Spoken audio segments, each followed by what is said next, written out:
I still want you around.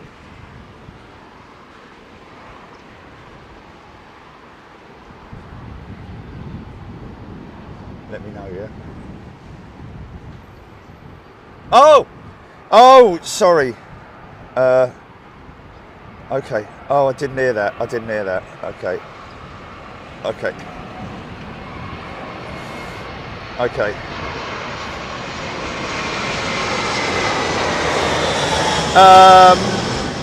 Does anyone have a spare tannoy they can play Sue? Yeah, man. I mean, honestly, all you would have heard throughout that entire show yesterday was with me moaning and the sound of planes. I don't know, man. I will speak to Catherine just to say that everybody enjoyed it. You know, it was fun. You know, it was something to watch. But the biggest, I wouldn't say complaints, but the biggest mentions that we had were gripe. Yeah, were obviously all that. But anyway, let's get on with it because I have a rather juicy A330neo with an F. Did you say, Jilly? Yeah.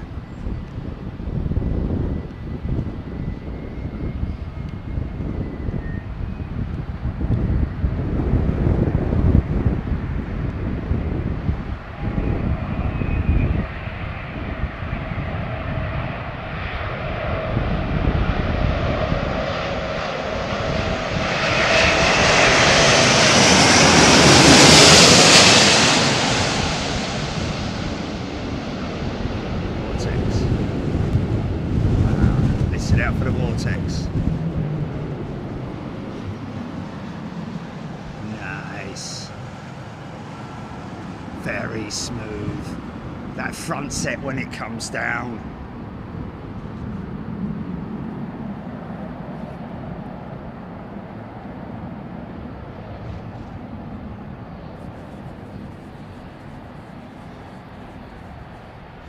Zach Joseph, yes, we got that. Thank you, mate. What was the result of that one then, Jilly? I mean, what do we do? What do we do? Just, I mean, what system is he trying to operate it on? That's what I did. I did try to ascertain yesterday. Okay, because obviously if it's Microsoft Flight Sim 2020 or Microsoft Flight Sim in general, but I've been told it does work on Microsoft Flight Sim, so.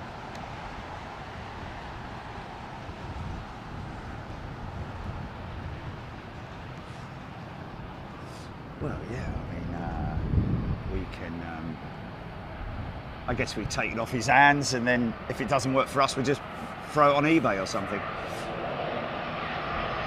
Noel Gallagher, there we go. Thanks for the biscuits, mate. Noel Gallagher bought me biscuits. Hey, Jenny, do you want some biscuits, mate? Oh, no, it wasn't Noel, was it? He bought the tea, didn't he, Noel Gallagher? Yeah. Be making a song about it with Oasis at some point in time. So Jerry can wait. He knows it's too late for his cup of tea. Ian Newton has gifted a channel membership, thank you. I've scheduled the PA lady from yesterday, Brian Stewart. Yeah, what a shame, but anyway, it is what it is. Bit of fun.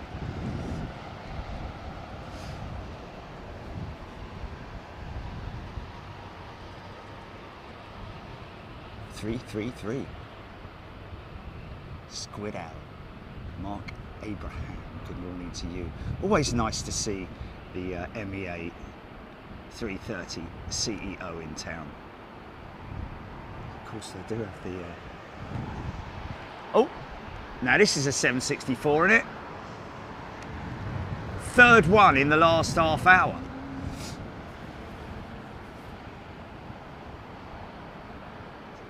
It works on you, but I used that flagging up and not working it. Oh, okay. Software from Wing. Okay. Hey, this is United. Wow.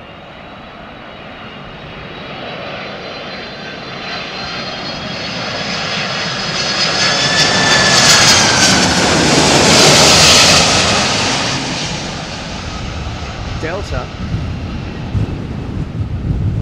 Delta 764s. Yeah, but oh, that's long. Go on, son. Need to get it down. Need to get it down. There we go. Oh, oh. Yeah, no need for VAR on that one. That'd just be too slow. And but yeah, wow, what a touchdown, man. He was a little bit long, so it was kind of like, right, I need to get this down, really. Let's just plonk it down and see what happens. A little bit of rebound, left-hand side came up, blah, blah, blah. Frank Ray, Mr. Lin, is a brand new member. Welcome, Frank. Mad Mac 2747's in today, Korean and Cathay. Well, the Cathay, what time are they due in? Because they're normally, oh look, it's the crow and the buzzard. They don't like them, do they?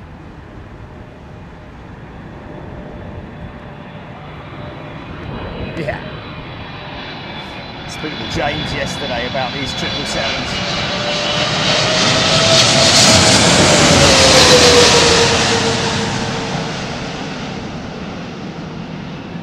Stand by for the downwash. Wow. Wow. Oh, what the okay, what the yeah, he's talking about the liquid, the vortex, mixing with the exhaust. Simon Morris, £2 super chat. Good morning, Big Jetters, Jerry and GP. Good morning to you, mate. Hope everybody's well. Jet blasters, did you see the heat wave go across after it landed? Yeah, that's quite a common occurrence with the vortex mixing with the hot exhaust. Kevlar Kev, the heat wave was weird. 767 Monarch, British Airways 777-300. So we're expecting the winds to pick up around about midday, so we'll just see what happens. Let's monitor it, shall we? Nick Gray, winds 190, that's the direction at 14 knots, but direction is variable between 160 and 220. That may catch these guys out a little bit. Scod, perfect time for evening in Australia. G'day, 8 Cod, sorry.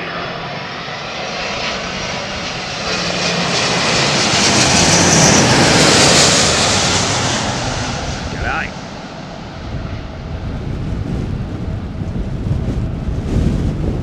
Easy, easy. Coming in hot. Nice, nice.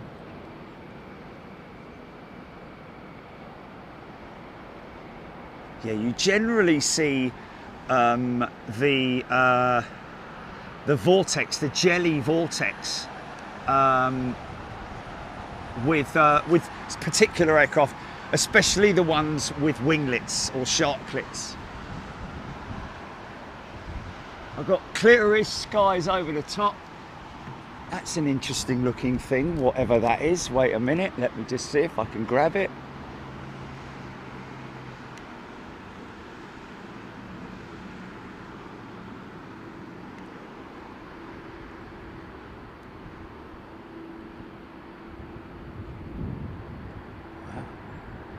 What is that? 767? It's a 767, isn't it? That might be United, but has it got a blue belly on it? Tail looks United. Ish. Stu and a crew, £5 super chat. Happy Sunday live, Big Jetters. Good day to you. Hope everybody's well. Oh. JetBlue A321neo from Charles de Gaulle to Boston. There we go. Storm Grey, 5 channel memberships. Thank you, Storm Grey.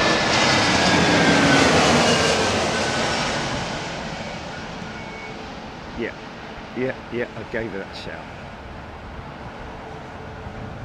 Easy. Kind of saved that.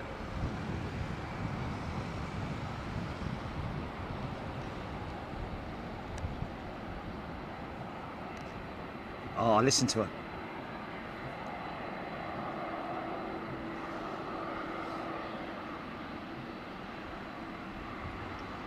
Danny Brink loving this location. Absolute pleasure, mate.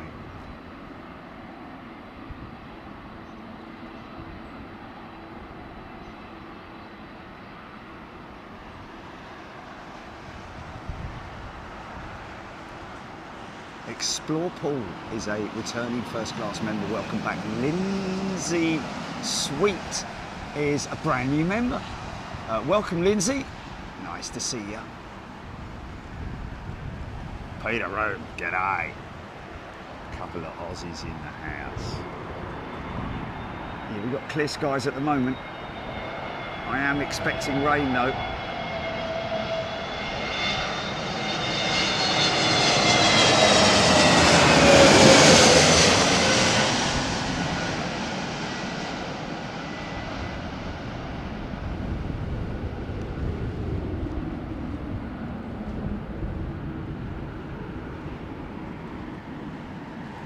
Oh, nicely done.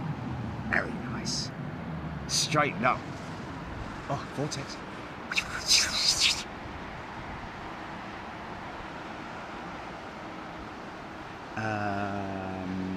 Hadley. Not Trent engines on the 767. They would have been Pratt & Whitney PW4000 engines, which have had a massive recall. Not recently, but over the last few years, ever since the Pratt & Whitney PW4000 777 aircraft, not the 767s, but the 777. United, of course, the only operator that uses the PW4000 engine. Nice bit of shed effect there, look. Shed vortex.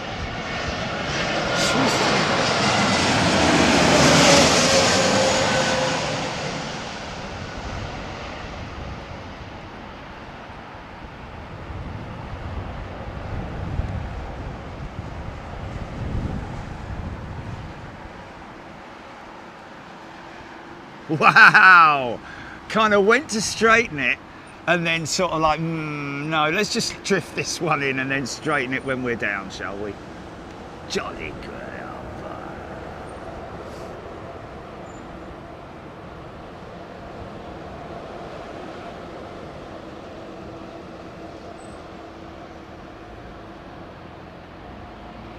TCB 835 is a brand new member. Welcome, TCB. Going to be joining us Wednesday week, is it, Gilly? In Anchorage. Test day is Wednesday week. There we go. Chunny Tuna, 8:10 p.m. in rural Australia. Prime time viewing. G'day, friends. G'day to you, Chunny Tuna.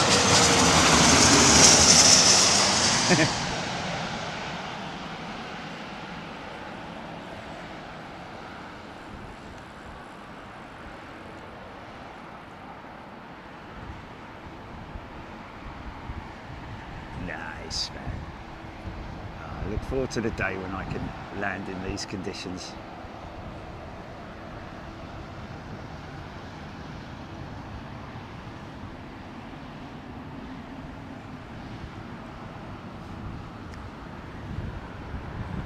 This looks Americanish. Oh, no, maybe BA. Oh, behind it though. Behind it. First 380 of the day, is it? No, sorry. It's my old mince pies catching me out there. This is BA, isn't it?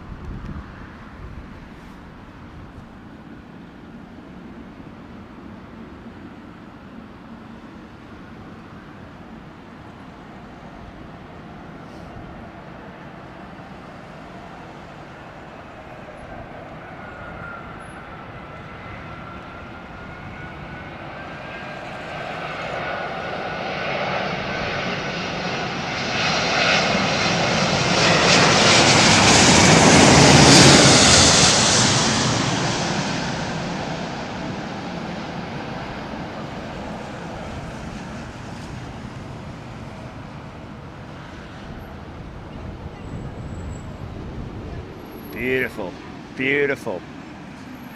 Here's the vortex. Here it is. The invisible vortex. The sound of amazement. Oh, there it is.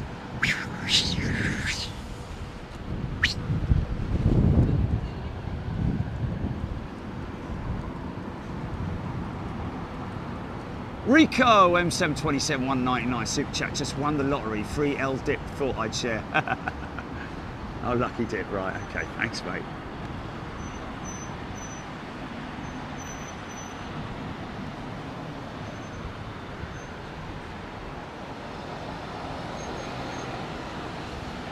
Doing the crew poorly nacelle. Yes, he's got a big plaster on his nacelle, isn't he? It's on the right-hand engine. Bit like when you spot a pod of dolphins. Sometimes they're specific ones, particular ones are easy to identify with their dorsal fin markings or bites out of them. Esther Barnard is a returning member. Welcome, Esther.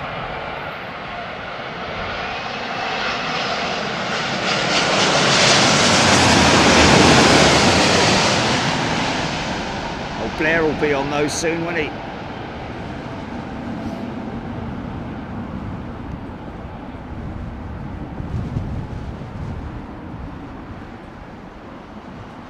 Wow, nice.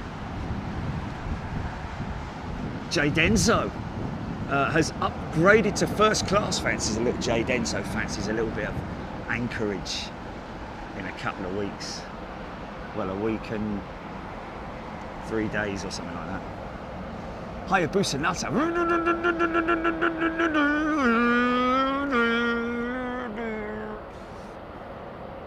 Tracy Avgeek, Aidan Campbell, EK1 43 minutes away. Carl Roller, Icelandair 757 at 12 p.m. Nice one, thank you, Carl. Tapray, American Airlines 787 Dreamliner from Chicago. Jules Harris. The plane guy. My friend is on board BA855 from Park. Can you feature her landing? We will do that. Jules, great shots from here. Peter Rome, Anchorage always fascinates me. Got to get over there one day. Yeah. Oh. You'll never regret going to Anchorage. I can tell you that for nothing. Especially at this time of year when Lake Hood's in operation. Mind you, it's lovely in the winter as well, isn't it, with the snow and all that. I think the weather's going to be a bit like it is today.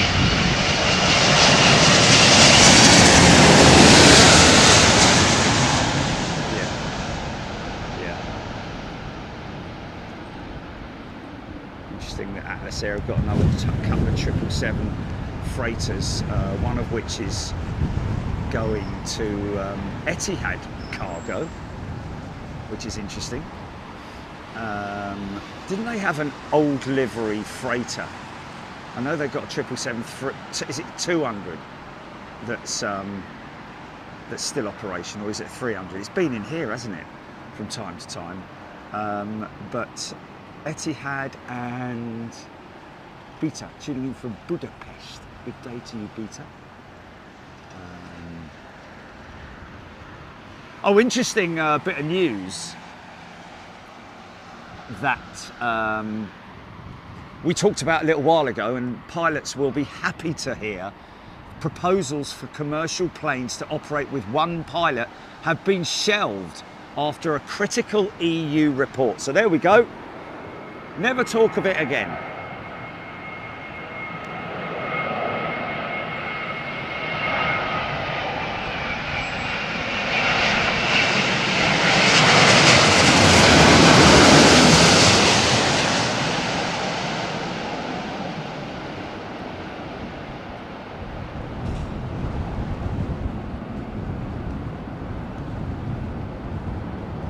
Wow.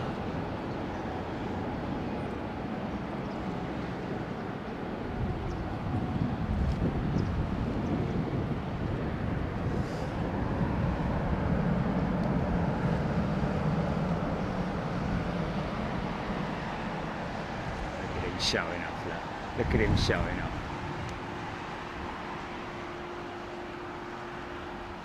Niceys.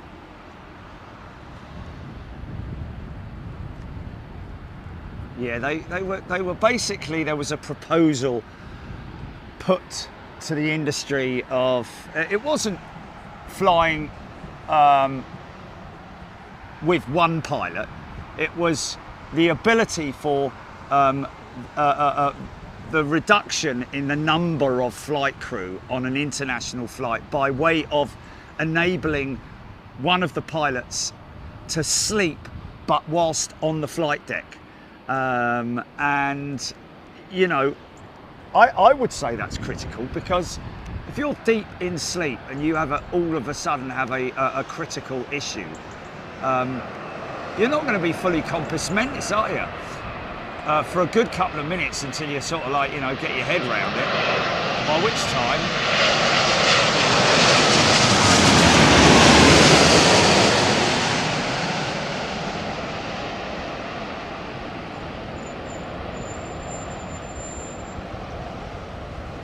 so that has, no, there are not at all. Bit south of me, you say?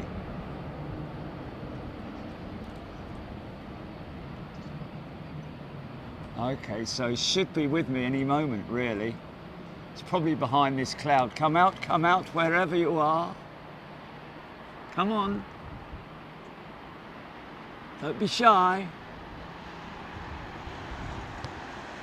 There's a lofty 380 up there somewhere, folks. Screaming out for 777-9s. There's a what?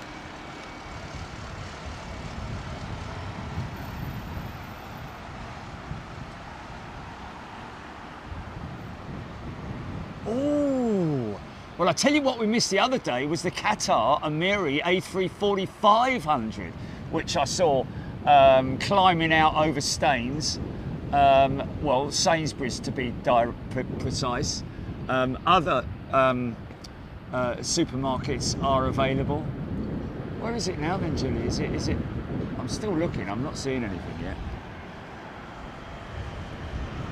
In Berkshire.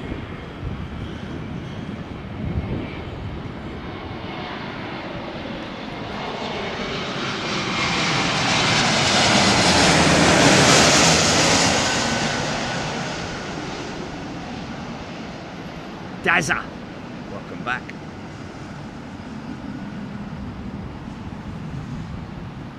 I guess pilot unions will be happy with that as well. It was basically the airlines were looking for ways to save money. Excuse me.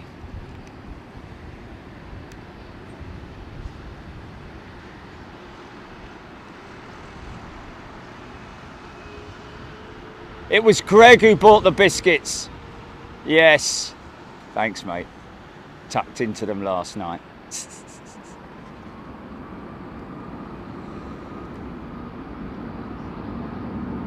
No. Yeah. All over me face, just chocolate, like I don't care anymore.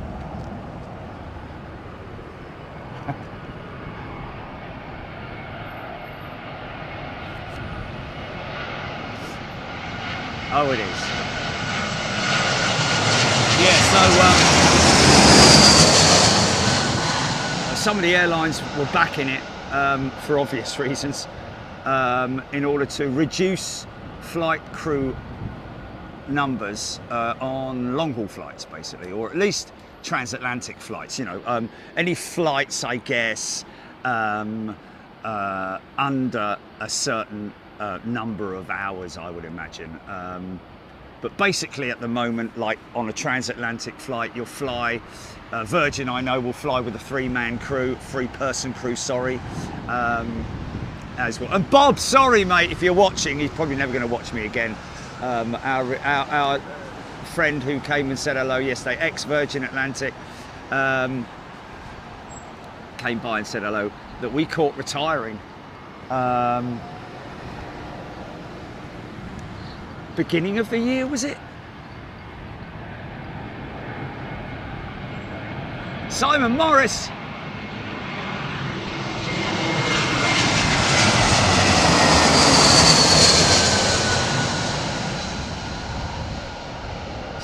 expecting the winds to pick up, like I said, folks.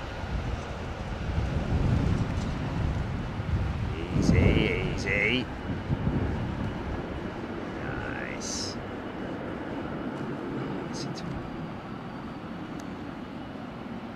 So speaking to James yesterday about the 777s, and I said,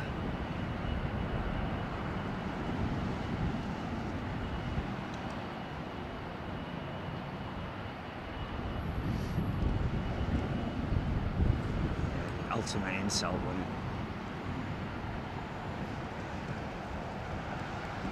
I should have known it, the fact that he was wearing a red bleeding t-shirt. Oh yeah, there's his Paulie. Now this is interesting.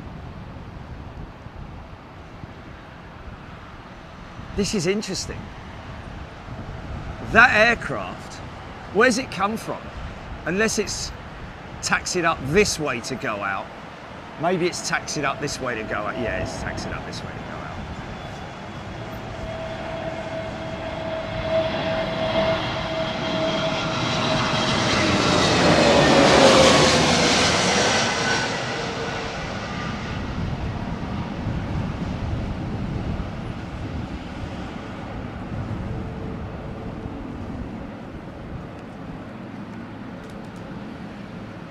Yes, yes. Well, I remember the whole.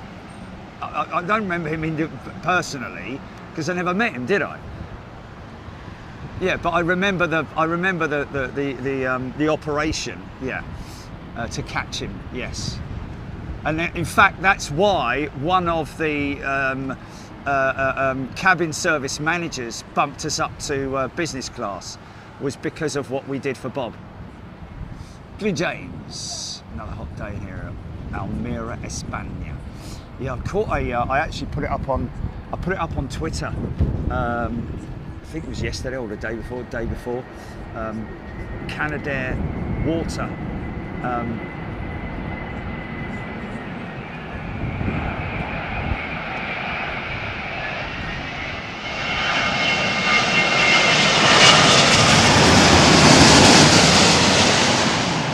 It's a Canada CL52 or whatever that they are, the amphibious aircraft that they use for water, for firefighting out there in Spain. Saw it one time when I was playing golf out there, but my mate caught his mate. Gino's got mates everywhere, it's crazy.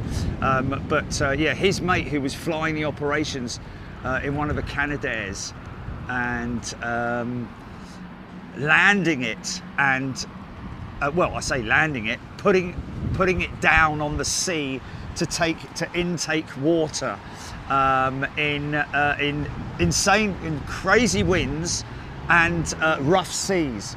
So big respect to him. Go check it out. It's on the Twitter feed. Nigel Warren, that BA777 came out of 12. Oh, T2, sorry. Oh, I had T2. Sasha McCarthy watching on TV.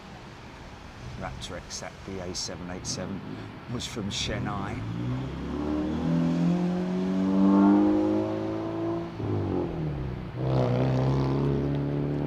Yeah, got that. Andrew Cross, make sure you remind us when the aircraft is on. You want second gear, mate? Make sure that you remind us, Andrew, when the aircraft is on approach, please. Oh, de Havilland Canadair 515. Okay, there we go, Avro, thank you. Same manufacturer as a CL44 Swingtail.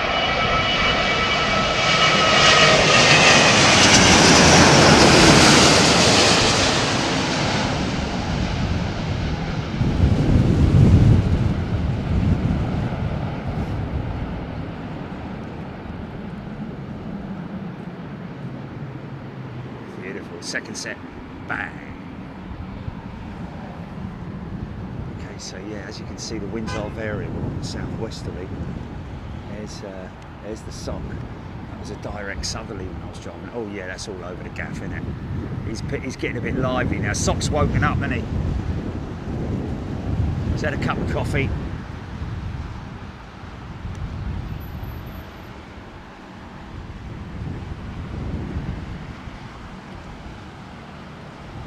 Donna Linkslas.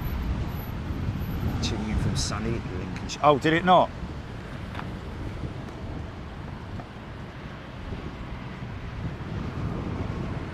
Oh, wait a minute. That's because it wasn't on. Well, I put both of them on, man. I put both of them on. You know, green light came on. That's the indicator. Blah blah blah. Nick Hulse, love that noise. Yes, engines.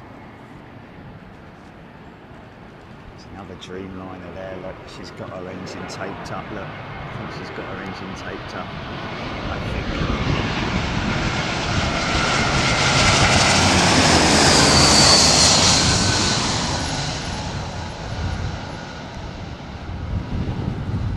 Jack Graham Photography. Good early AM from Eastern Tennessee.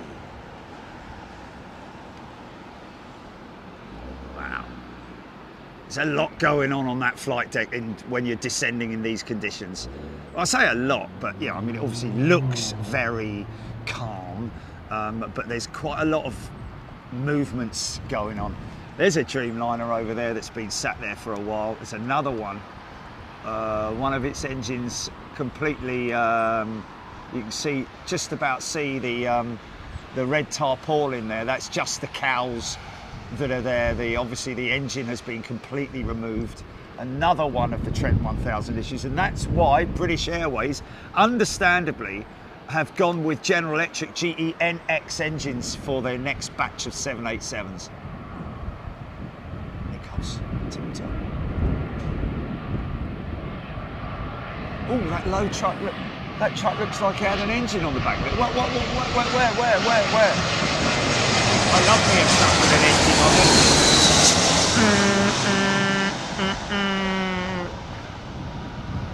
Where was that?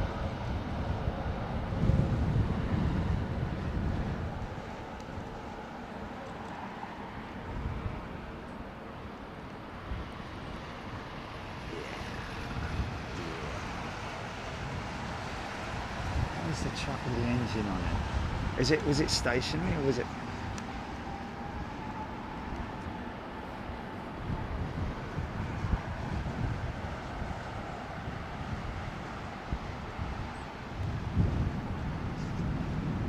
Captain Bob, my family fly on a 787-10 with BA. Great experience. Yeah, I've had super experiences with BA. Can't think of any time I haven't had a good experience with BA. Very professional. Yeah. Oh, 7.6. Here we go. Here we go.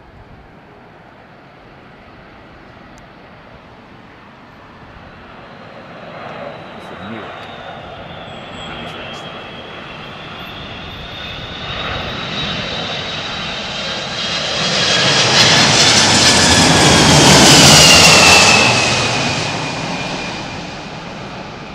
Flight spoilers on the wings.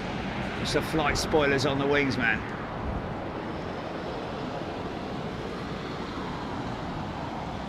Wallop.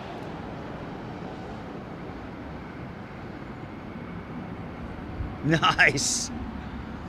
You gotta love the old 767s, haven't you? Hey. Irish Cockney Rebel. Hello, Cork. Kevin Parsons. Stewart and crew, so when an airline places an order for a new aircraft, what dictates engine choice? Is it simply availability? No, Stewart and the crew, that's down to the airline, down to the operator, or should I say the lease company. Generally, it's the lease company, unless there's input from the airline. Yeah, I mean, obviously, a lease company will continue with the normal order process. But as we're saying here, they it's a United 777 as well, isn't it? So, yeah, it is.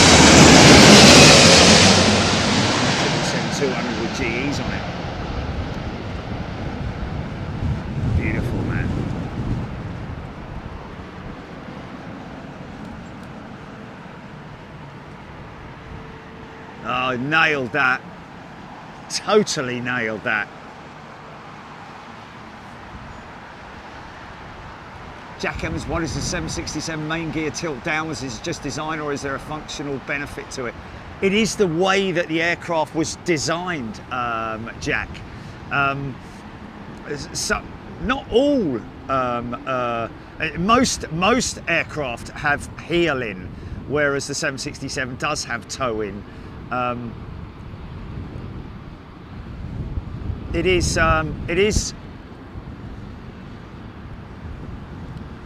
It may be the reason for that. It may be for the well, actually, it does have a gear tilt mechanism as well, the 767.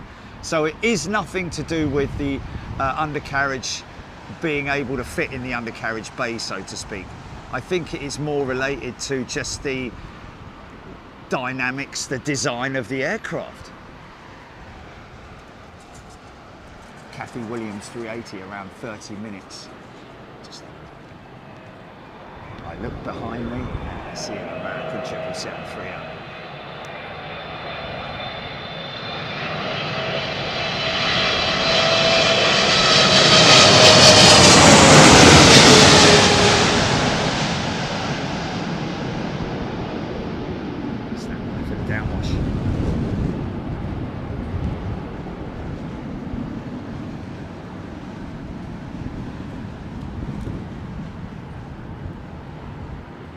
Bit untidy, but take it.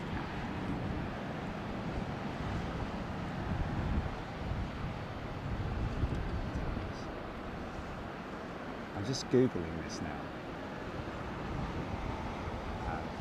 A forward tilting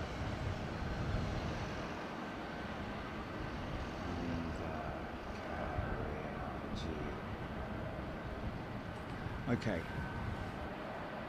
767's main landing gear tilts forward to help prevent the aircraft from pitching down rapidly during landing.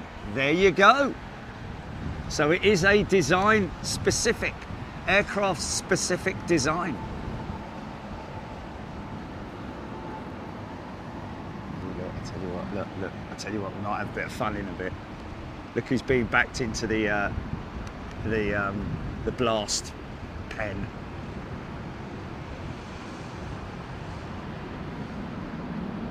I think he is anyway. If that tail disappears behind that wall, then we are going to have an A380 engine run up. Indeed we are. There it is. What fun, man, for an engineer, eh? What fun for an engineer on that flight deck.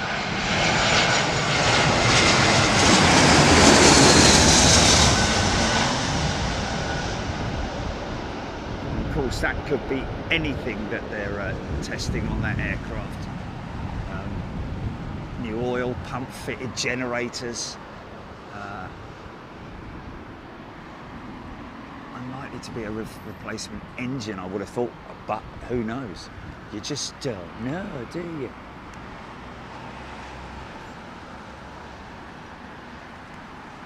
Quite a shallow climb.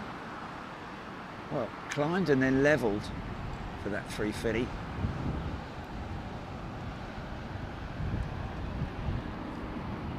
Upon touchdown, the forward axle on the angled gear hits the ground first, which helps to stop the nose down pitching motion and reduces strain on the main landing gear bogies. There we go.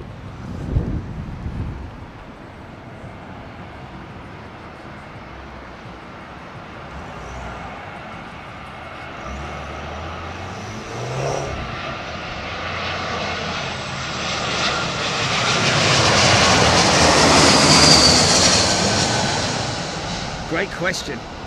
Love that. I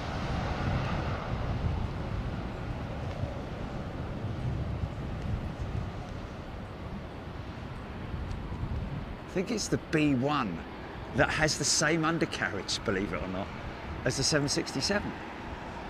I believe. I might be wrong.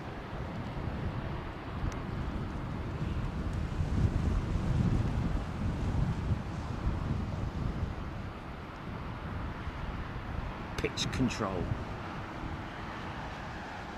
During initial testing, engineers found that the 767 tended to pitch down quickly upon landing.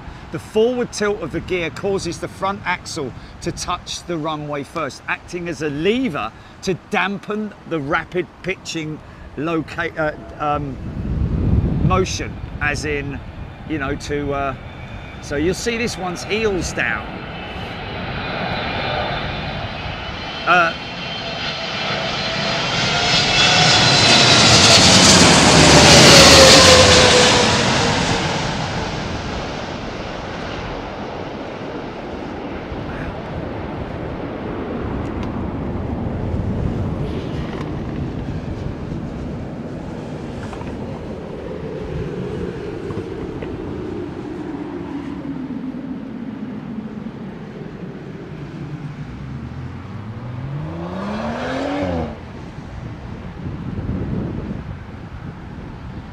Wow, folks, did you hear that? Did you hear that eerie, scary noise of the vortex? Did you hear it? Come on.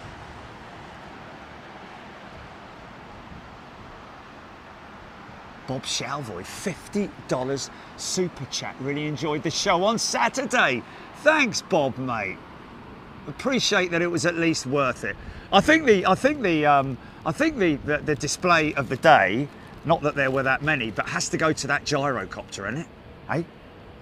He was a crazy guy, man. He was a crazy guy. Go watch it.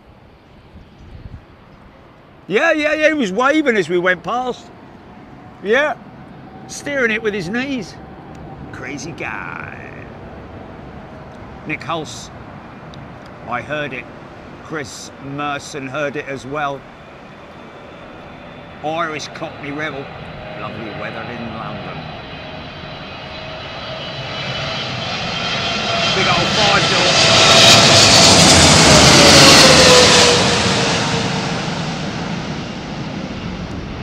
Yeah, thanks, Bob. Cheers, mate.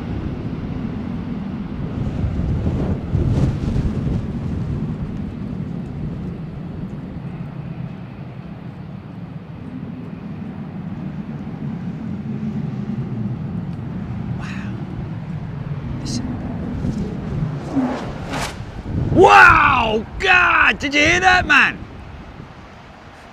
Oh, come on, please, I hope you heard that. Ian saying yesterday's show was brilliant.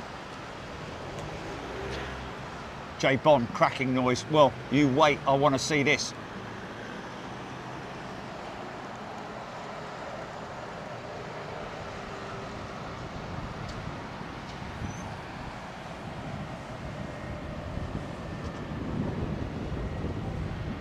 There we go, Nick Hulse, Nick Gray, Chris Merson. Start up.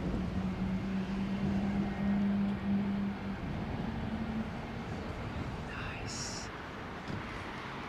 So be prepared, folks. Engine test is imminent on that 380. Beak out Pam heard it loud and clear. Definitely heard that one, Tracy. Wow, sure did. Deb Sherwood. Yes.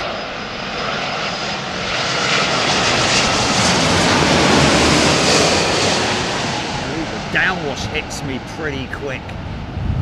The vortex usually around about 200 feet per minute it descends. And so as you can appreciate at altitude, the vortex can be as far back as like 10 miles on big aeroplanes. Scotty 2, the main horizontal rotor doesn't provide the power on the thing. Vertical rotor powers on the main rotor, free wheels. The wing provides the lift. That is crazy, yes.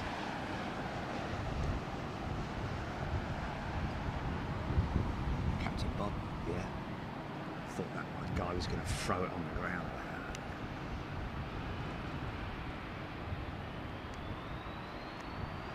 Here we go, engine start. I just heard the, it's a beautiful sound, man. The air starters. on the A380 engines. I remember when I was in Sydney hearing the air starters on the Qantas 380s right in front of me. Beautiful sound, man.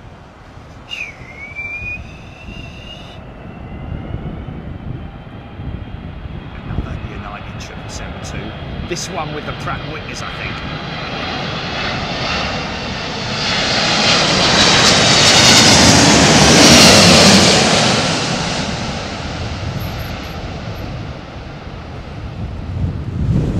Flight controls working away there, flapper-ons.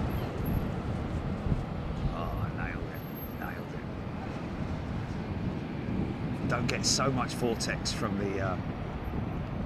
What's he doing down there? What's he doing down there? Where did he come from? He hasn't just landed, has he? What do you do down there? Oh! Mandy Mole got her headphones on. Should hear everything now. Twisted air starters, J-Mank, yes. I'm the air starter, twisted air starter.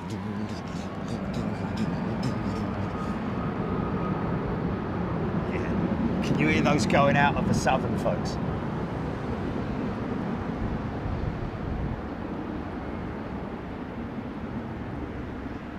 Yeah, met amongst all the people that I met yesterday, nipped into McDonald's. I know, for a crafty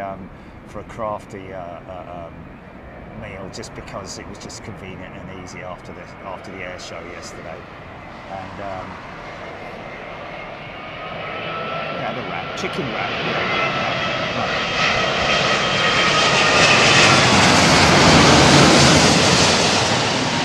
It's not like turning up to the service hatch the other day and saying, "Can I have a Whopper?" when it was at McDonald's. Yeah, can I just get a Whopper, please, mate? Anyway, yeah, so met this lovely, very polite young man yesterday. Young man! Who, whilst I was in there, he asked could he get a picture and all that kind of stuff. I said, yeah, just hang tight, mate, and then we'll get a picture at the van. He was like, yeah, cool. Anyway, came outside, gave him a couple of stickers, and said, are you flying at all? Are you planning on flying?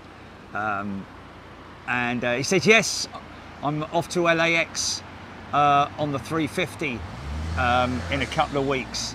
I'm like, oh, cool, who are you flying with? And he said, and these were his words, oh, start up.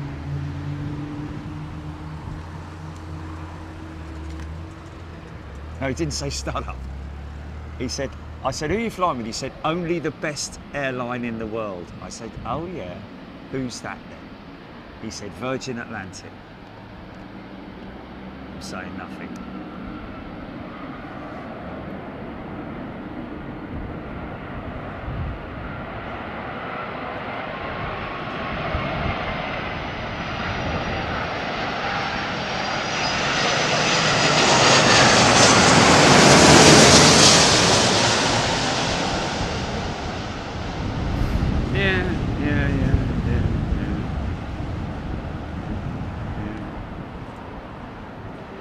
Wow, nicely done.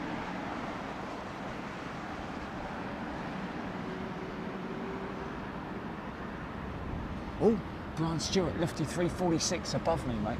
Where is she at? Where's she at?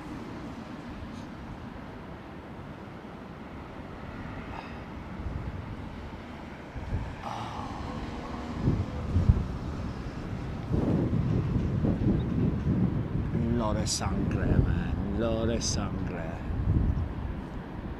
She's not tracking. Sorry, she's not trailing. Right above me, yeah?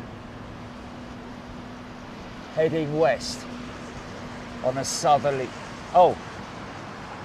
Yeah, west to east, yeah? Yeah, I've lost her, man. She's nowhere. I can't see her at all. Okay, well, we'll have a go. Oh, is this Air India? Oh, there she is, man. There she is. There she is. Oh, I've got her. I've got that 346.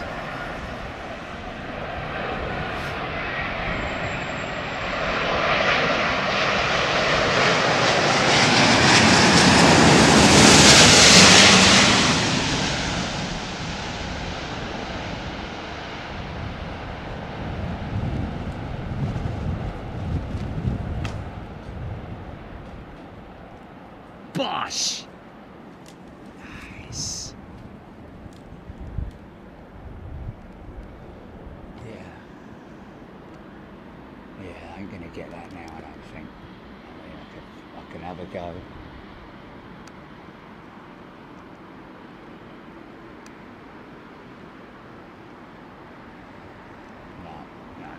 No.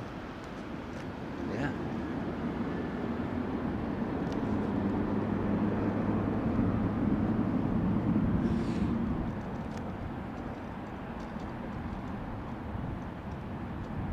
It's unlike me to miss a truck with an engine on the back of it, a low bed. There we go. Simon Morris, A380 due in at 12:25, but estimated landing now at 12. Just thought I'd let you know. Thanks, EK1. She's in the hold at the moment, isn't she? Claire Jullen, bitter crab, yeah. Oh, did I have it? Okay. Westjet. With their fully operational toilet.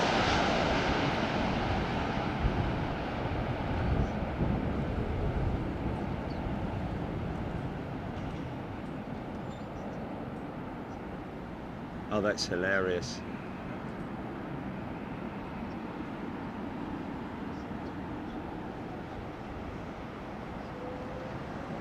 Craig Dayson, catching up with White Waltham Air Show, then I'll have this show to watch for Sunday evening entertainment.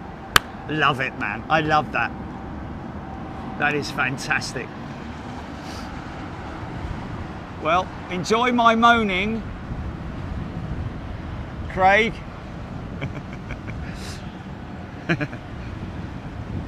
And you'll understand. I said it when I left. I was like, never again, never again. Because when you go to the organiser and you mention that, they're like, oh no, people love it. And I'm like, what? They're sitting down trying to talk to someone, and they've got a PA speaker right there blaring in their ear. It's like, no, man, no. I think you need to do a little bit more customer research and just, what would you prefer?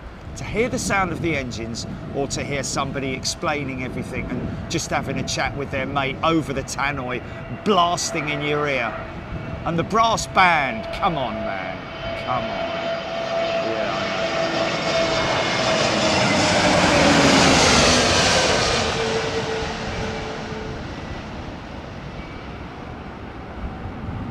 know. It's just very, very frustrating, man. From an aviationist's point of view, you want to hear the engines. I mean, I know I talk a lot, but I generally, as soon as I hear engines, I generally tend to shut the hell up, if I can. Susie Q, we were moaning too because the sound during the gyro and the plane after it were incredible. They're just tannoy and brass band, yeah. Thankfully that was right at the end, wasn't it? European Cargo 346 approaching Southend, Carl Roller. European Cargo, oh okay. That would be the ex-Virgin 346. So long range out the back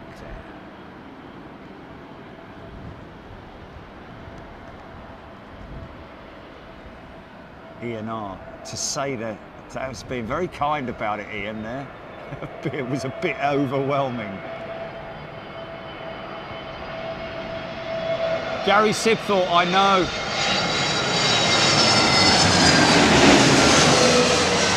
But I was lucky enough to be the reason why when I was sent the details of White Waltham, first thing I did was like, Julie, let's Julie, let's have a drive down to White Waltham. It's only down the road. See if we can speak to somebody. Went down there, spoke to Kathy. She was lovely. She was very understanding, a really sort of like hip woman, and basically runs the show down there. And I discussed it. I said, my biggest concern is the PA system. and its proximity and whether you have anything, music and that running. She's like, no, we don't have any music, and it's very quiet, you can't hear it. And it's like, okay, I kind of got your word on that. Yeah, don't worry about it. And of course, so I gave it a try. If she had said to me, well, it is quite loud, they do talk over the planes, I'll be like, oh, okay, don't worry then, I won't bother.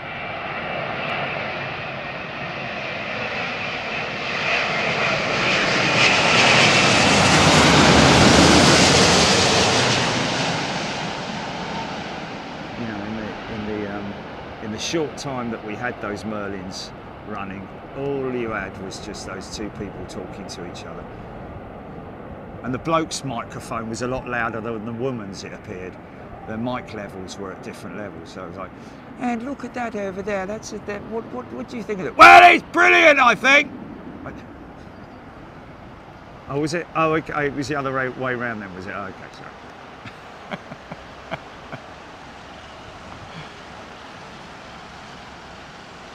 Sue saying that that it was just background and the planes to watch were awesome. Fantastic. Well, there we go.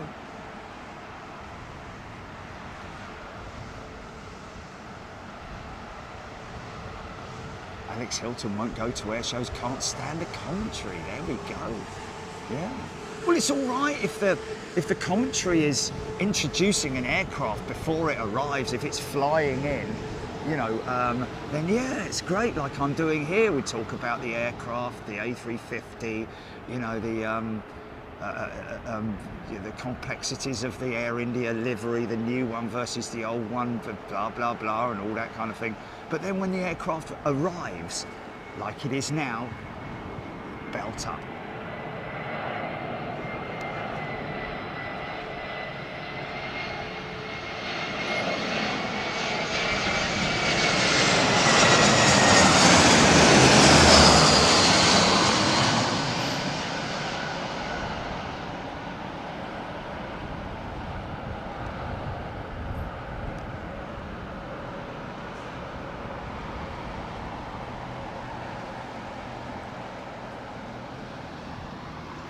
Clive Clark has gifted a channel membership. Thank you, Clive. Yes, very true. Should have a Singapore 380 any moment. There's a little one. Look, where's he off to then? Where's he off to?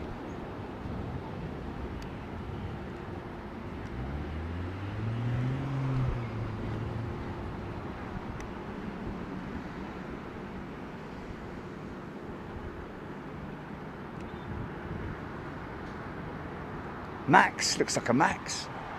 Looks like something's happening.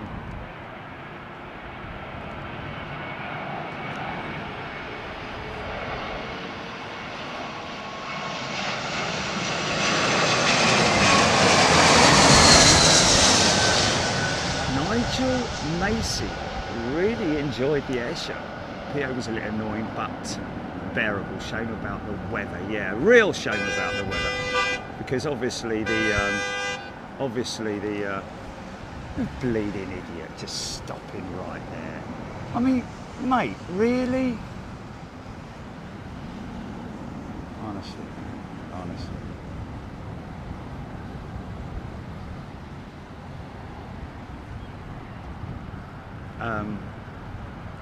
Yeah. Such a shame about the weather, because I was surprised that if I had have been the organiser there, especially as the Hurricanes were parked up, I would have said, right, let's not have a lunch break. Let's put the Hurricanes out now. Well, the rest is history, but I would have put them out right after. In fact, towards the end of the main display, the front display, it started to get a bit dodgy, didn't it? But I would have put the Hurricanes up right away, if not sacrificed another display, maybe the balloon fighting people, or the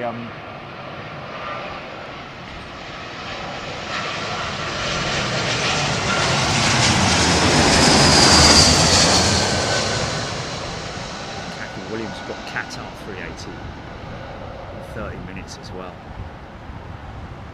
Now listen as this thing goes past me, the 380. Nicely done. Great to meet the BA pilots yesterday. Chris and all the guys there. James, had a good chat with him about the 777 that he flies, both the Rolls-Royce and the Rolls-Royce powered and the GE90 powered aircraft. He said on the 200, the Rolls-Royce powered 200, of course the later aircraft with BA, because it was actually the Rolls-Royce powered engines that that they replaced from the Pratt & Whitney, maybe in the early stages of the 777's delivery, because obviously the Pratt & Whitney had problems. And then, but yes, the Rolls-Royce engine's got about 10,000 pounds more thrust or power than the GE90, believe it or not.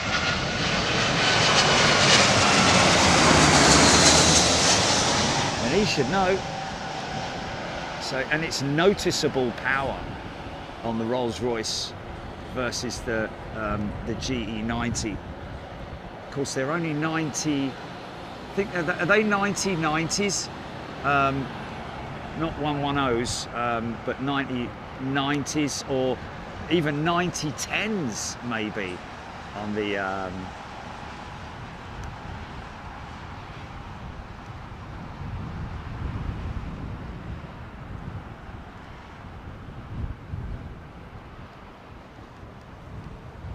787 Ace White Waltham was fantastic yesterday. Well, it's great to get so much good feedback about that.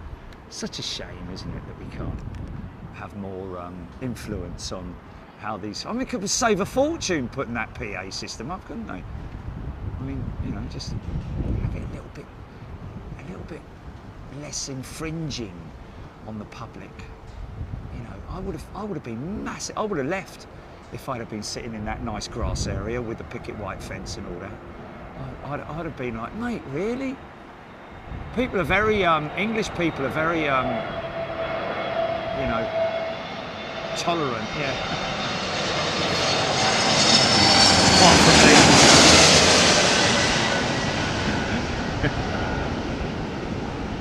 I say what I like and I like what I bloody well say.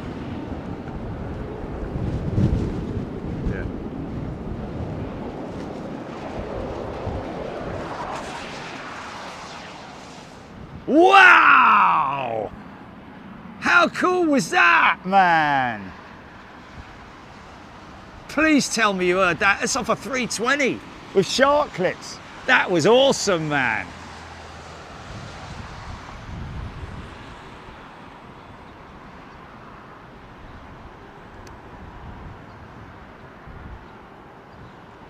Here comes the big lad.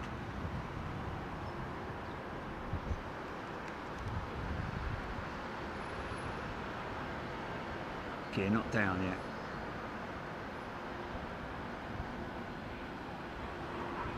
Now you can see the vortex from the engines, the heat vortex from the engines of the aircraft in front of these two, drifting across, being carried. See that there? Being carried across. Whipping noise, Squidell. Awesome. Dean Thompson heard it. Jeffrey Phillips, I heard a whiplash, yes. How fantastic is that?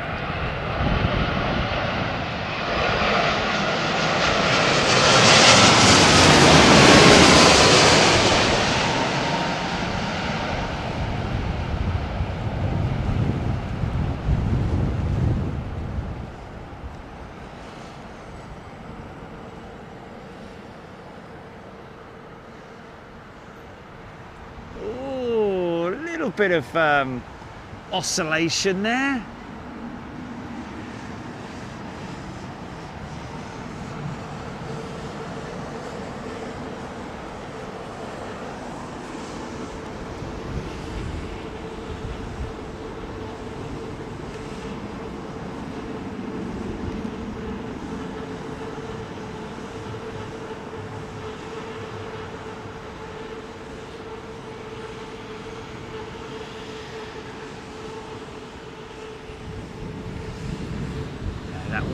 wouldn't have worked. 787 Ace, that wouldn't have worked. Because there was a PA system all the way along the crowd line as well, which would have been right by the fuel station, based on the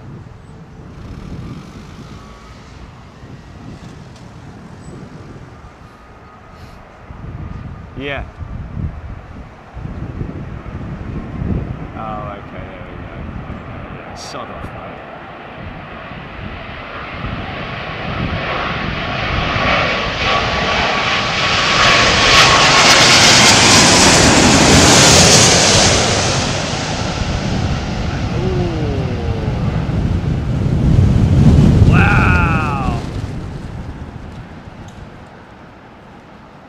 Nice. And that's the Rolls-Royce jet as well.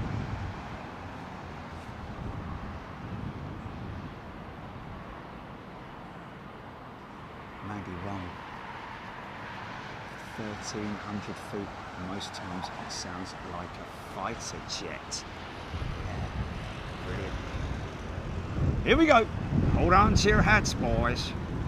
Could be quite a downwash from this thing, and also listen to the whistle of the air rushing through the undercarriage, but also of course the engines operating, the auto throttle operating the engines as well. It's a crazy 5 or 6 seconds as it passes me, man.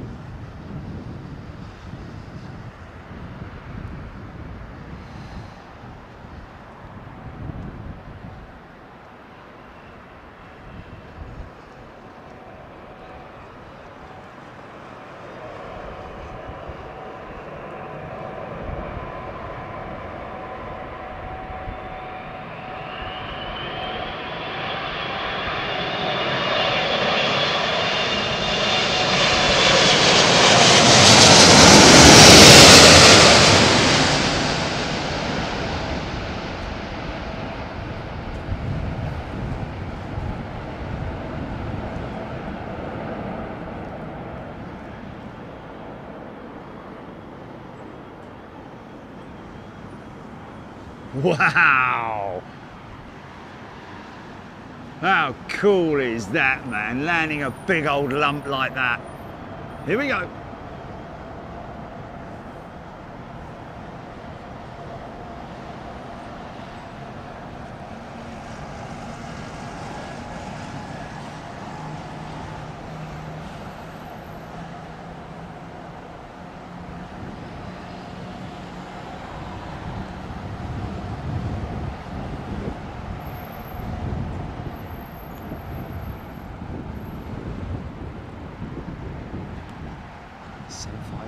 Over Elstree, as in Elstree Studios.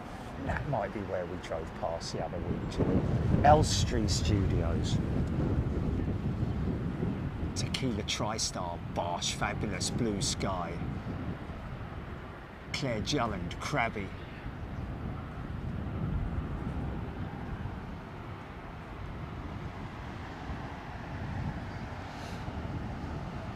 If I didn't, I mean, you know, each to their own, but I've got to be honest with you, if I didn't like the 380, then I'd find my life a little bit empty, aviational-wise. How can you... I just don't understand the physics behind that. It's a beautiful aeroplane in its own right.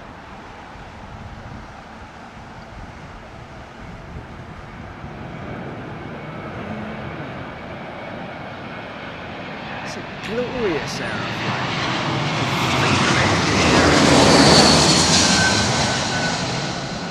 It's like the B-29 in the old days, you know, in the war, you know, Enola Gay and all that. I mean, it's just a crazy looking aeroplane, isn't it?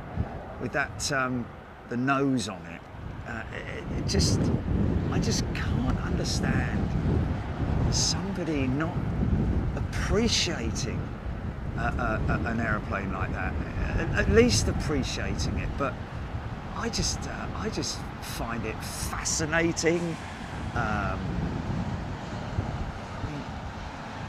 mean, in terms of beauty, of course, an A350 is beautiful, isn't it? Yeah, man. Yeah. Surely you say wow to it. You can't turn it off when when it's going over the top of you, or when it's in a position like this, man. Mandy Mole, yes, I have been on the 380 on a number of occasions. It's not just so much being on it, it's more seeing it. So, you know,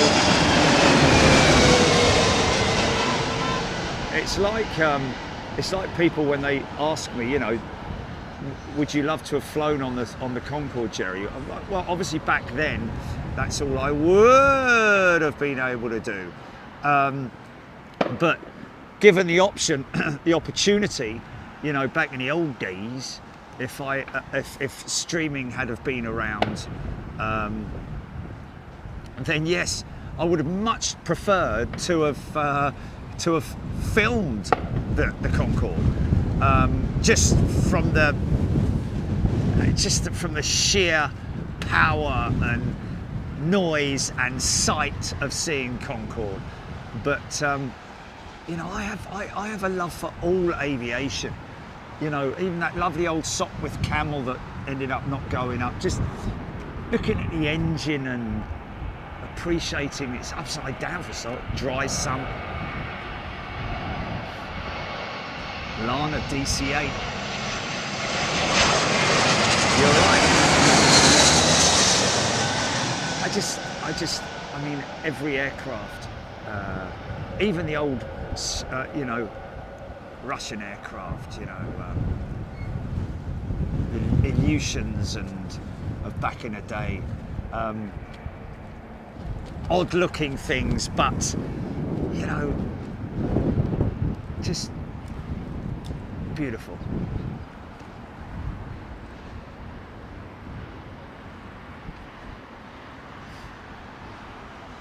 Yeah.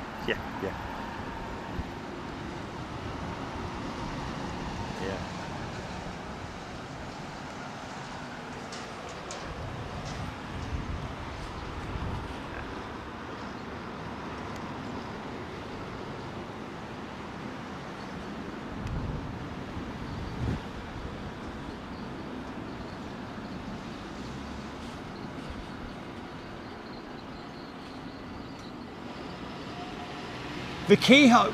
Thank you, Kehoe. We try. So start the Concorde discussion, isn't it? The next thing you know is it's, everybody would have loved to float. I think everybody would have loved to. I'll be honest with you. I wish that having not lived too far away. That would have felt that one. Having lived not too far away from Heathrow. Obviously, my main airport when I was a young lad was Gatwick Airport. Not appreciating the fact that Concorde was another half an hour drive, but the reason why I used to go to Gatwick because I used to ride my bicycle there, you see. But and of course, my dad was a pilot. He was always away. He wouldn't bring me up here. The only time I got to see anything related in any way to Heathrow was when I used to come up here where my rallies were for. We're going to get a start up on that triple. Although, yeah, when I did see Concorde, but from a distance, and also.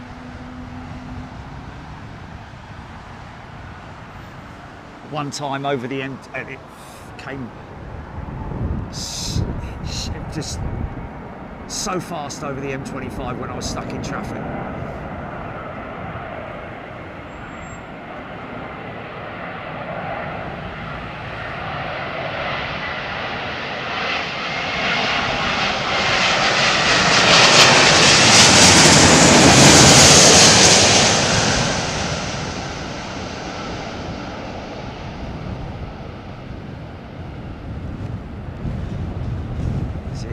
easy, easy.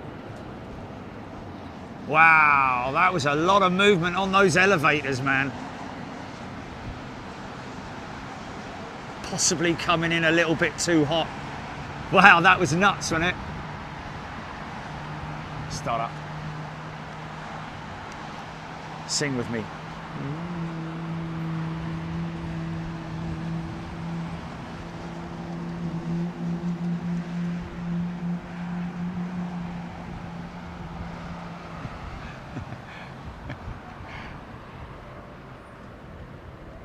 Nancy, husky lover forever, tuning in from North Carolina.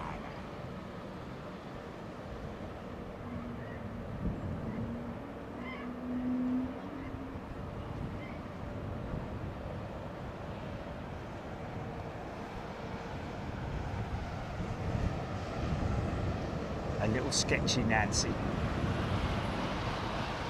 Susie Q. Melanie Concourse used to fly over our house in Exton when we lived 2 miles from the end of the runway. Wow. Looking a bit sketchy, that Westwood, in terms of weather.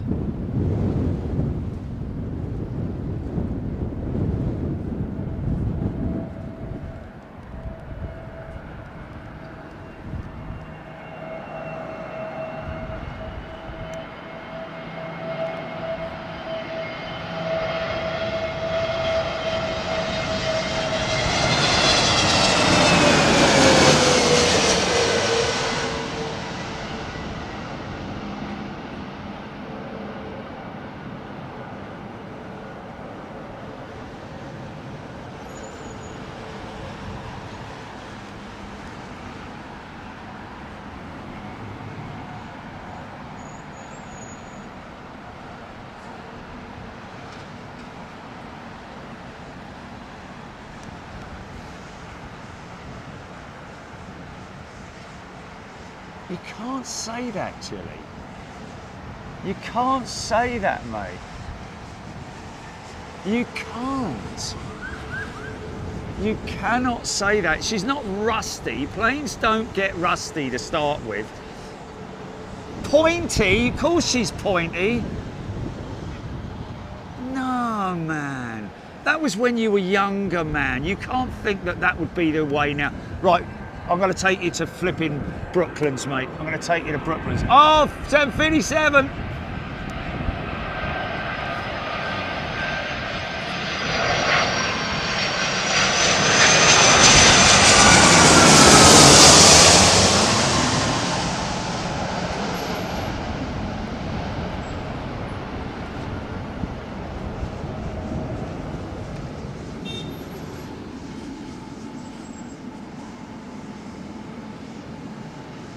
He's down. He's down. Yeah, man, I get very offended when somebody says something like that. Wow, this is RB211's full chat.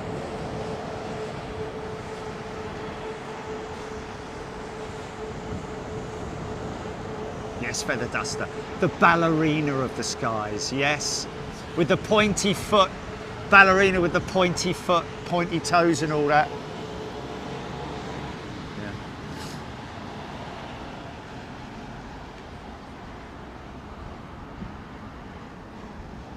Yeah, you probably caught it on a bad day though, Jilly, when it had a load of grubbiness on it, when it was grubby and just cold and wintry and everything. Yeah, you're too close to it, mate. You were too close to it. Yeah.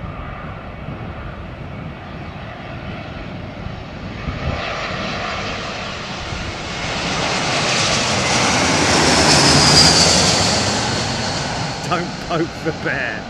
Yeah.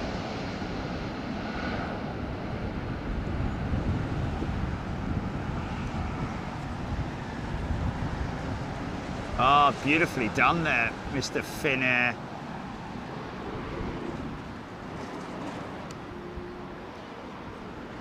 Look at how small the 757 is, man. But back in its day, it was a big aeroplane.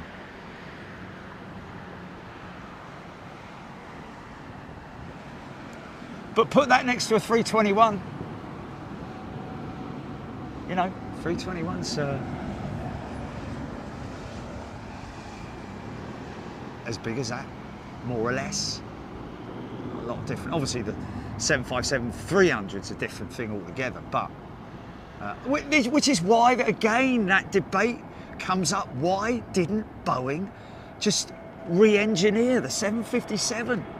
Put a bigger engine on it. You've got so much ground clearance there, man.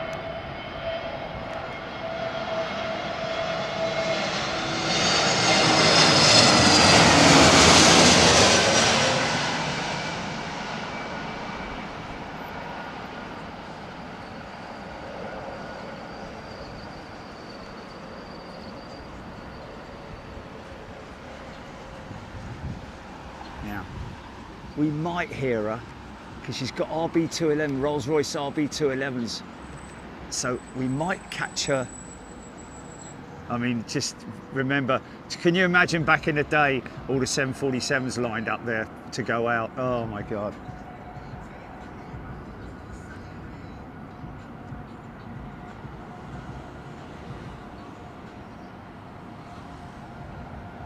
Oh wow, Scroby for 2 weeks, 2 times a week, on-call flew over the school. First time she went over, we were all allowed out to the lawn to watch her. Wow. Wow. L555 had such a beautiful aircraft, the 757. She is, isn't she? In her own right.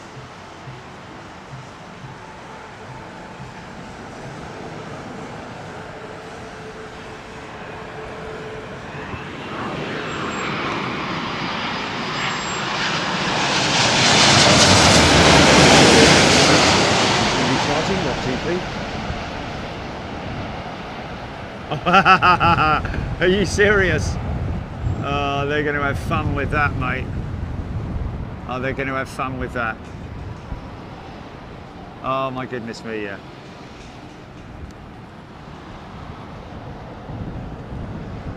Oh, shame. She's gone. She's gone. Bad timing, got to say. Bad timing for that jet.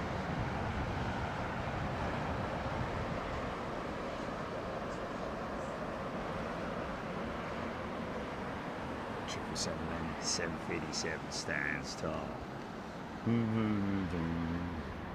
I walk the line.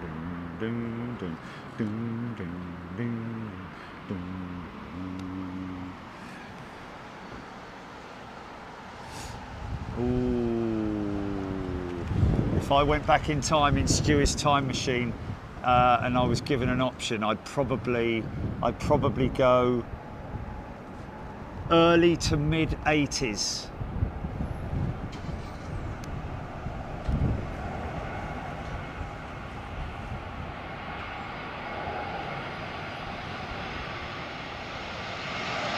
Steve Batty, yes.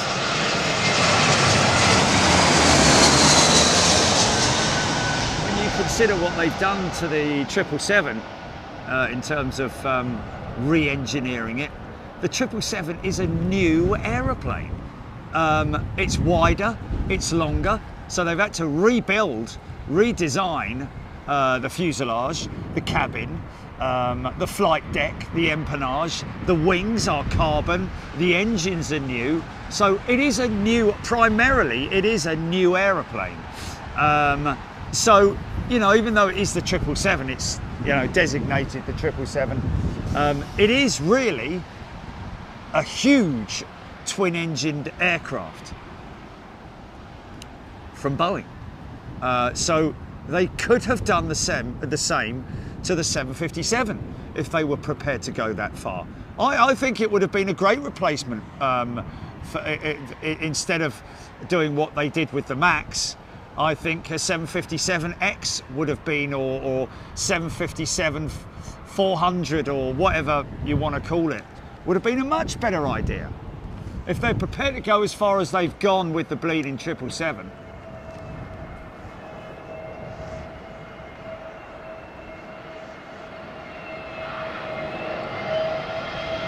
Nancy, yes, of course.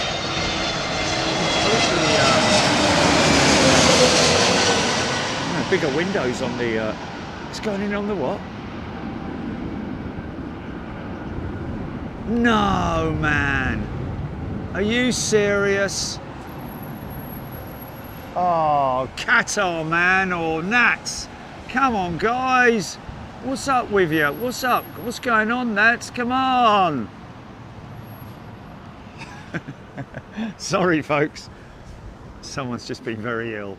Oh, you little...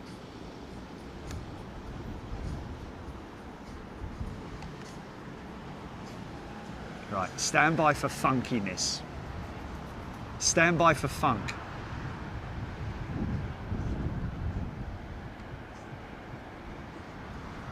I walk the line.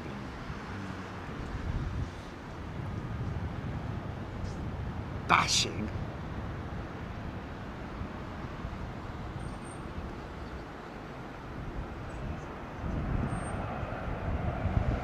Okay, maybe a kind of funk.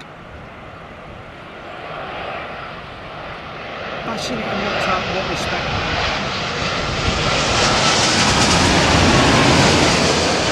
Probably nothing to do with the aesthetics of it, Jilly.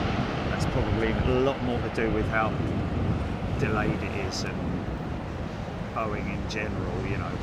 But, you know, as an airframer, that was a bit odd, wasn't it? As an airframer, you're always going to have issues, especially if you've got so many fingers in different pies, innit? You know? You're going to have production, supply issues, and a new aeroplane does take, on average, is it 10 years now to certify a new aircraft from design to delivery, I think, to certification, should I say?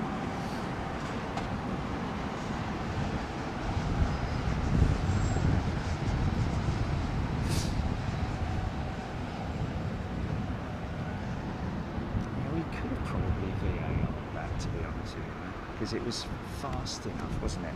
Be interesting. Stand by for a potential VAR GP.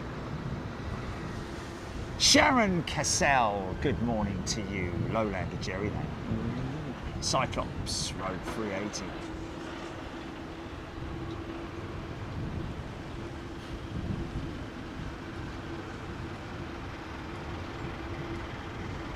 What's that? It's Qatar Max. Heading to Shannon. Qatar Max.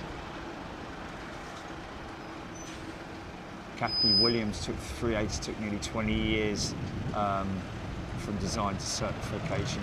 Probably not far wrong, Kathy. The 380 had huge delays. That's why Virgin Atlantic cancelled their 380 orders. Quite surprised that so many operators still continued with their orders on the 380 based on how late they were getting it certified. Be really interesting. It would be a very interesting story, that, wouldn't it? Let me tell you a story. It would be an interesting documentary on the 380 and from concept to certification. Be a really interesting. I mean, you do the research, and there must be loads of stock footage from like the early days of when it was being laid out. We had them being transported and all that, and the first flight of the 380.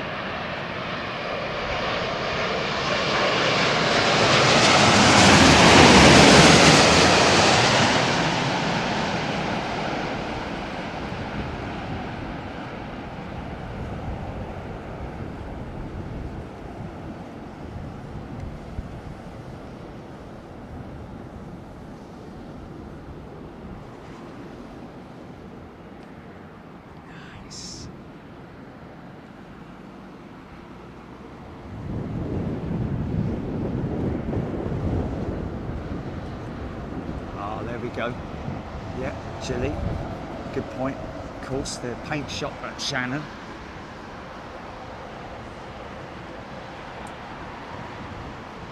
.737 Max. Okay. Oh, so Qatar have taken it on, have they? Oh, Qatar have sold it on to Indigo. Wow. Simon Slocum, I need to visit Brooklands. Yes. Be careful if you bring a camera down there, mate. They're a bit strict down at Brooklands. Photography, I'm guessing, is okay, or on your phone or whatever, but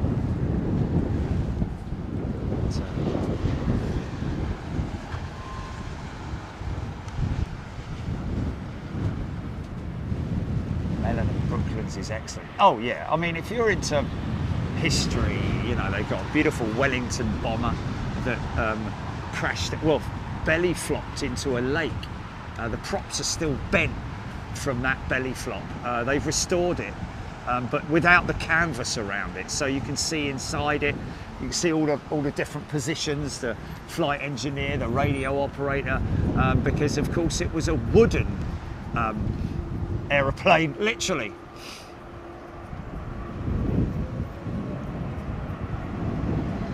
So ribs but no skin apart from dope. Oh, okay.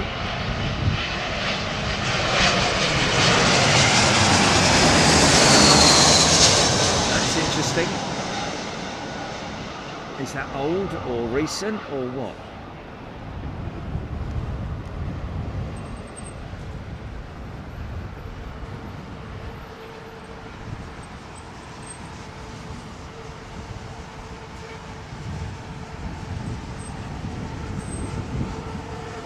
Handle Hill Tigers Discovery have made a documentary on the 380 covering manufacture and certification. It had issues during this process with the undercarriage deploying correctly.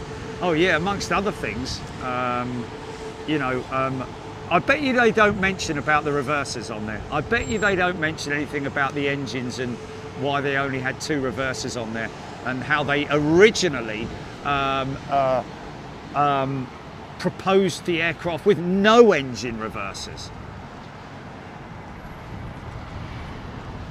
I do like it when documentaries get technical, but they may not have covered that. Oh, another little thin air from hell.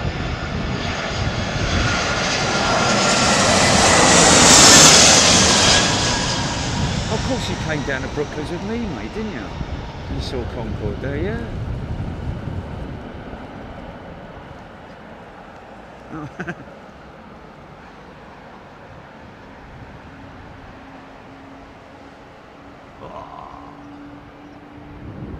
Yeah, I know.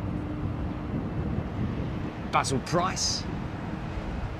Yeah, well, actually, Julie, you know you need to have a little bit of give on that, and the reason I'm saying it is because the only people who are up their own backsides are the media people, the people in the offices, not the volunteers. The volunteers are just fantastic.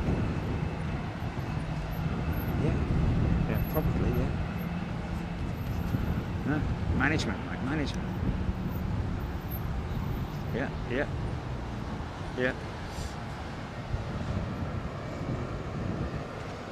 Oh, wow.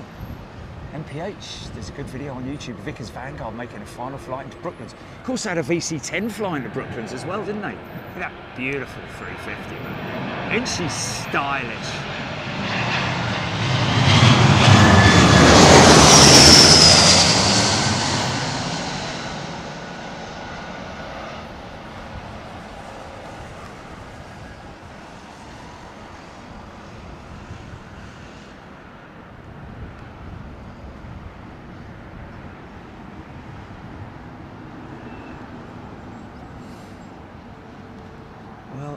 I've got to be honest with you, mate. The general manager that I used to work with right at the beginning, remember when I did stuff with them right at the beginning? He was a lovely fella. He was a lovely fella. And then they've obviously got some new management in, and they suck, man. I'm telling you, they suck.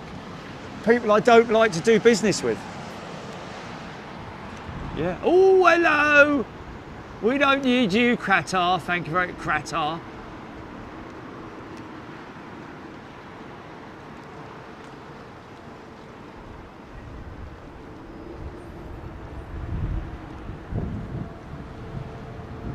Melanie, absolutely. Yeah, Scropey, go to Brooklands, but just don't talk to anyone from the office. You'll have a fantastic time talking to the volunteers.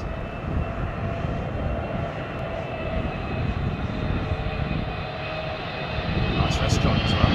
Cafeteria.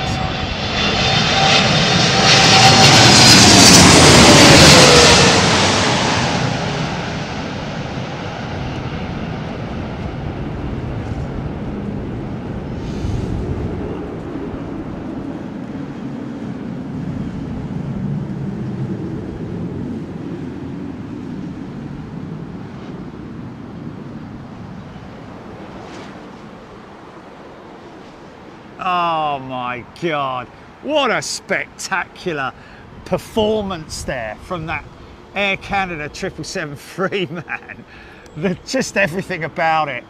The gate closed here. It's a big metal gate and it's swung closed from the downwash. And we once again got that beautiful sound, man. Aviation. 4K, whoa, basically says it all, doesn't it? Mit K 999 super chat. Okay, stand by, Mit K. I'll read your kind words out in a little bit. Look at the engines being powered up by the auto throttles. See little puffs of black smoke coming out, telltale signs coming out. Look at the big 35-ton undercarriage hanging underneath here. Here we go.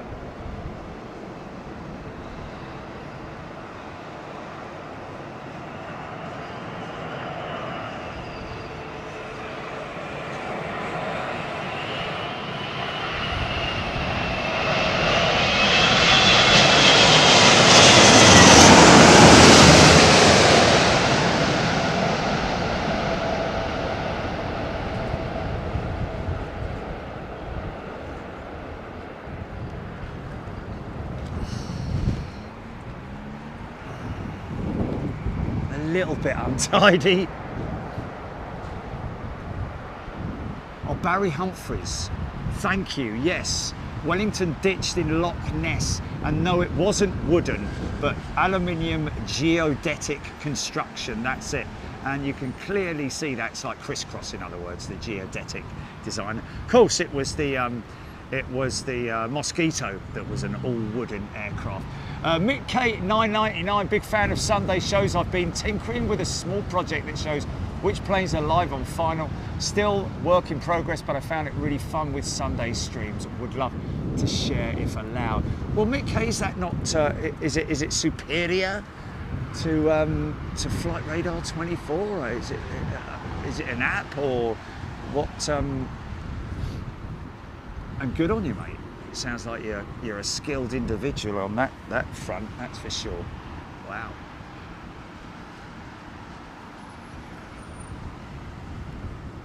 Dance of the ailerons, Brian Stewart, absolutely. Still got their ground spoilers up now. Flaps and slats going up. Retracting.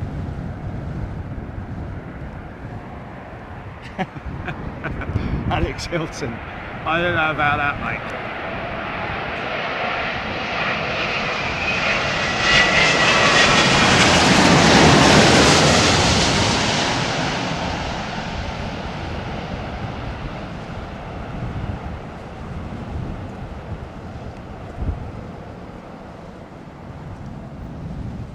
Beautiful.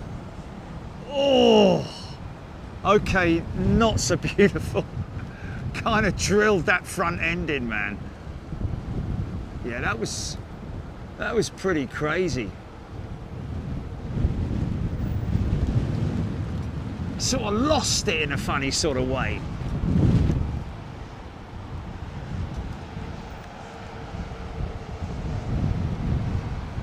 Triple 7, Lenny. boggles his mind to see how big the 380 really is. Yeah, it is just a monstrous aeroplane, isn't it? The big brute, mind you, the 777's the big brute really, isn't it?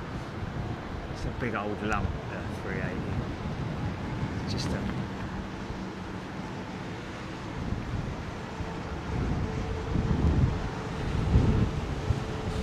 don't know what my name is, Jilly. You haven't done a Summer Nights EMA stream. Not yet.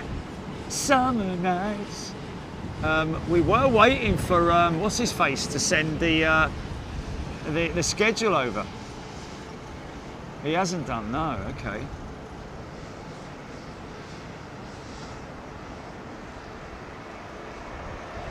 Book his travels. A little late. Book. Booking.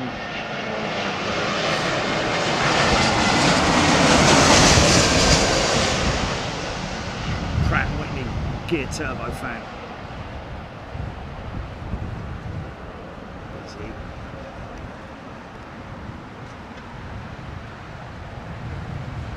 Yeah, it's tricky out there, isn't it?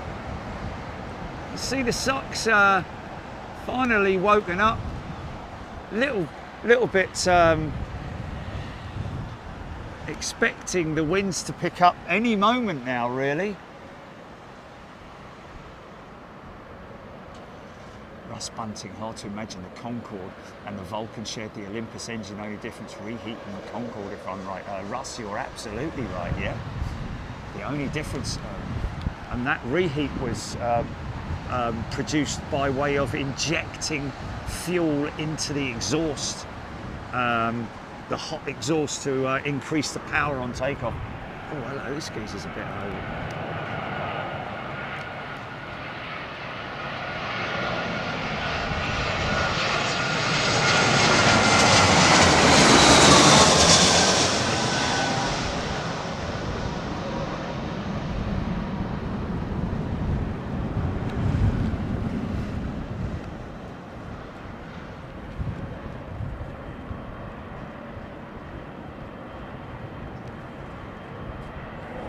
Wow!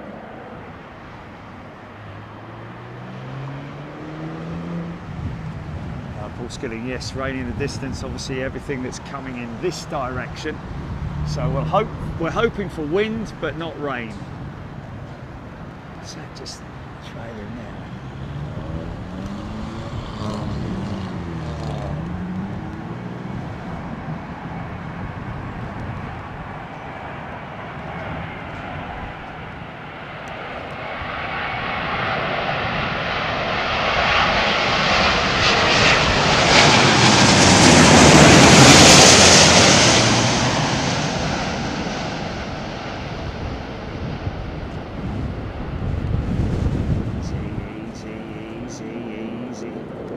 Vortex.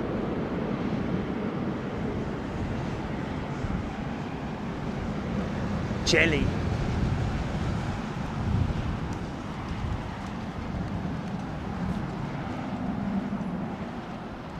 Happy 777. Look at his little smiley face, look.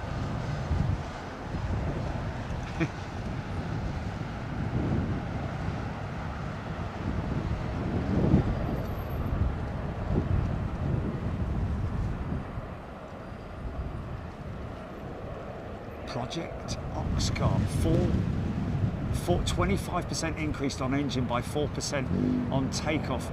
So 5 engines on Concorde takeoff and supersonic acceleration, the equivalent of. Yeah, no, I know. I just filmed it. Yeah, there she is now. Stand by. Let's see if I can grab it.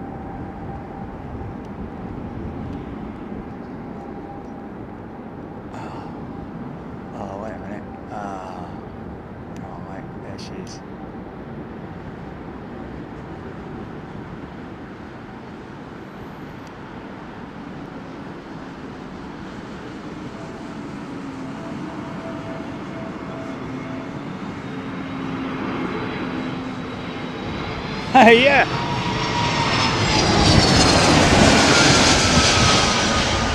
Yeah.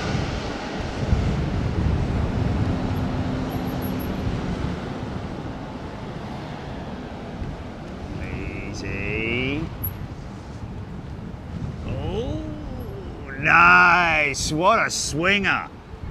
Cool. So with these slightly increasing winds, we could potentially get some shed effect, shed vortex, whipping up over these sheds here. The wind basically whips up over these sheds, and these aircraft, just about where he is now, are normally hit by the wind, travelling up and turbulating over the sheds.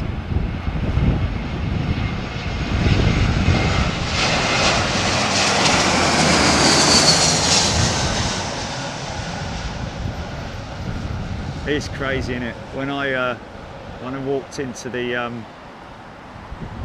BA sim yesterday with the camera, and he said, "Is that it?" I was like, "Yeah, that's it." He says, "No way, man! A little camera like that, and you get all the way up there in the atmosphere and see those planes cruising." I'm like, "Yep, wow."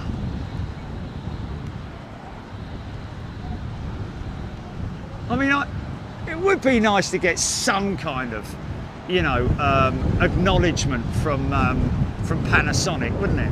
It would be nice, because we probably sold. Well, did we? Only other than.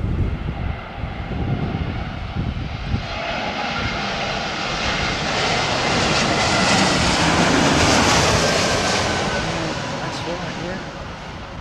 Yeah. I wonder if that's been.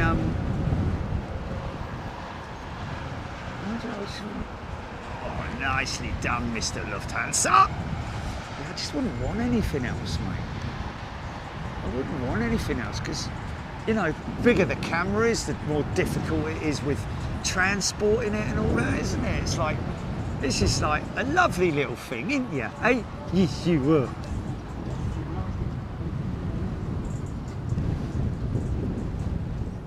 And they've modified it as well, you know, in terms of, yeah, new lens, a new lens, better in the in dark. Oh, hello, this geezer, like, got a bit of shed effect there. Yeah. Grant must have done Miller, great flying skills. Yeah.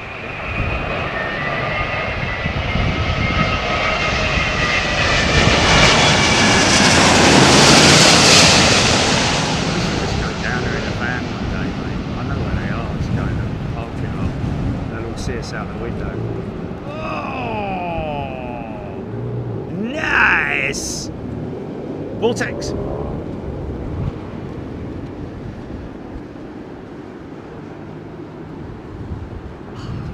It's an amazing sound, because you know that the sound that you're getting is the tube of air, the vortex tube, and it's fantastic, man. As it rolls across. We see it off the wings. Can't wait for autumn and winter, folks, because from this position, oh my God, you're going to see some incredible vortex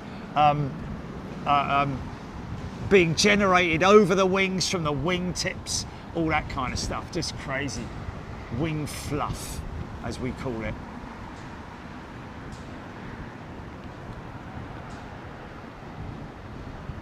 Reagan Farmer 787-10 from Riyadh, 7 minutes out.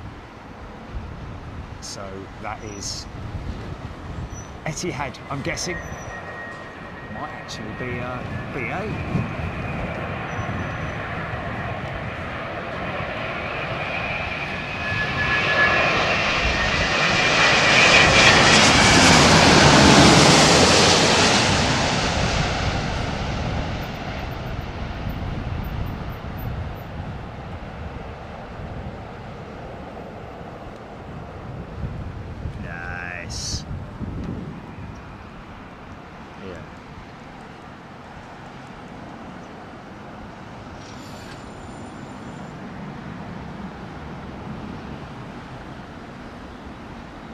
Steve Owen, like your mouse mat, are you selling them in the store yet? Yes, Matt.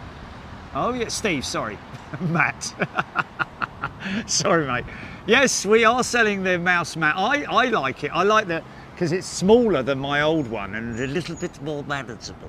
Well, a lot more manageable. Nice, thick, you know, and it's just perfect, really. And my design that I picked, which is Chili's design, I really like it. Jennifer Bailey, was sunny here in Hove this morning, but looks like it's about to rain. Bobo YouTube.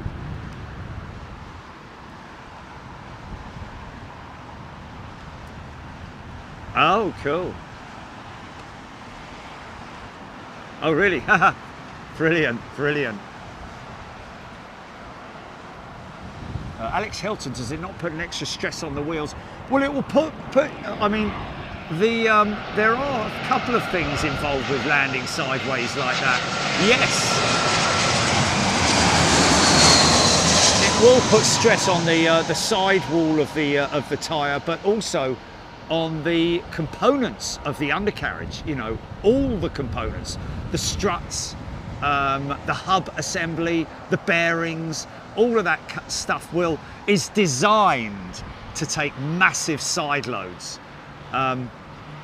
Start up. Hum with me.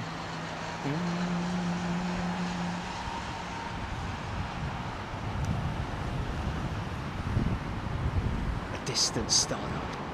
And here we are at Heathrow. In the distance, you can hear them. Distance GE90 startup. And there, that sound there. A bit like a whale.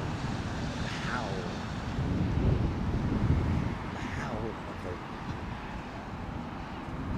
Pratt & Whitney geared turbo fan.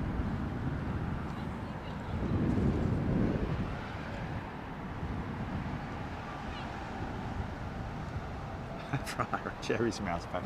It doesn't take a battery, man.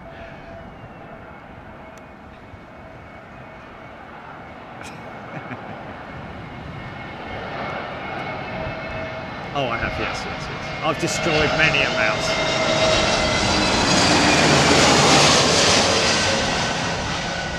I've got a mouse breaker's yard. Oh.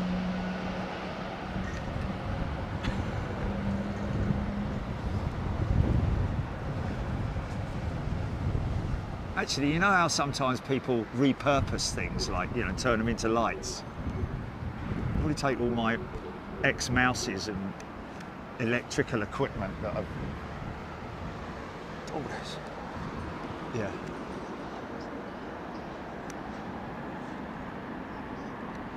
Oh, he was geared down early. I think Emu calls that free drag, doesn't he? To slow the aircraft down by getting the gear down nice and early. So now flaps are going full, or probably not full, maybe, well, near as, you know, they're past the flap 2, or what is it, 10 or 20 on the Boeing.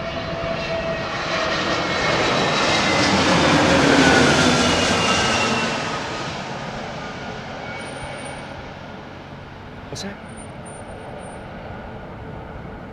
Oh yeah, no, that was in the. I came in a little bit tight into the driveway and walloped them.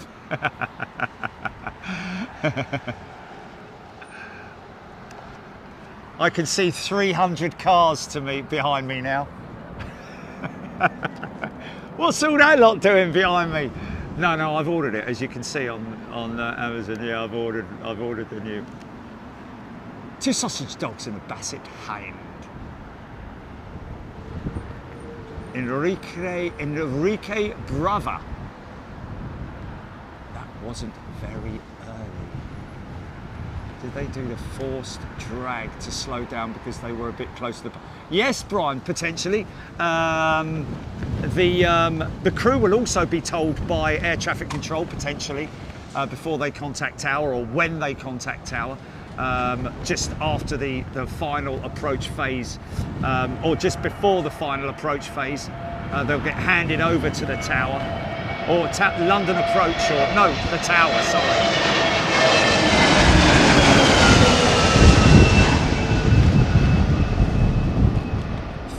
Orion 3320 US dollars super chat. Enthusiasm and dedication is resulting in top coverage. 3 Orion 33. That's a very kind thing to say. Thank you very much for your gifting. Enrique 777 got a shorter final. Okay, there we go.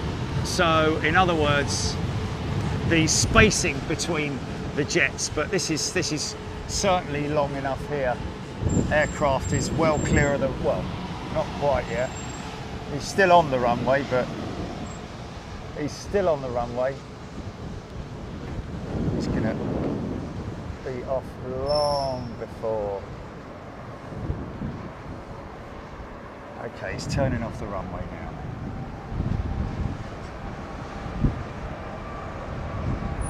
Lots of bouncy planes. I like that, Jennifer Money. I don't know if Jennifer's just tuned in. Oh no! Oh no!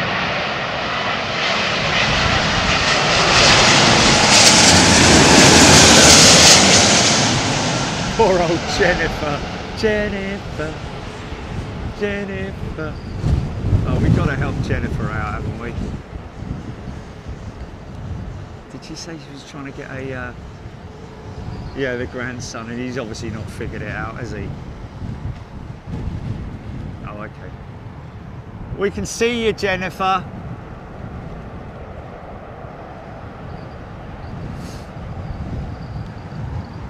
Well, you put that up in the chat, mate. Jennifer, Jill is just going to give you an instruction to give your grandson, and then we will try and walk him through the process of all of that, whatever it is. I can't remember what it is. KLM 777, Panama City, north of you, parallel with the back of the stack. Okay, right, parallel with the back of the stack, north of me. Okay. Not seeing anything just yet. Is it? I'm guessing that it's travelling. Oh, this is.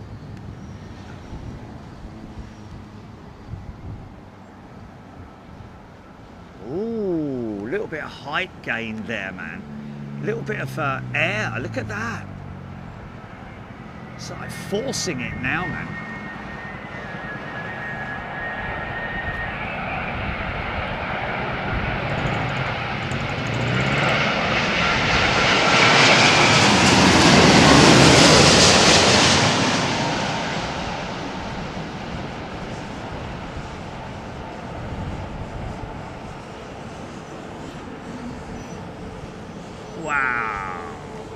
Yeah, a little bit hot on that one, man.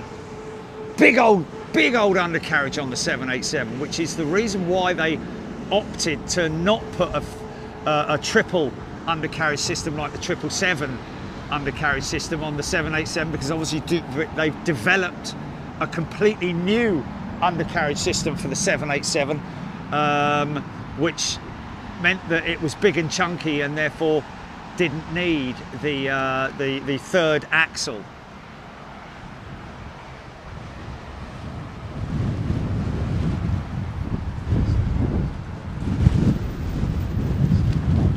I think that's too far to my north west pass, north Watford, and I think it might be right. Okay, 777 Lenny. Flexi wings, yeah, this is great, isn't it? It's a feat of it, amazing feat of engineering, seeing the flex, not just on the 787 though. Don't forget, it's not just on the 787. It's on it's on all aircraft, even these small ones.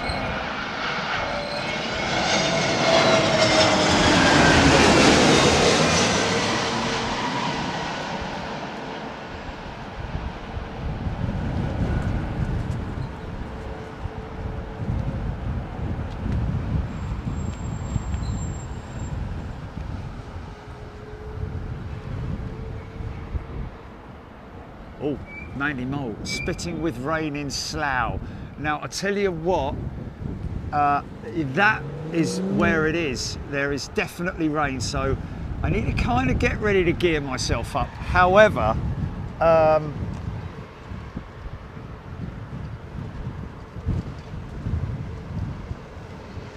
okay, right.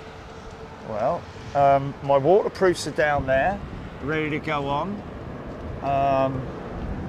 Maybe I could, if I put them on now, it's going to be too hot in it, I'm going to be boiling. Steve Owen, £10 super chat, thank you for getting a novice into sim. Wow, Steve, that's brilliant. Oh man, that is so cool. Well, I was a novice, Steve, as well.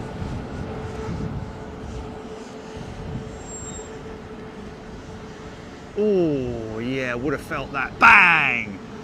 Everything moving around in the overhead bins, blah, blah, blah.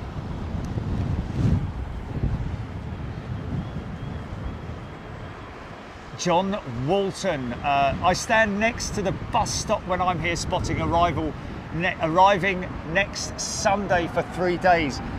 That's awesome. He's talking about that bus stop over there. I think somewhere up there. Yeah, there it is there, yeah. K8-999 super chat. Thanks for the prior interest, Jerry. Definitely not a replacement flight road, but I find it easy to keep in the background during the stream. Just a small website. Cool. Planes so. Make it so.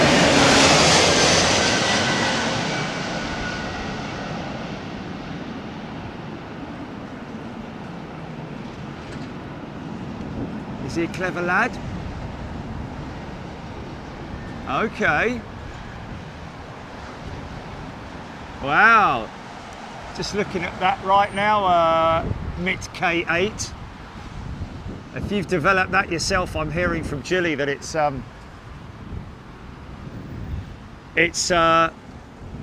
good. Okay, well if Jilly likes it then, so yeah, go check it out, folks. Planes.so. Planes.so. Yeah, wow. Oh, right, okay, so an integration with flight radar as well. Is that 321 XLR? Where's a 321 XLR?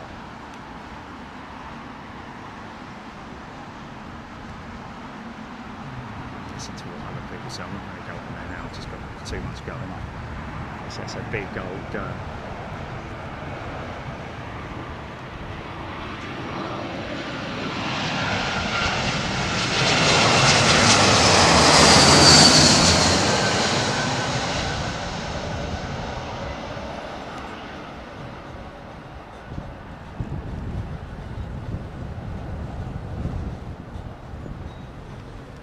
Listen to that. Avro Arrow. Jerry left the sim novice category behind when he piloted the F-18 at Anchorage last Thursday. Oh, that's good, man. That's good to hear that. I've got to be honest with you. What's this geezer doing? Mate, I'm telling you. So yeah, I took Jilly, I thought, well, you know, it's a birthday, can't just like say bye then at sort of like whenever it was, 3 o'clock in the afternoon, 4 o'clock in the afternoon. So I thought, well, should we go bowling then? Because we've been saying that we're going to go bowling for a long time. The bowling right next to the Courtyard Hotel. And I thought, yeah, you know what? Let's have a go. I haven't bowled for quite a while. Well, many years. This is another Air Canada 777 in the wings flexing.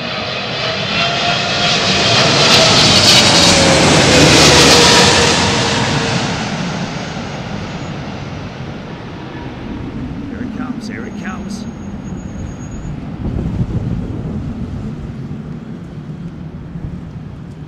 Wow, how cool is that, man? couple of big GE90s over the top. Yeah, so we've gone down there, and I, you know, I mean, I used to be good at 10-pin bowling,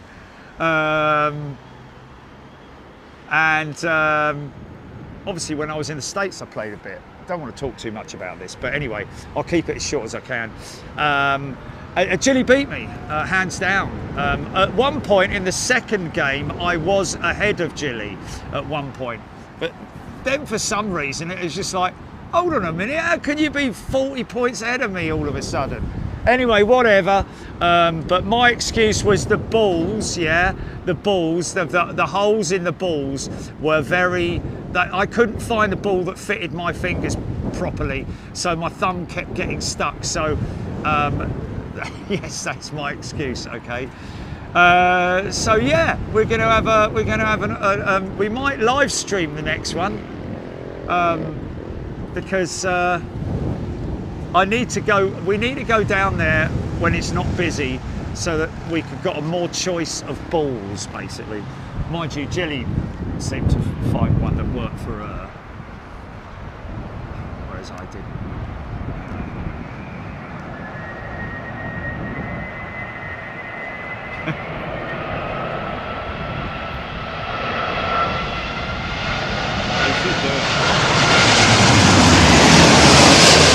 All we have to do is just say we're filming it. We don't have to say we're live streaming it. You know, we're looking down the thing, aren't we? We're not looking at other people. Right? I know it wouldn't matter. No. Nice.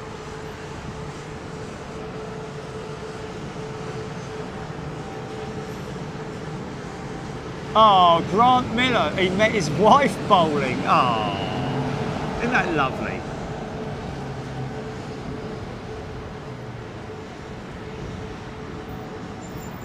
I'll tell you the other thing we'd have to do, Jilly, is that laser gun thing. Or paintball. I'll get very ranty at paintball though, because they are, when they hit you, they are big jet bowling, 10-pin TV. Gillian Sankey, Brian Stewart, no sport. Yes, sorry, yes. So that's going to be something we'll put out on Extra, folks. Yeah, it'll be on Extra. We'll do it live. You fancy a bit of fun? See me getting, well, trying to beat Jilly. Let's just put it that way. Sam Brown, awesome audio today. That is great to hear. Thank you, Sam. Always like that feedback from you guys about the audio.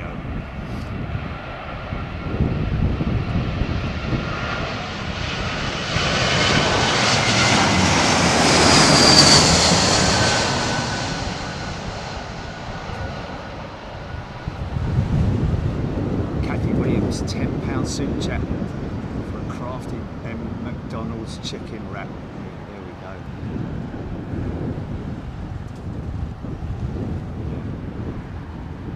I mean, I did get very ranty when one of the 10 pins, like, I hit it and it sort of slid across the side. I'm like, you can't do that.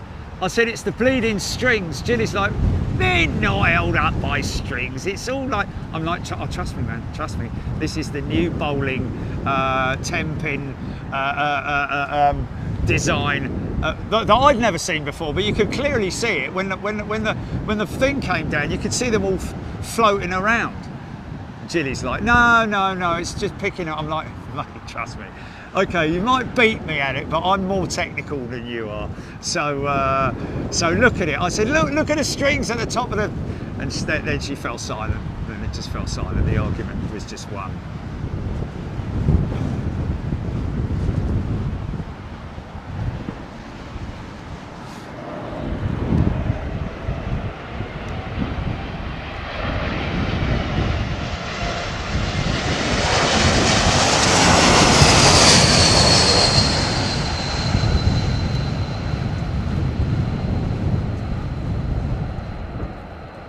Tony.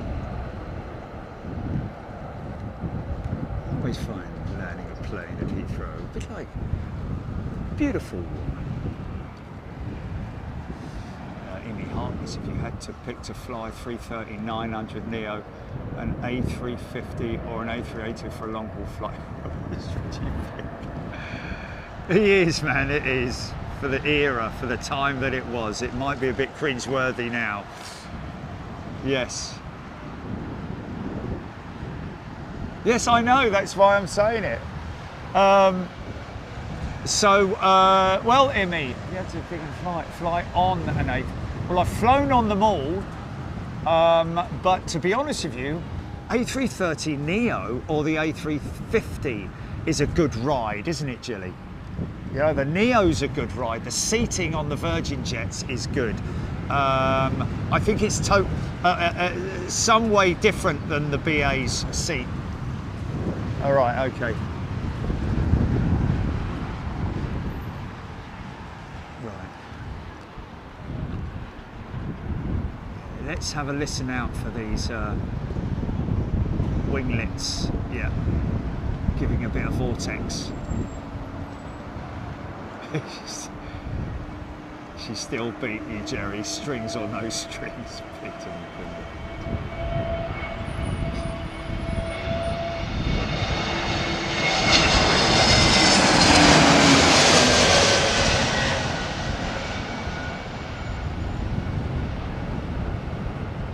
But if I keep losing, then I'll just fire you.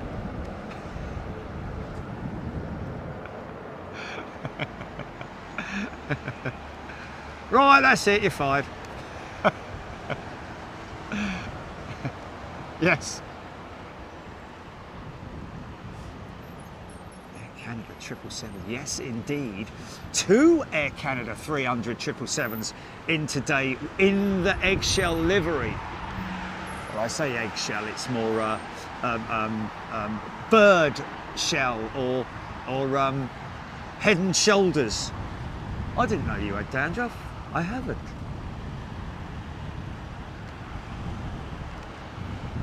Yeah, it's quite interesting. Sometimes you might see 3 Air Canada old livery jets in a Heathrow. Seen before.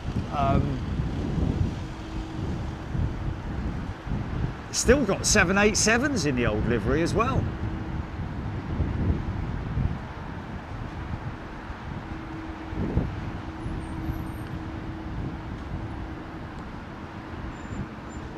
Oh, Basil, I know. Oh yeah. Oh no, but I tell you what, I could definitely have. I'd ruin you in a guitar hero thing. Well, yeah, but the guitar hero. No, I'm not interested in that. I'm talking about like in real life, like, you know, whether anyone could tell. Obviously people who don't play the guitar, but could tell whether I was faking it or not.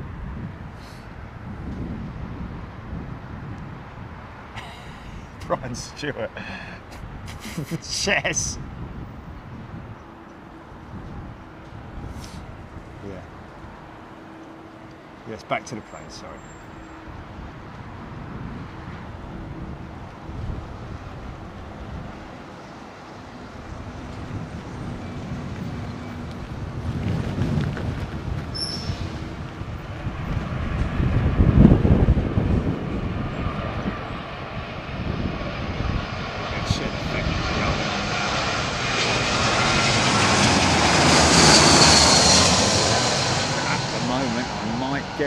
With the rain, not getting any thrust front at the moment, so but these guys not struggling, but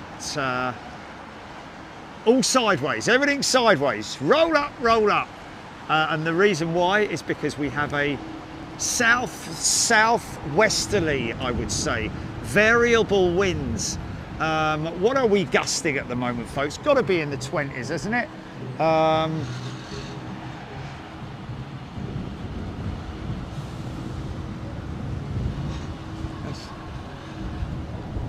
Just have a look, see what we are right now, 114, so at 2 p.m. Winds are going to be 16 gusting 35. 40% chance of rain, 20 degrees. So luckily for me at the moment, there's a bank of rain over there that I can see, but like I say, everything's going from left to right. So at the moment, it's not looking too bad. Nothing really happened with that 380, did it? Right, let me just jump down quickly, folks. See what he's doing. What's he doing? What's he doing? What's he doing? Well, what's John Smith doing down at number 33? Are you fiddling around with that rudder again? Oh, look at that. How cool is that? What's he doing? That's the trim, that's the rudder trim, isn't it? That he's working on there. Is it? I think it is, you know. I love the white engineering. Right, hold on a minute, let me just jump down.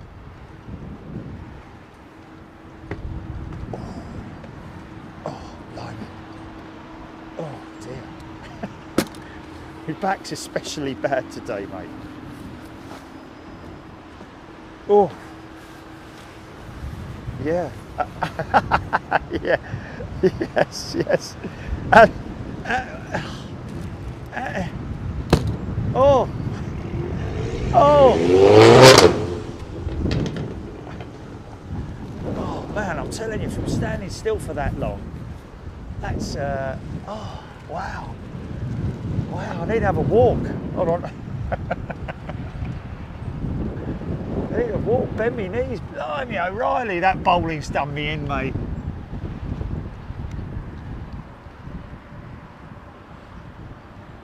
There's two of them up there.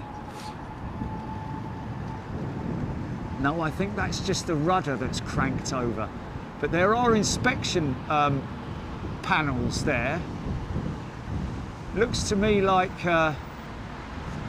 could be just overhauling a particular component. Maybe an actuator in there, maybe replacing an actuator.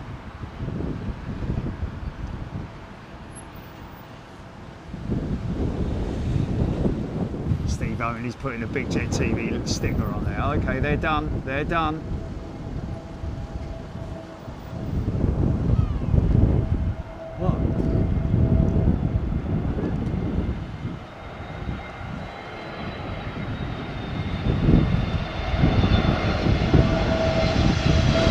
Oh, it's definitely down the bowling, the bad back. 100% back. Yeah. Nice bit of funk there. Yeah. Well, it's a particular movement, body movement that, body moving, that you don't do every day. You don't. It's like a very unusual sort of like pressure on the hips, big pressure on the hips, man. Some of these jobs are great when you say to people, what do you do? I would love to say I did anything to do with planes, Sue saying. Yeah. I mean, there are so many different, parts of aviation that you can get involved in, isn't there? I was saying to this young lad the other day over at the Renaissance, asking him about what he was planning to do and that, and he said he doesn't know for sure. I said, well, if you want to get into aviation, he said, I might become a crew or something like that. Oh, hold on, stand by for a beautiful G90 startup any moment now. But I said, you know, go and work at the airport.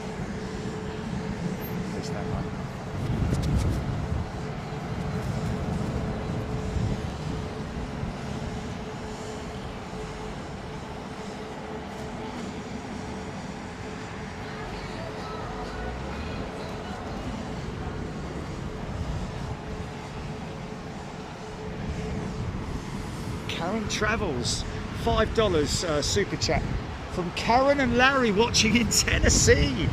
How cool is that? Sharon Cassell, I don't like Korean new livery either. Somebody obviously they brought that up. Bit controversial, especially as I, for one,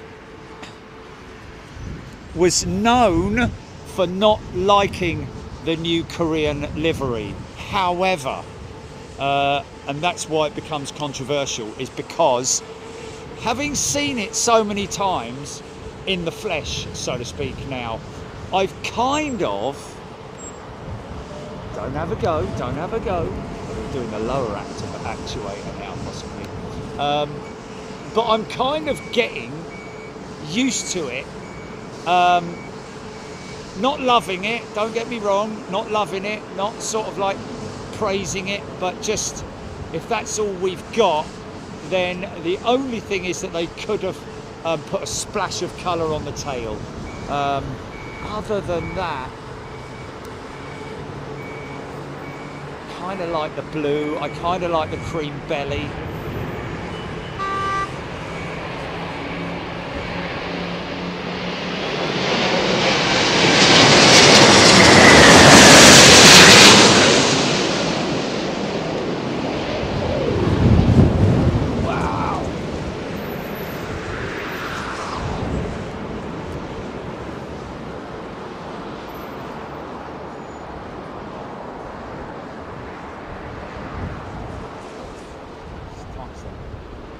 Timestamp that, please. Yeah, timestamp that. We got to post that, because who heard that? Who heard that? That was the craziest vortex. And look how quickly it got down to me as well, man.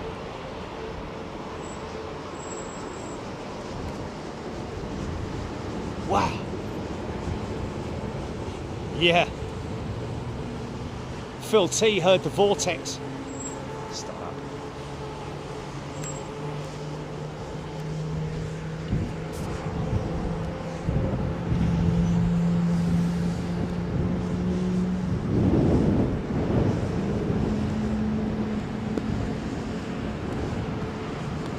Oh, someone's bought a mouse mat. Brilliant. Oh, you guys are ordering some really cool stuff, mate. Passport cover. Wow, I like that. Look at that long range.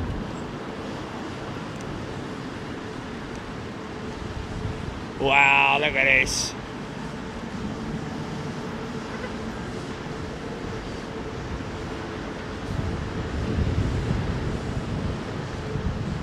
I love that shot, man. What a graceful shot that is, man. Wow. I hope the rear gunner's looking out for that.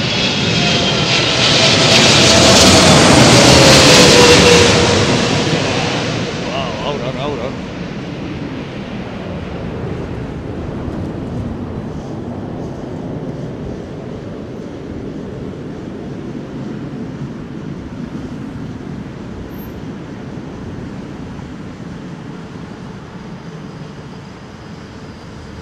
Wow, Scotty Orange, that was great on the headphones, man. That is so cool, isn't it? Right, just let me open my sandwich, folks. These are old, my eyes are bent, my nose is old and drizzled. Mark Barr's got a Big Jet TV sticker on the back of his passport holder. Awesome! You guys, man. I've yet to sort of like see, and I probably never will, but it'd be great to see just a random person like walking through an airport, not even, just crossing paths, and they're wearing some merchandise. People say they travel it, so, but great. It's great for the pilots when you rock up on the flight deck though with your Big Jet TV t-shirt or your hoodie on or whatever it might be, or cap or whatever.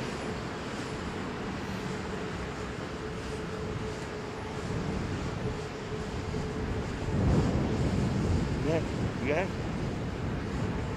No, there was a pilot who said he had a Big Jet TV hat. Bogo YouTube butter, Phil T greased it. That distinct sound of a 777 levy.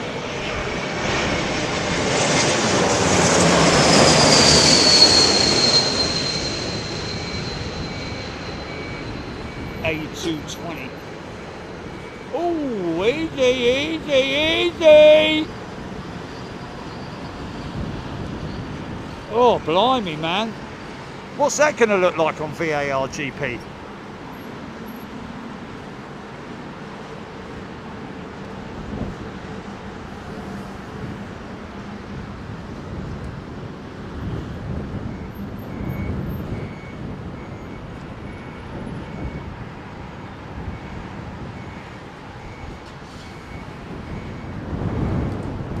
Right, I'm watching it on the phone.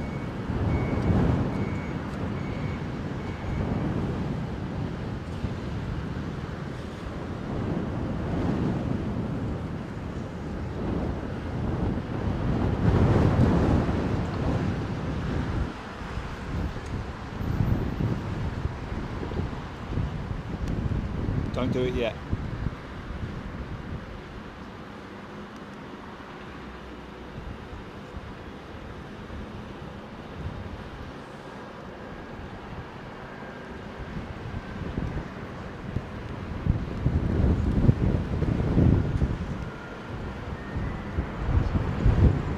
Delta 339.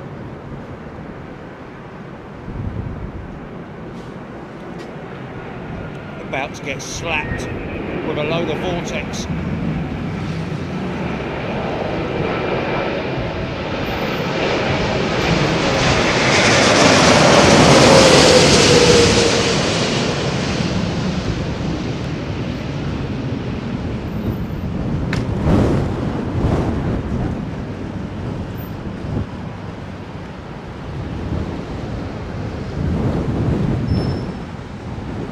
What's that, Chile?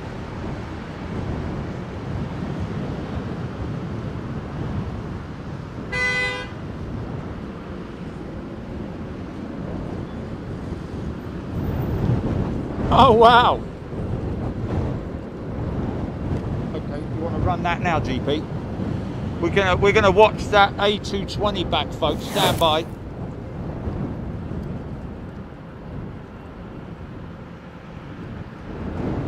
Oh, you're not showing it on the phone, then? Oh, where is it then? We're not. I'm not seeing you.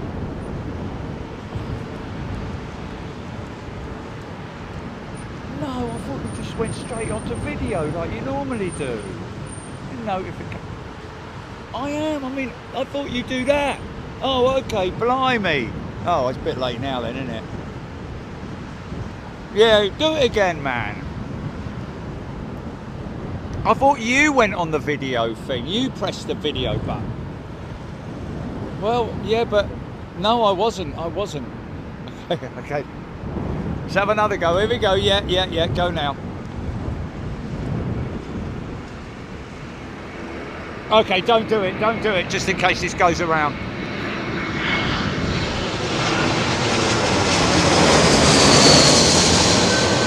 Last time you put it up though, mate, not me. Definitely.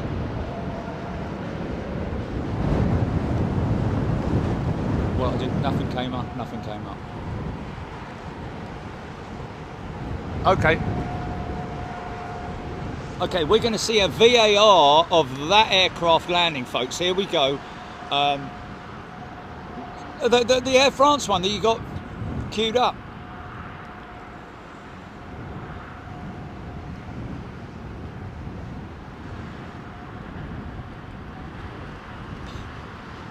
In your own time.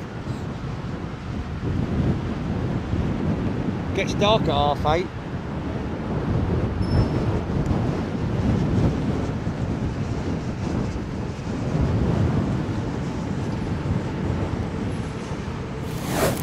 Yeah.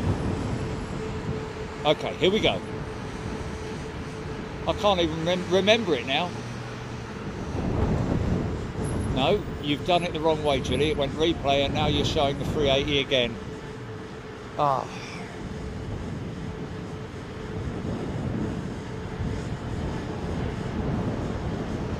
Okay, forget it.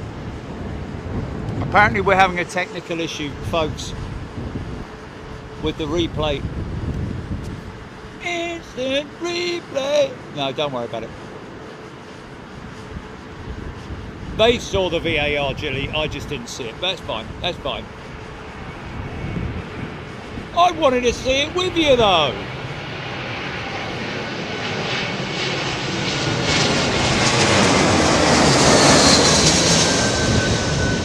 I wanted to watch it with them, but it's too late now. It doesn't matter. Many more VARs to come. Getting a little few spots of rain. God knows where they're coming from because there's no clouds above me, but they're obviously, these winds are pulling these. I think it might be off the bottom of that, just off the edge of that cloud there, that I just got it from. Just doesn't look like it, does it? Doesn't look like it. The this cloud doesn't give the appearance of rain clouds.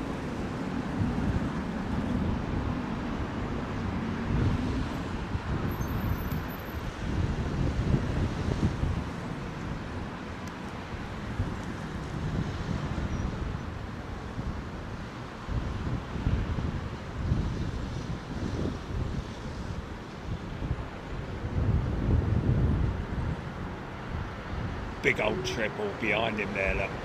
I think it's a triple. Gear coming down.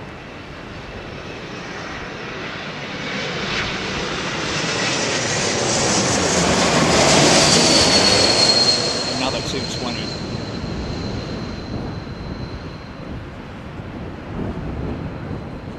I think it's been Airbus's best year for the 220. Oh, whoa, whoa, whoa, whoa. Yeah, man. Sort of let go and then just let it drift.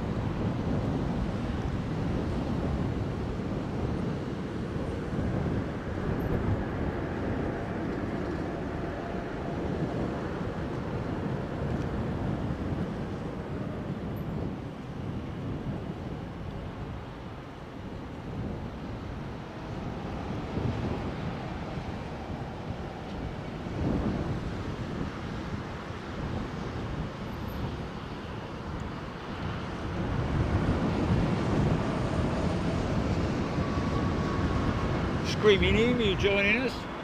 Pilot with JetBlue, folks. Soon to be on the 320neo.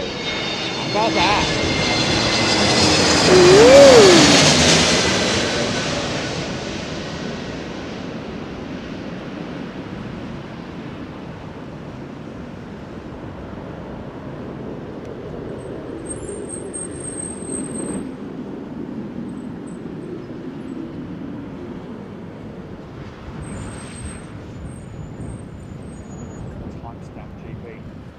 Another one, man. We're getting some great vortex, man. We are blessed with the vortex today. Blessed are the vortex makers.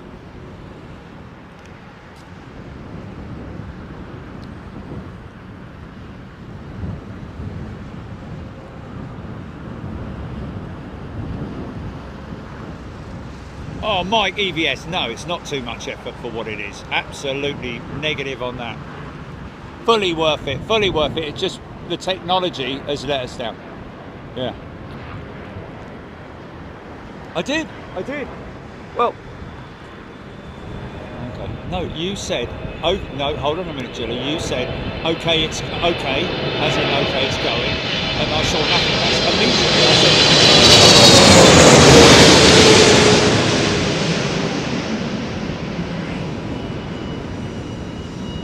seen the blank screen. Yeah, right, sorry, you're right. Nice, hard, heavy landing, man. You're right, yeah. Okay, so in future, before you're about to say, make sure you can see it, even while you're loading it up and all that, yeah? And then we'll, yeah. Because I swear last time I didn't have to hit the video icon, it was you who delivered it to me. Okay, all right.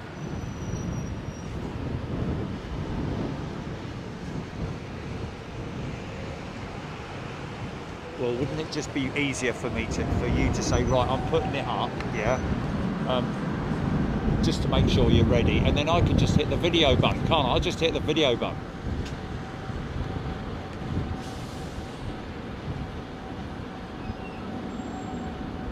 but it worked just then. It worked just then.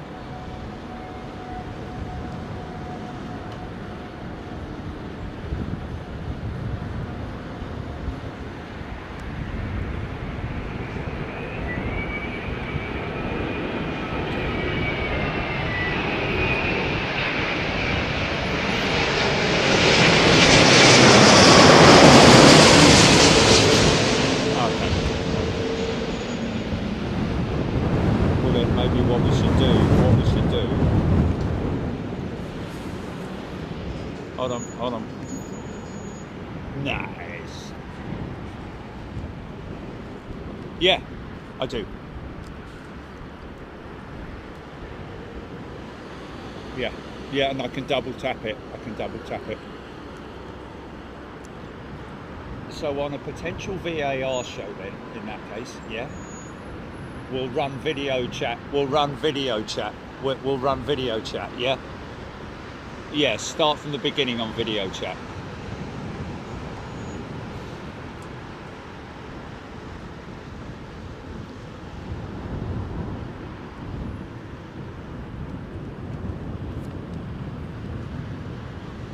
Beautiful tie.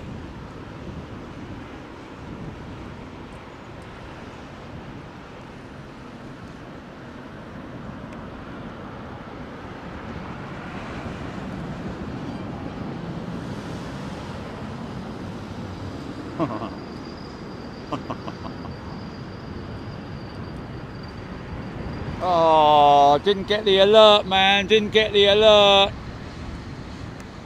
Oh, whatever that is over the...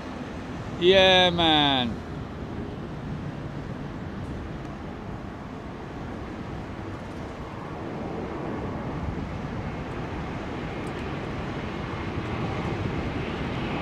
Nah, he's gone now, man.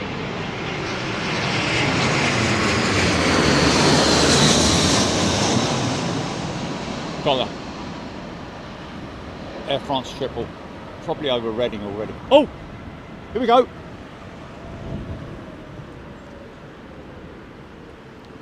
I did promise you an engine run today, folks. Well, I didn't promise you, but... that 380. See what I register. Lee. It's General Lee. Here we go. Oh, it's just a soft run, I think.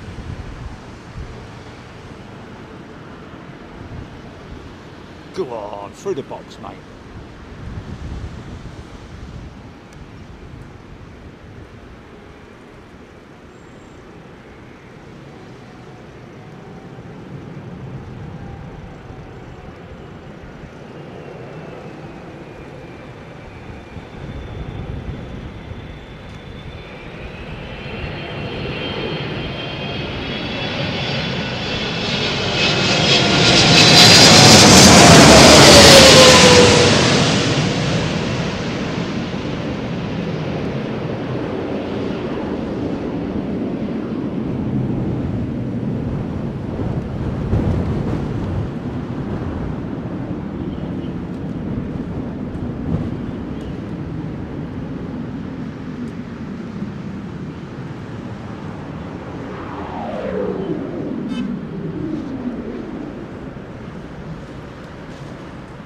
Timestamp, GP, timestamp. Oh my God.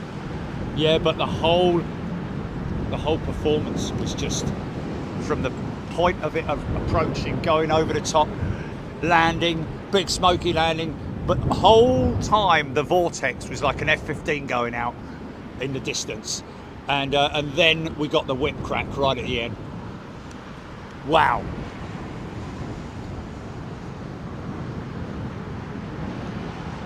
Screaming emu, I heard a rip in time. That's exactly what it is, man. It's crazy, isn't it?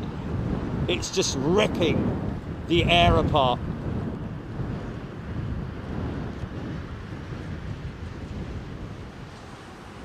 Grant, Mustard, Duck, Miller, lots of throttle adjustments on approach then. Well, the auto throttles would be doing that. pilots generally just controlling the direction of the aircraft. Someone's got their hands over the throttles, but I think it's the Boeing where they move underneath you, don't they? Airbus stays still. We did discuss that a while ago. Cathy D, Cathy H, sorry, Vicky D, awesome sound.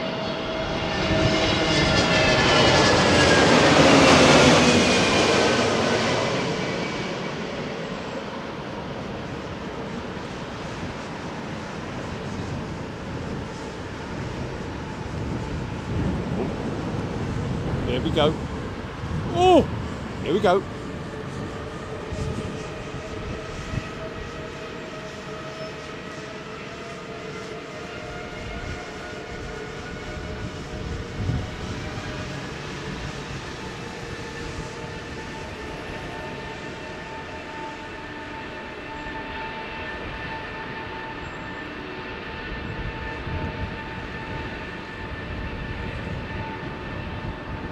I reckon that's about 60%. Maybe even a bit more.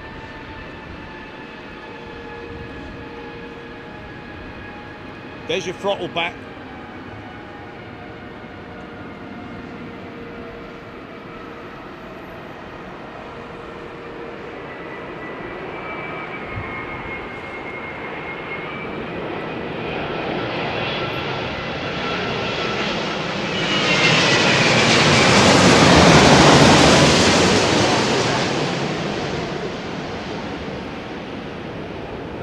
Oh, sorry, no, carry on. Oh.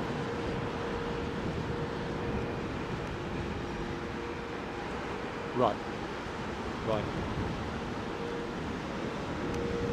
And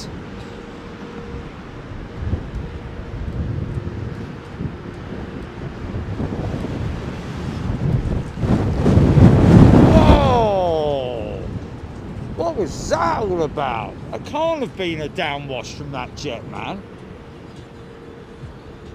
I do from time to time get rogue winds here, man, and I reckon it comes in through that gap there. Wow. It nearly blew me flipping out off, that did. If it hadn't have been for me headphones, or my headset, should I say,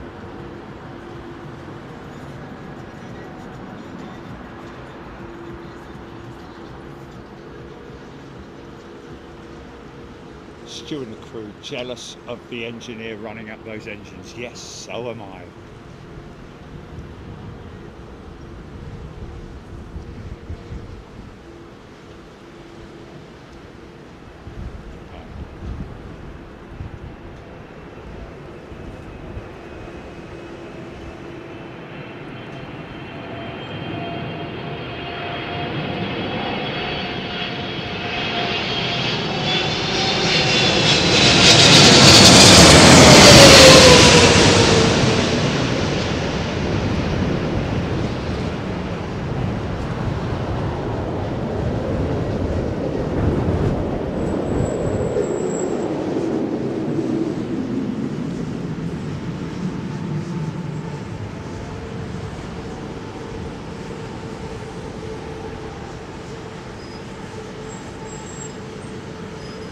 Timestamp that one, GP, just in case, because we didn't get the whip, but we got a very noisy as it.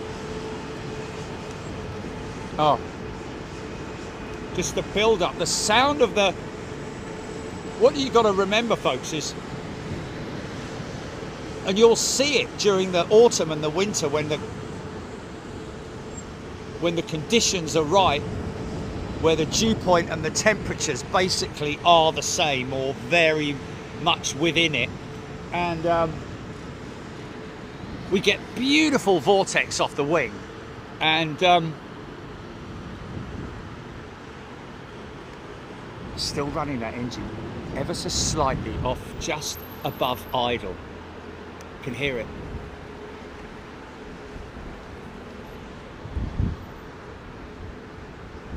Bobo, love the sound of those engines. Nick Hulse, East Anglian, crazy sounds again. Yorkshire Lass vortex after vortex. Howler.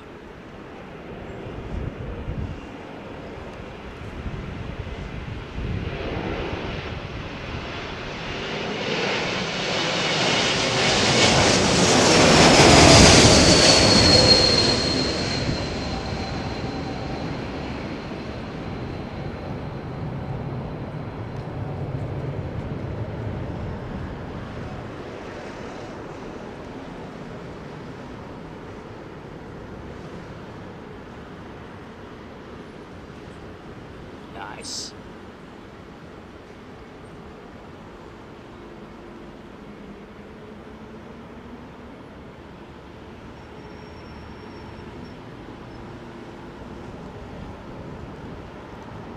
Filthy VC10, yes. It is an amazing thing to see. And then you will see the vortex. Obviously, when the aircraft runs past us, it's leaving that vortex behind it, which is a tubular swirl, basically.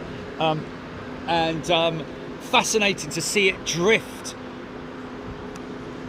down onto the ground, which it drifts at about 200 feet per minute, I believe. So that's where you hear that initial loud, oh hello, what's that big turning into the back there?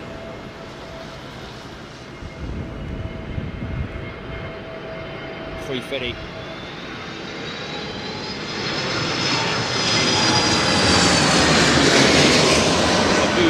Abuja.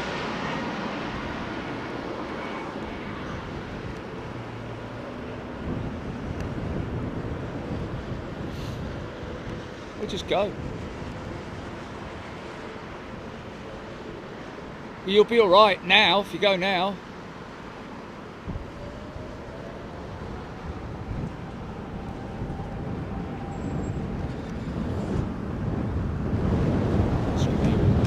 Trent 900 on the on all of British Airways A380 fleet, running the Trent 900, same as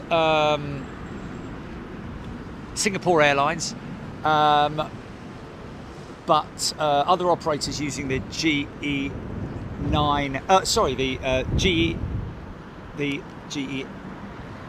is it the NX? No, Pratt & Whitney PW 2700 Engine Alliance. It's Pratt & Whitney and GE, isn't it? Engine Alliance for the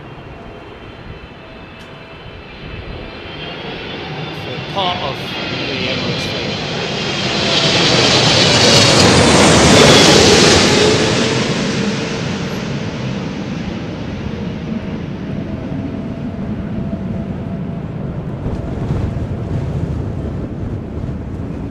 Wow, that was a bit sketchy, wasn't it?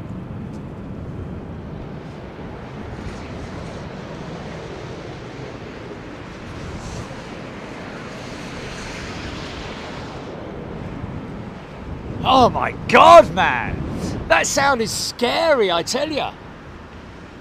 Just like Screaming Emu describes it, it's tearing the air, isn't it? Wow, and another big downwash. So that 777, that came quite late. And you see what I mean about 10 miles, sometimes as far back as 10 miles behind these big jets. Aircraft have to be aware. That's why they fly at different altitudes when they're following aircraft, giving them a spacing enough to avoid that turbulent air. It's Tim Shelley knows what we're talking about.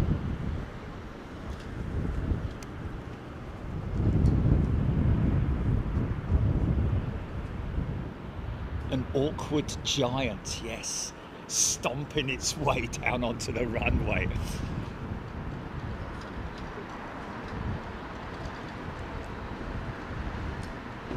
Oh, sounds like War of the Worlds. 777, and that was worth turning up the volume. Times that goes completely. American 777. Times that.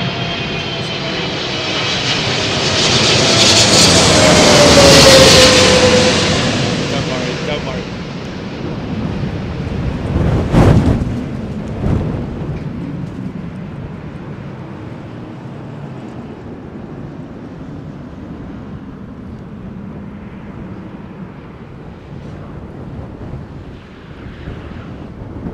Oh my God, man. It's one after the other, man. Especially as well. It doesn't. I mean, I say it's the 777, but it's coming off quite a few of them at the moment, man.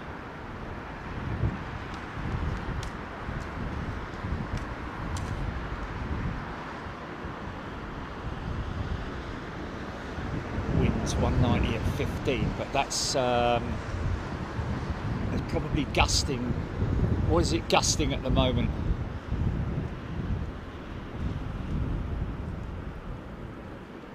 Roger Tinya, 100 KES.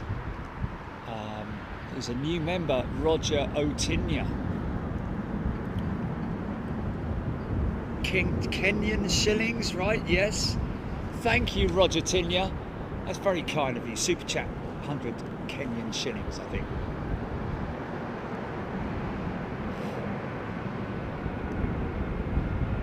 Joe Thompson.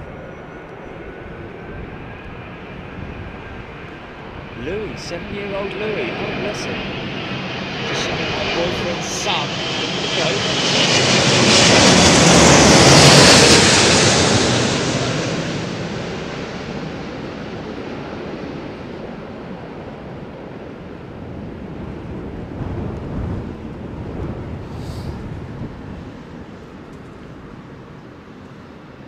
Joe Thompson, good afternoon, Jerry and all. Just showing my boyfriend's son the world of Big Jet TV.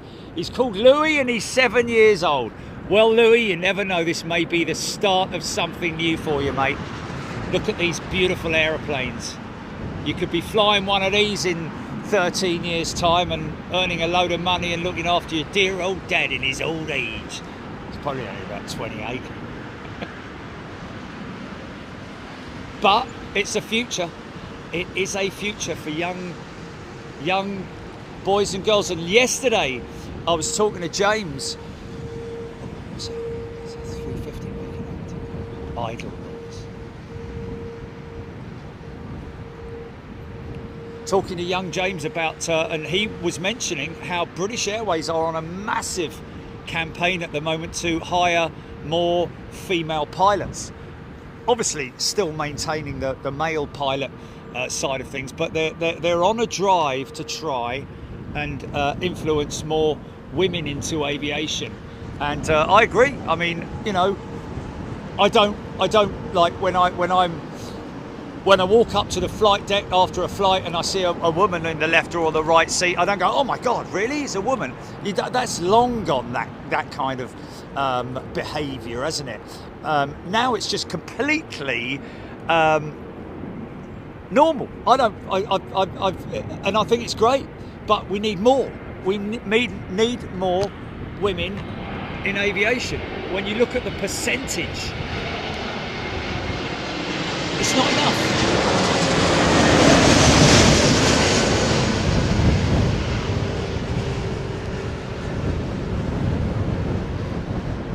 The last flight I took,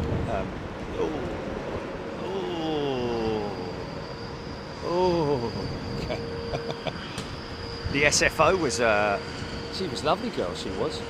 And it's just great to see them, just talk to them. It's exactly the same, you know, got a lot to say, just like all the other pilots have got to say.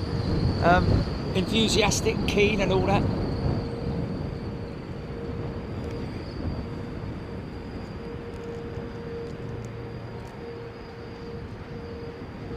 No, they're doing a drive for all pilots, but they are putting up. People have campaigns. People have campaigns, don't they? You know.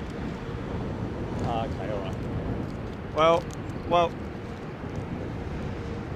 Put it this way, mate. It's not something I read. I was told it by someone. So, yeah, but.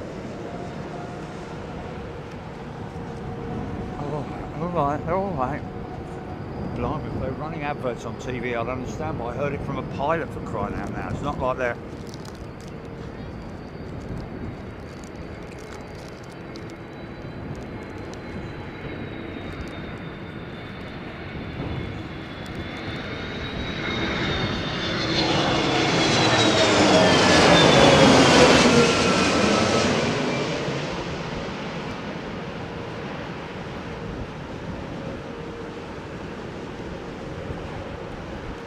PR is PR, mate.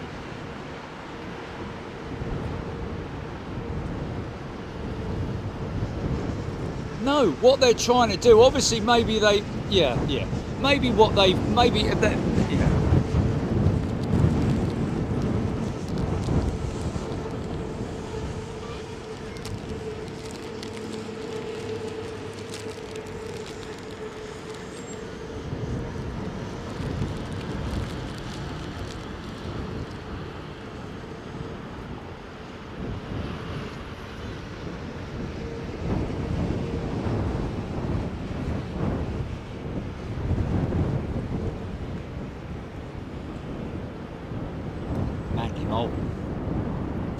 headphones on.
Reading it the wrong way, mate.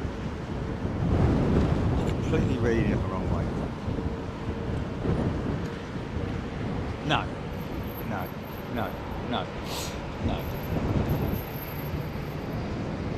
Yeah. All right. That's completely different. That's completely different. The fellas. Yeah. Yeah, no, that's wrong. That's wrong. Yeah. Who? What are you talking about? They use it.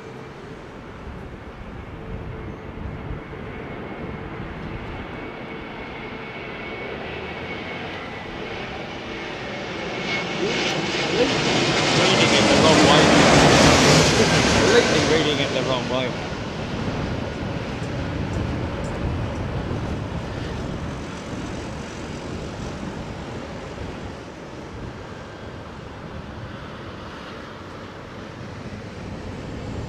No, BAR. Yeah. Yeah, and what is wrong with that? What is wrong with that?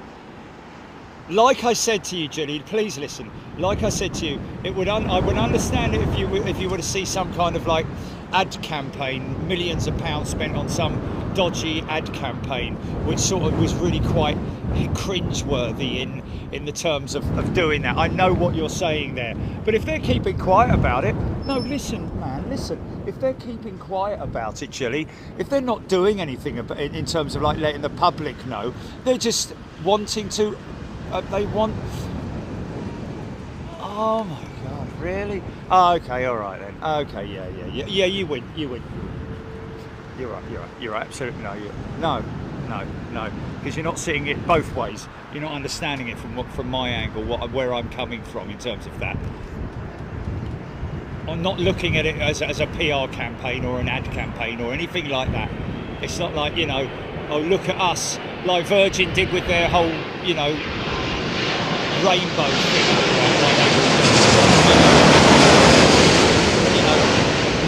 It's nothing to do with it at all.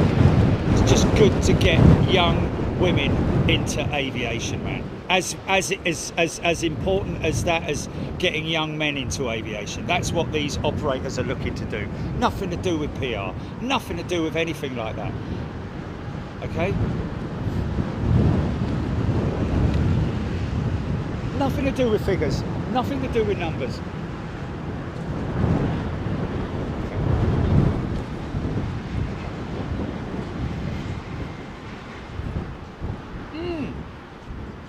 Oh, that's a shame, man.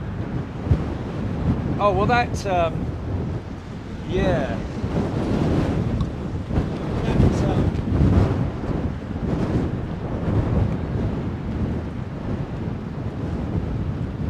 That's a letdown. That flask isn't working. Not our flask. Another flask that I bought, the one that got battered. Yeah, I put a nice hot coffee in it when I started, and now it's barely lukewarm.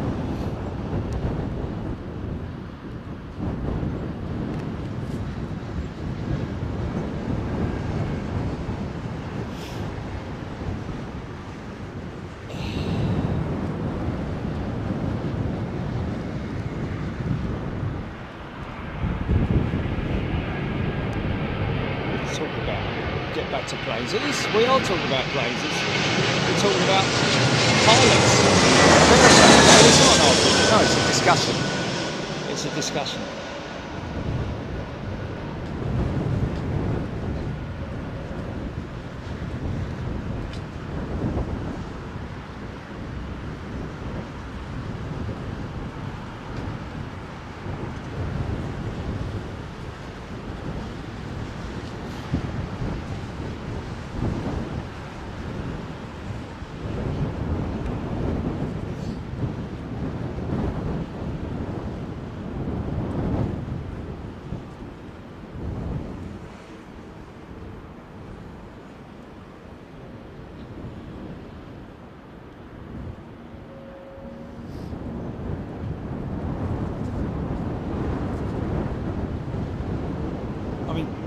One part of the argument, just very quickly, is that the way it's been in the past has been that women or young women have thought have written it off that because it's such a male-dominated arena, there's no hope for me kind of attitude. Whereas that is completely not the case. It never has been. To be honest with you, not even back in the old days, it never was. There were women, you know, the women that worked at Bletchley Park and all that, and you know, the women who flew the Spitfires, ferrying them to and from the plants to the squadron bases, all that kind of stuff.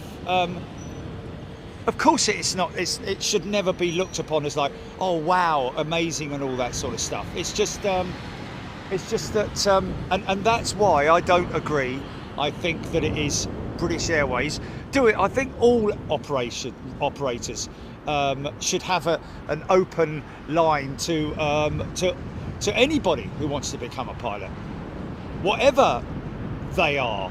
You know,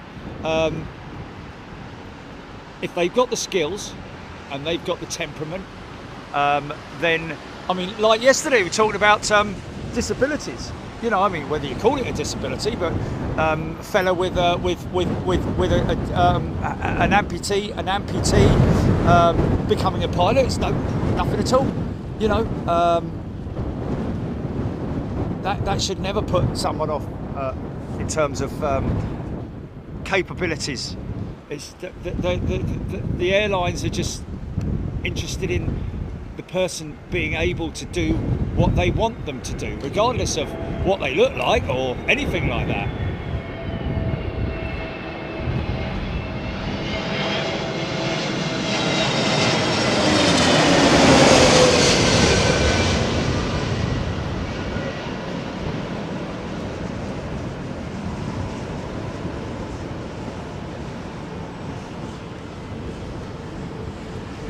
Of course you have. Look at all the schemes that the airlines have got. I think they take about 100 people a year, absolutely free of charge. Yeah, but it costs a lot of money, Jilly. You know, but like BA do it, EasyJet do it. I think Ryanair does it. Virgin Atlantic probably have schemes. There are opportunities for people out there who can't afford it. They know that. The airlines know that. And they're doing all they can because there is still and will be a shortage, global shortage of pilots for many years to come. And that's why They're making it an easier way in. Juve Chopra. Is that R1,000 flying to Heathrow tomorrow? Is that Air India 131 and will be in the UK until Friday. Then to Zurich on Friday. Have a great day and plane spotting. Thank you, Julie.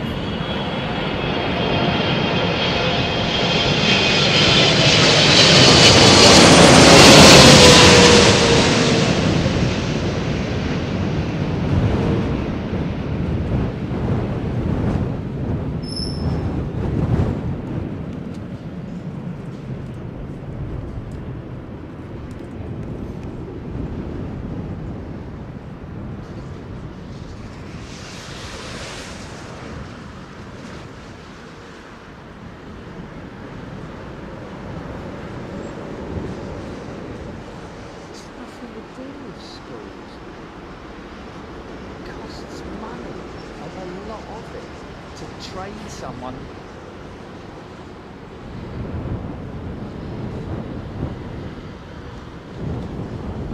very true, very true. That's, you know what, that's a very good point. That's a very good point. Okay, write that down then on a post-it note, Jilly, because that's the reason I would like to go and do talks at schools. If I was going to do anything like that, it would be like, right, everybody in here, hello, hands up, who knows about aviation or even would like to become involved in the aviation industry, you know, as a pilot, cabin crew, engineer, technician, whatever it might be. All put your hands up, and then you just get your answer there, didn't you? You get like one. It's like, okay. Well, let me tell you, there's not enough of you put your hands up, to be honest with you. Especially with you know, with schools around here, Jilly, you know what I mean? Where you're right next to the bleeding airport. I'd probably get things thrown at me if I was at a school or something. Get off! You suck! Okay, wise guy. So this guy is waiting to cross. I think it's the old Bill, actually.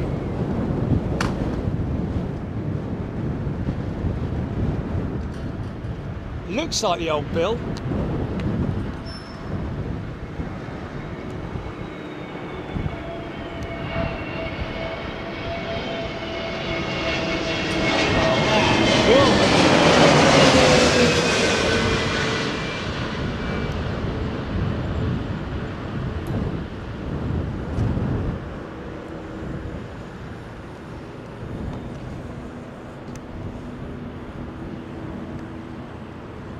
Wow! Good job I went back to that one.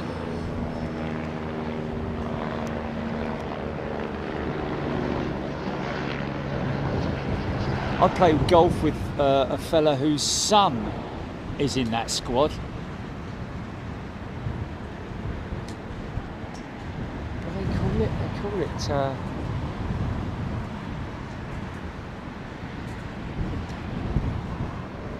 definitely the old Bill, 100%.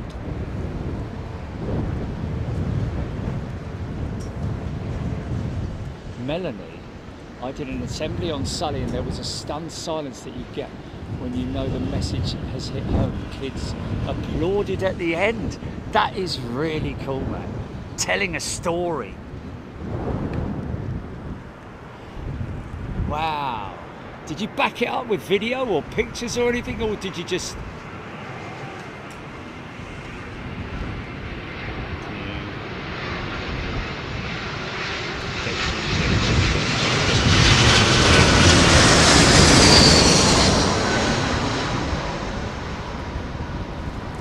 Gary Lyon, yes.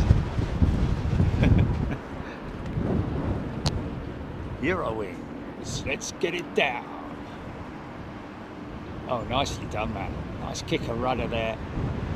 That's skills, that is, to do. I just sort of like...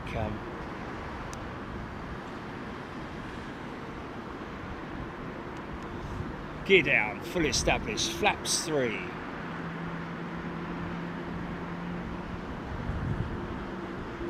Tony Duty, Southall College of Technology has a course for aeronautical studies. Oh, that's a screen grab that. Let me take a shot photo of that. Telecom Tom. Yeah, you need to get them when they're young, man. Yeah. They're sort of right already, they're already on course there, aren't they, really, if you think about it? They've already sort of decided which route they want to go on. It's the youngsters, it's like the 10-year-olds or, well, 15-year-olds. If you tell them too early, then they might not commit to it. But if you tell them when they're,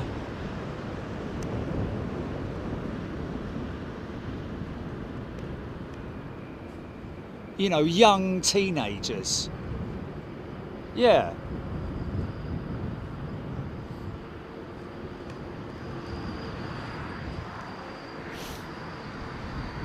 Yeah.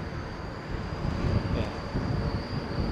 All you have to do is phone and speak to the school and say, do you have anyone that comes in and does talks on aviation?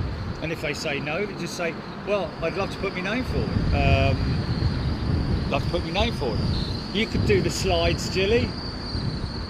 You could do the slides. Hello? Yeah, you could do the slides. Oh, okay. Quite cool, actually.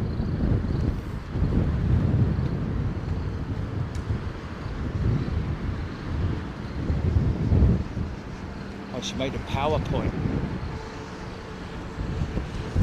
Welding mechanics like it.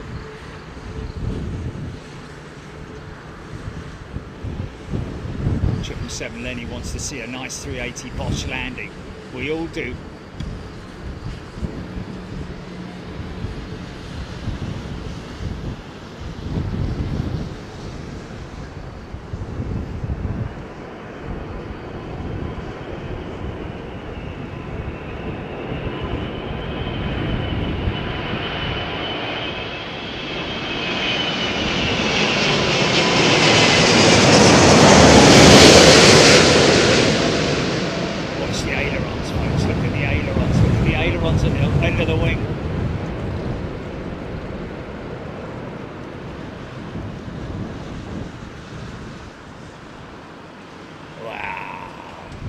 Sort of nailed that, really. It's a big old ship, isn't it? It's a big old ship to turn. Holy hell!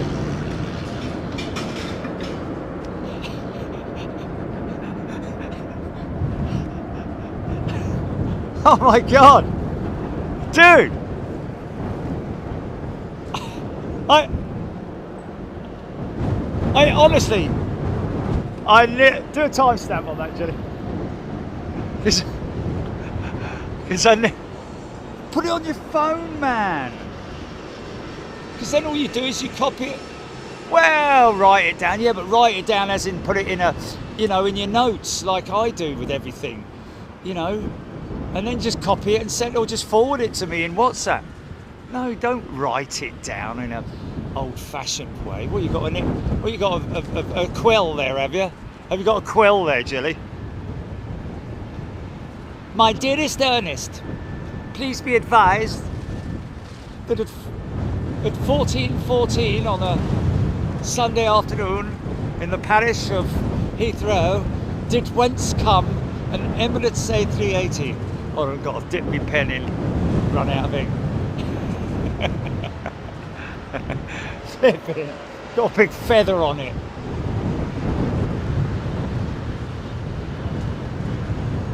Jerry got the vortex. I did, man, I'm telling you. That was fantastic, mate. Woohoo!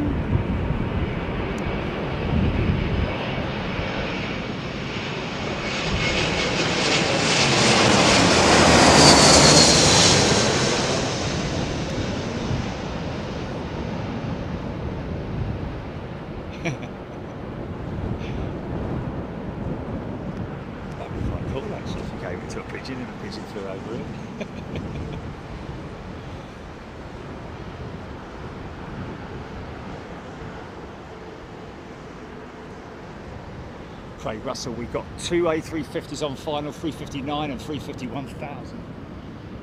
Thank you, Craig.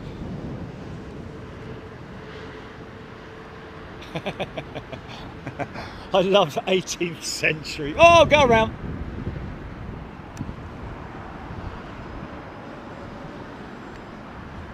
Paul Skilling gifted the channel membership. Thanks, mate. What we got? I mean, the aircraft's pulling off the runway now. That's an unstable approach, mate. That's definitely an unstable approach. Not wind related, I don't think. Well, possibly weather related, but yeah.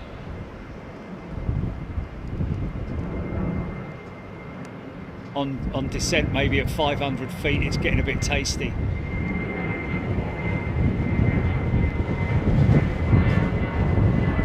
Barry Jonah. Thank you, Barry.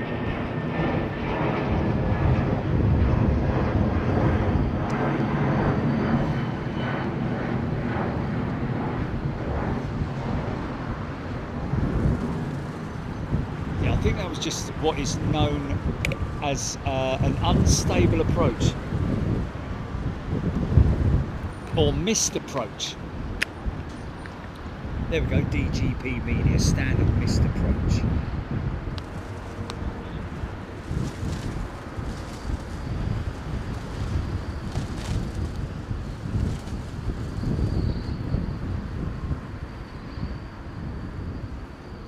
Jill Blakely, too much downwash from the 380. Well, it may have been that. It may have been a result of spacing. It may have been a little bit too close, or it was going around as well, this one.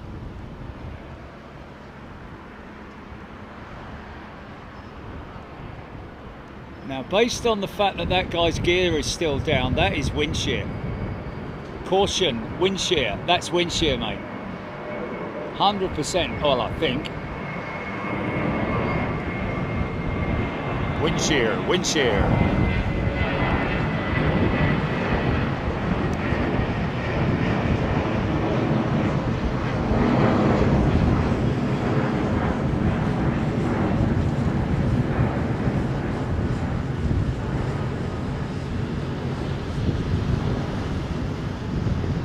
Matt McGuinness, $2.99 Aussie dollars. Thanks, mate. Super chat.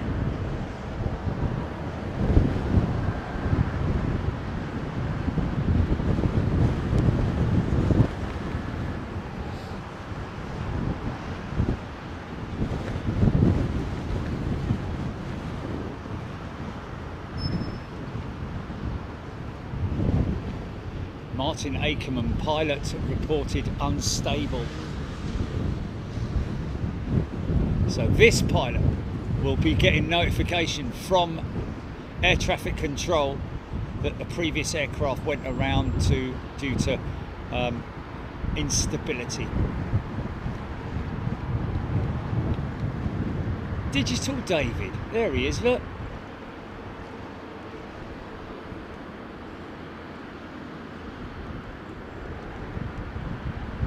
See, the Airbus wing doesn't flex as much as the Boeing wing.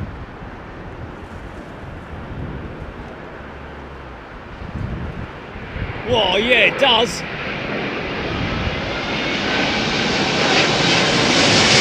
Wow! That caught some serious.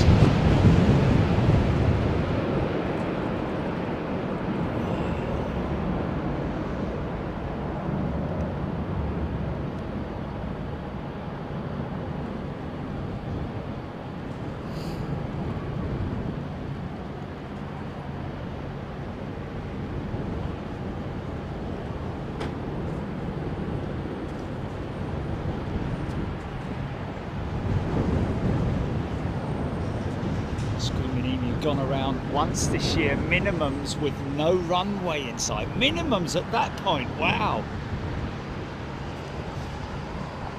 Minimums with no runway. Ah, as in minimums with no runway inside due to weather. As in visibility, I'm guessing.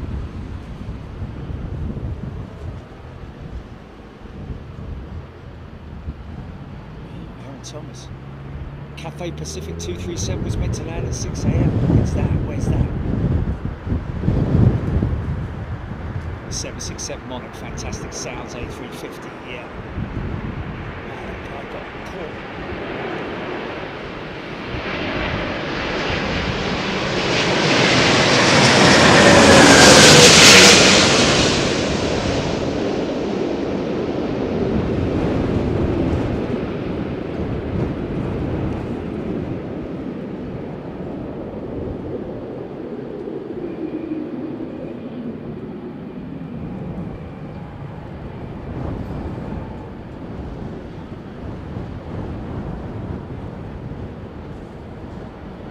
Nice, Tim O'Dell, 350, really are a good looking aeroplane, yeah.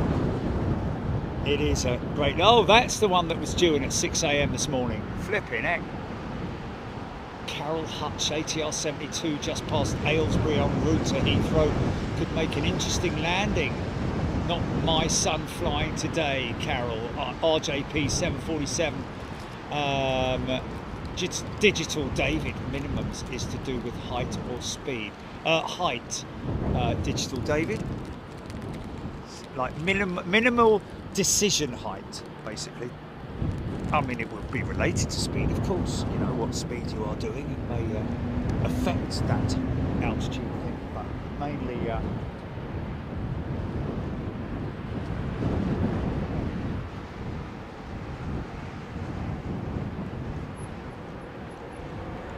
That's why your Q&H setting is important, because it adjusts for the height above or below sea level.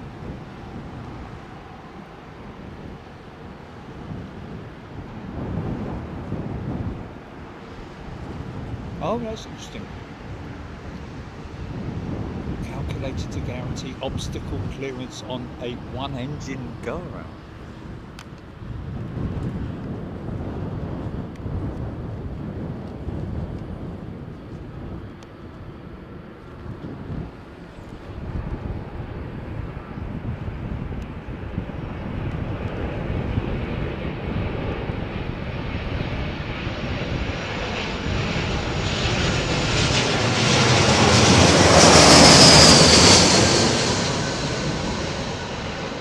Got a wind cheater in the shop, haven't we?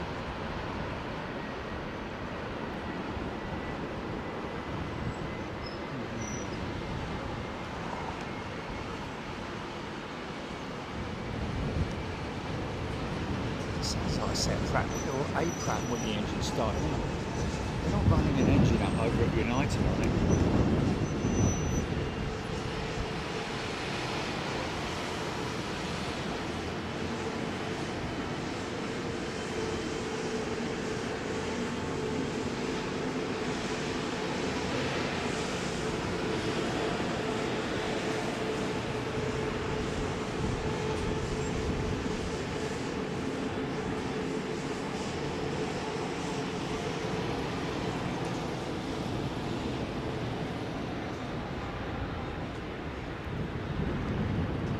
Maybe Virgin Atlantic.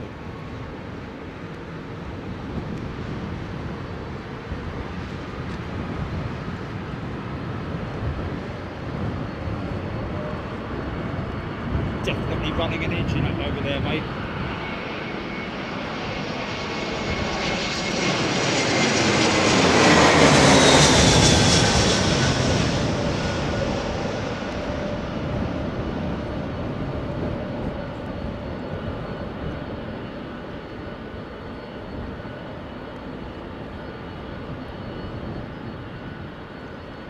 Yeah, nicely recovered. Yeah, definitely. Oh, I can smell it as well. Oh.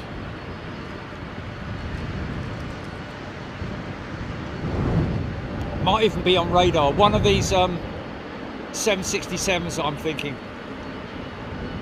Oh, what a lovely smell. Sorry, I don't want to. Oh my God. Pure kerosene. Oh.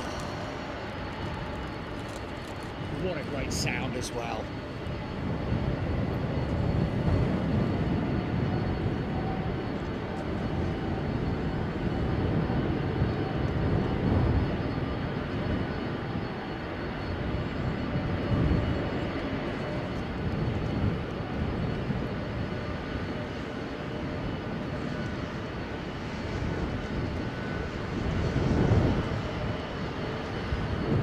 those smells that goes with freshly mown grass.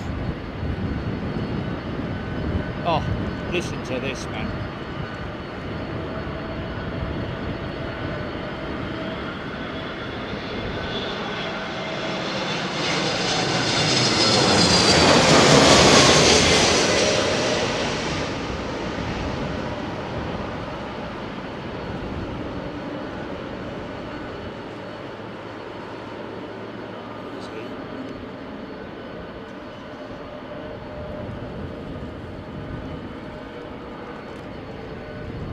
They're only allowed to run them up to sort of idle power, maybe, just because they're pointing out all the infrastructure behind them as well. They don't have a blast wall over there.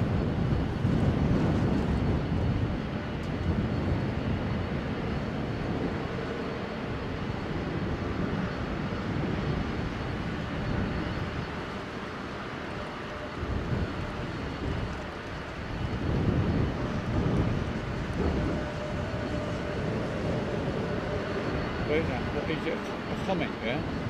What's his name? What's their name? How far up? Oh. Oh! Oh, go on then.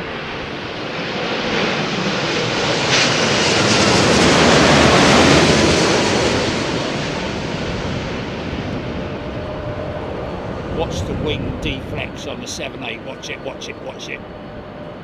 As soon as it lands, watch the wings. Yeah.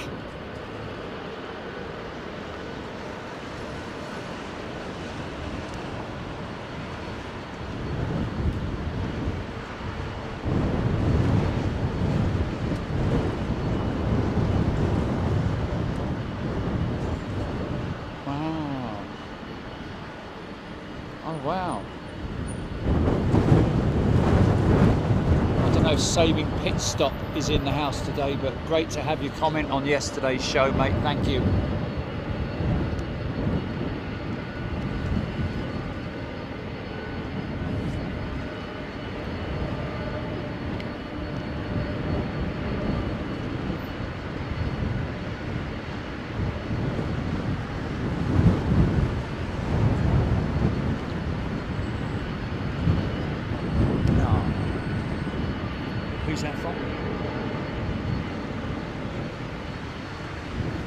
Emirates 380, if you are in today, thank you for your comment on the sim show from the other night. We're very, it's overwhelming, man, I'll be honest with you. Even after 8 years of doing it, it's overwhelming. 9 years now.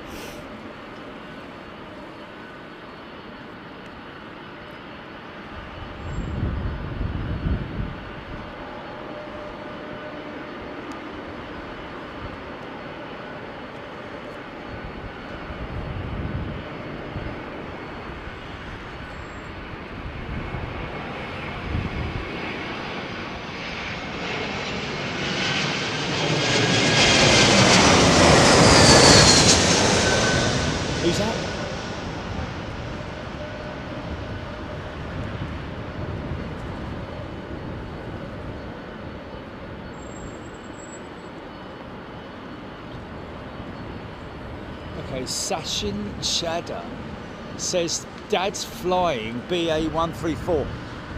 What is that, Chili?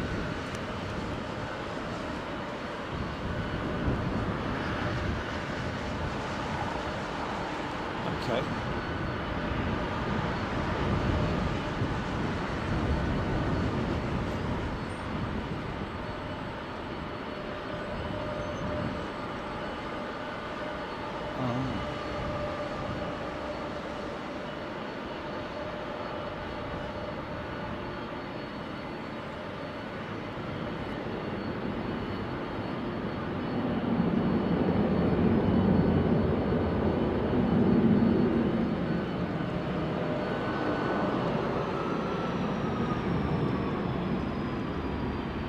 Yeah, man. Yeah. I love the shutdown sound, man.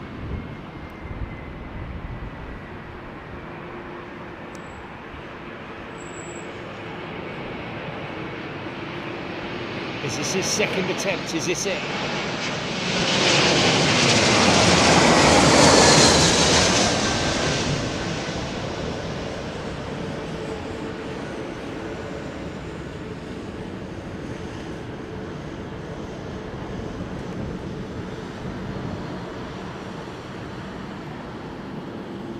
Oh, okay, first go around followed by the second go around. Okay, right, I gotcha.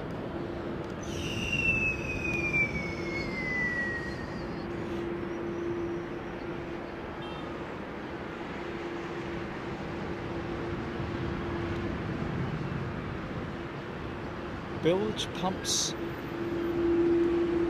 Daughter flying from Syracuse to Myrtle Beach today. She's wearing my Budget TV shirt. Awesome! Bilge pump. Oh, I don't know. Is it siren system?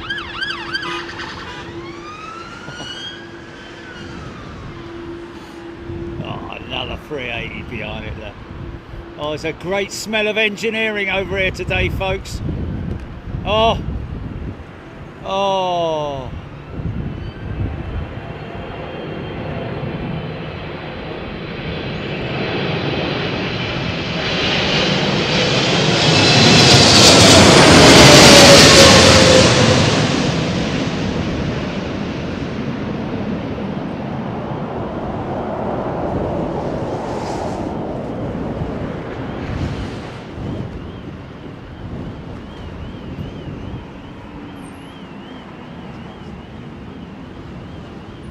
Wow, man.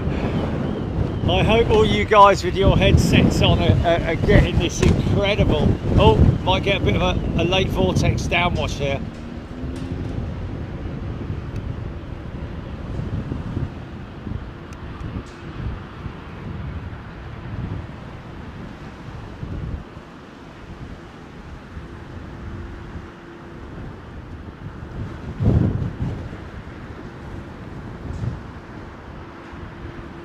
Seems to be there's much more of a noise coming from the Rolls-Royce Trent 900 as it goes over the top. Lots of sort of like steamy noises, more so than you get with the GP7200s.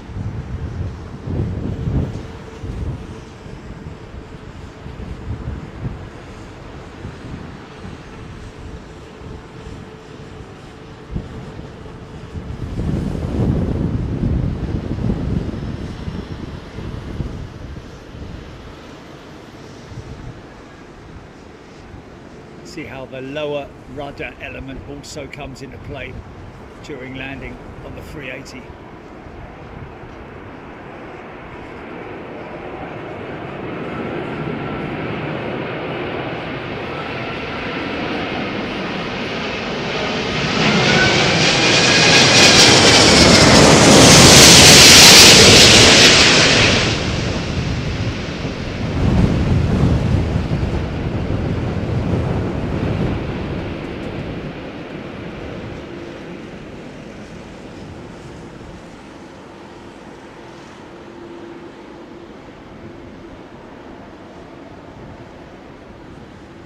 Flipping heck, man.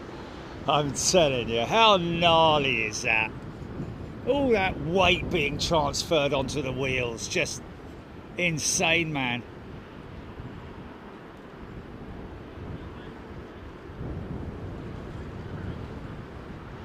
The D Tapray 767 Mono, Barbara Siegel,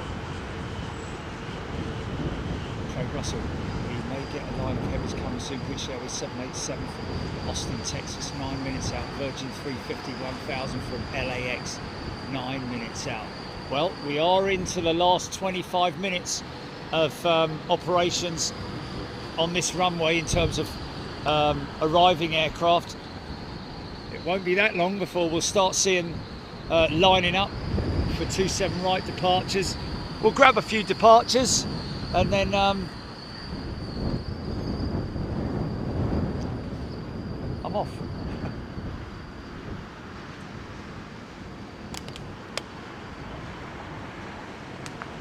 Having quite a bit of fun from the A321s today in terms of vortexes.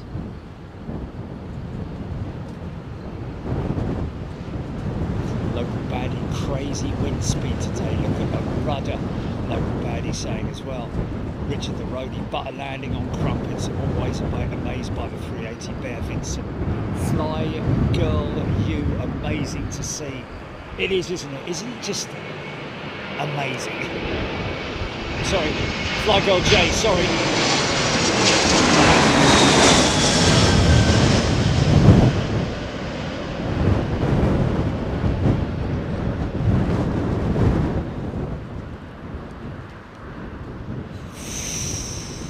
Whoa, yeah, gonna feel that one.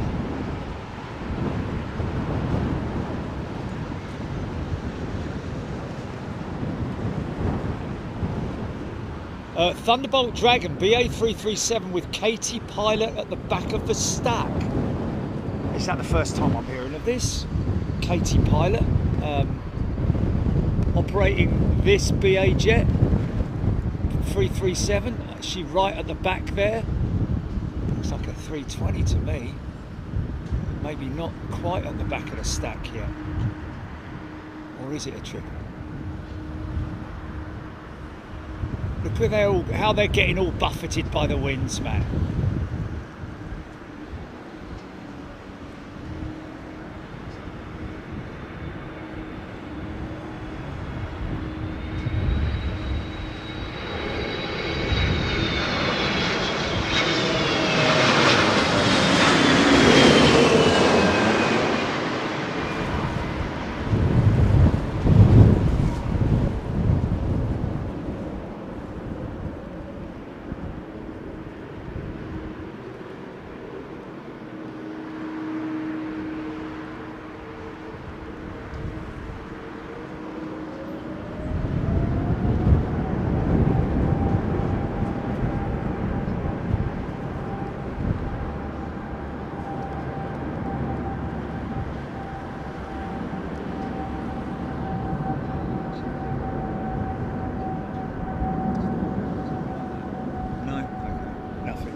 Crop it and send it, put it out on our feed, or post it, copy it in it or something.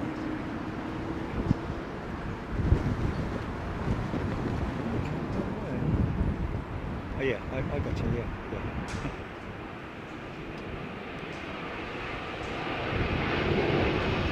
Okay, do it for her then.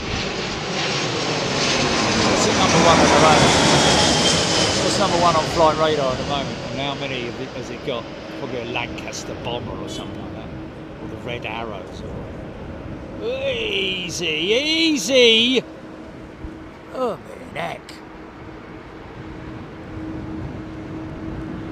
Can we get Katie pilot to number one? Possibly?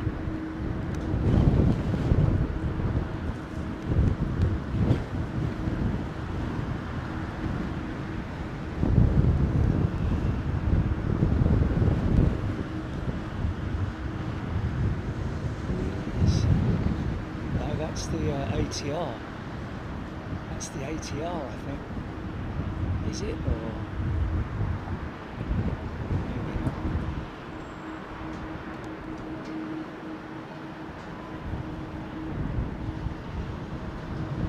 Yeah, it is the ATR.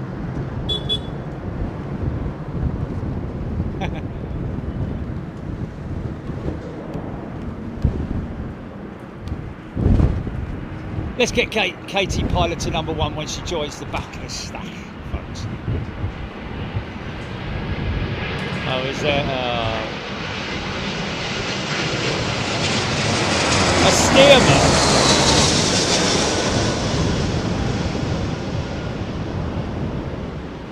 Where's that? Oh, right.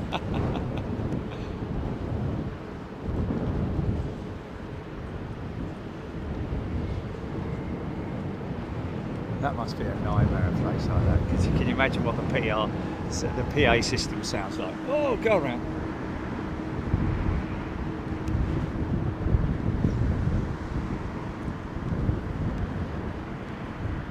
Unstable.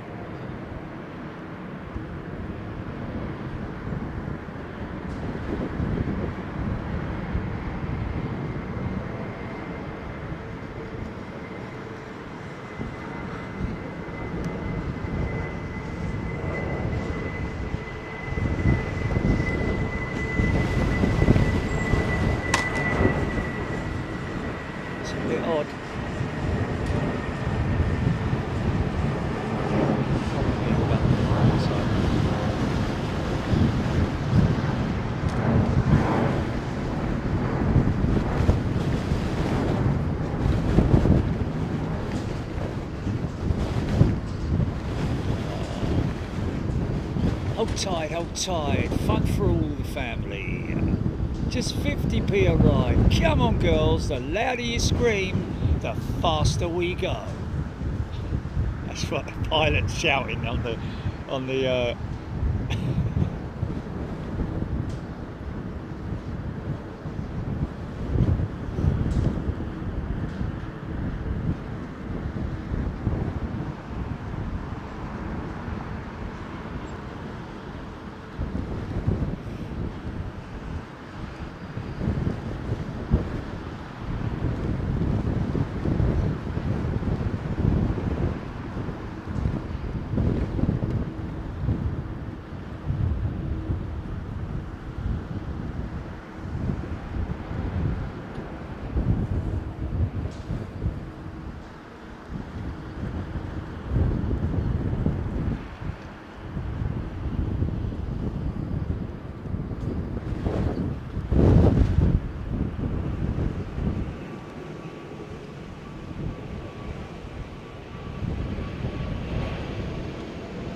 Oh, I tell you what.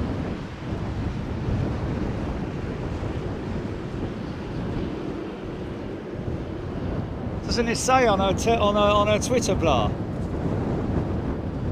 No? I thought it was a 777. Oh, okay, she's a 320 pilot. Oh, so this could be her here. Or was she the go-around? Oh, blimey.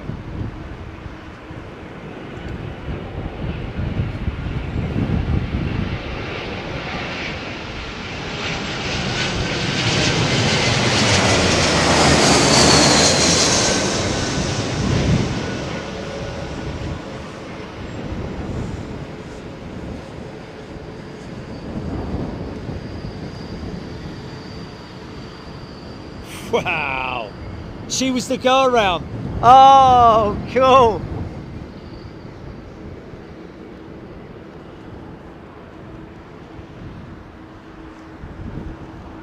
Oh, okay, so Katie Pilot was the go-around. We believe, but is she operating it or is she the NP? Tim Pearce, I think she's the rejected landing. Okay. 14 gusting, 24 now, screaming emu. 10 knot spread is where the sportiness really starts. Yes. So there we go. Oh, it was a 390. Oh, I don't know, Julie. Missed her.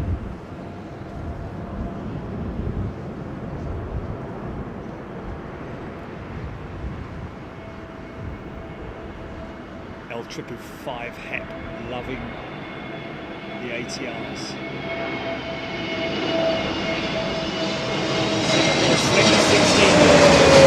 Oh, we're not going to get it, are we?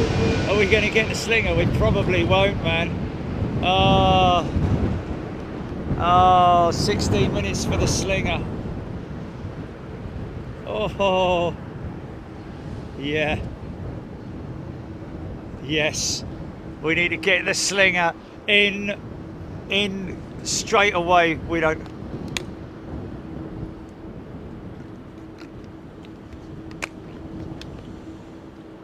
Thunderbolt Dragon BA337 is what we're looking out for.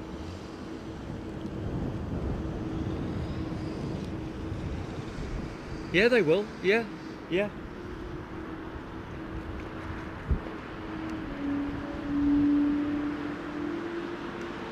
You just about see there that that is not the full rudder, it's the split rudder, the lower split. You see the rudder is completely shifted over. That's probably from the wind, I would imagine. A bit like this. See the split assembly on the 380. That's why you see that lower segment moving during landing, because it's such a big tail.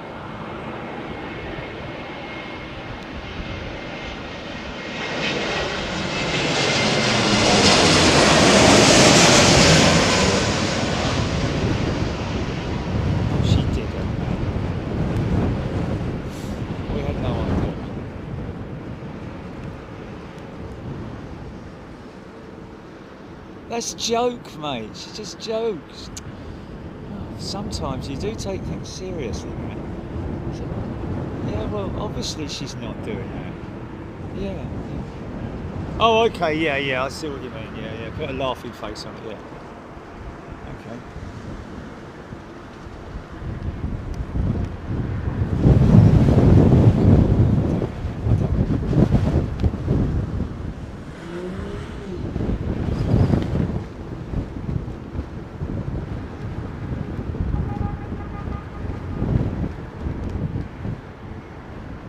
Look at those wings flexing that.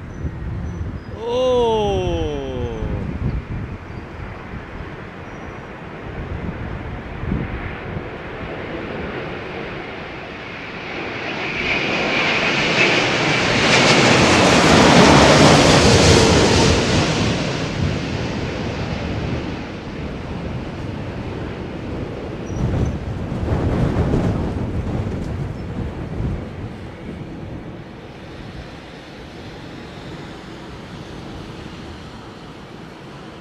Nice.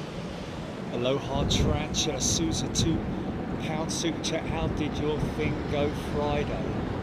What thing was that? The what now? Oh yeah, I'm not going to talk about that. Yeah, I'm not going to talk about that now because yeah. Not well, Susan. Not well. Let's just leave it at that. Right to the point when I came back to the clubhouse, I said, right, you're not going to see me for about a year now, fellas. I've had enough. I've had enough of this flipping...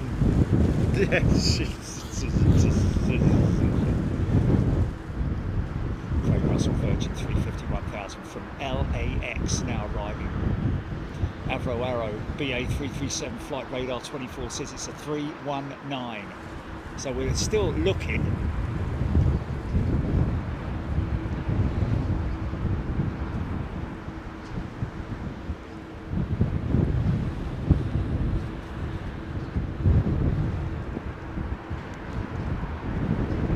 Yeah, let's just say that recently sport for me has not been very good.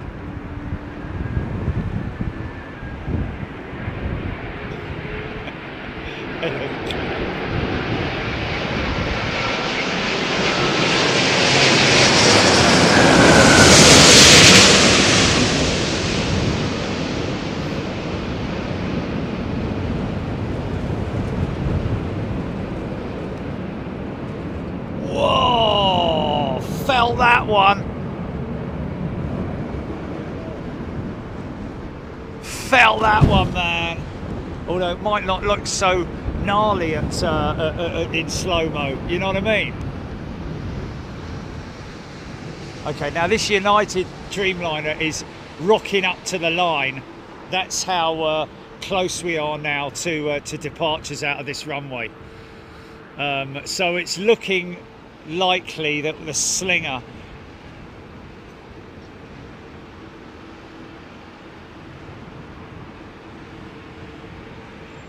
That's hilarious. Oh, it's playing it out, is it? Oh, okay, we'll leave it then, that's fine.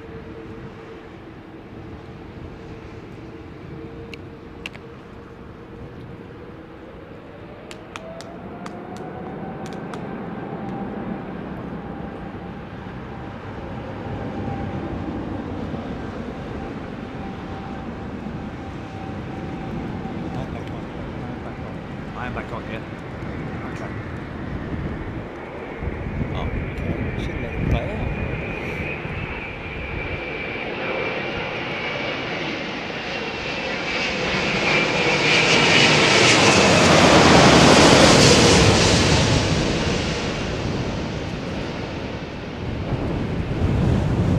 Did people get to see it, or did you just switch it off? Well, people saying they saw it.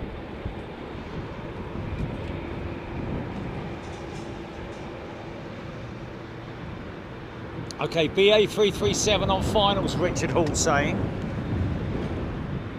Okay, which one? Not this next one, I don't think. It looks like a 737. No, it's a 319. Oh, Cal Weather Dude saying that the Slinger just entered the hold. No chance of her coming in on this runway.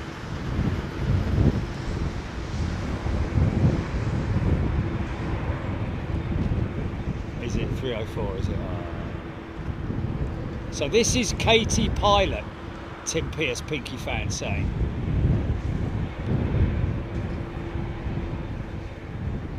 On Twitter, I think.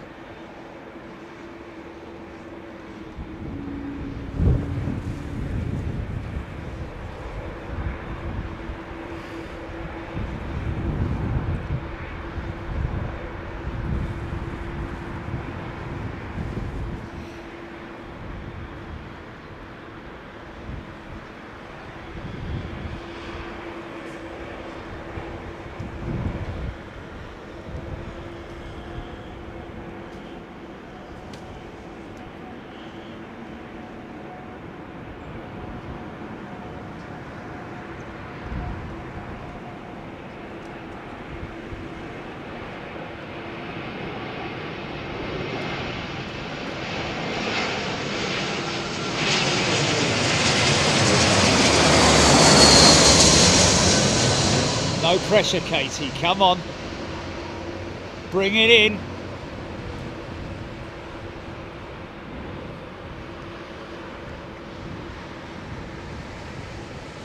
Oh, yeah. Yeah. Nice. Yeah.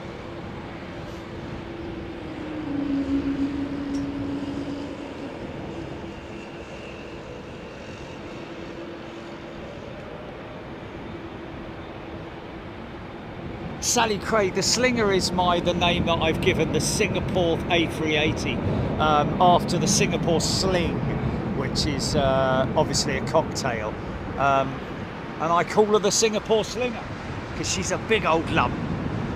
Slings are... Oh, Slinger just...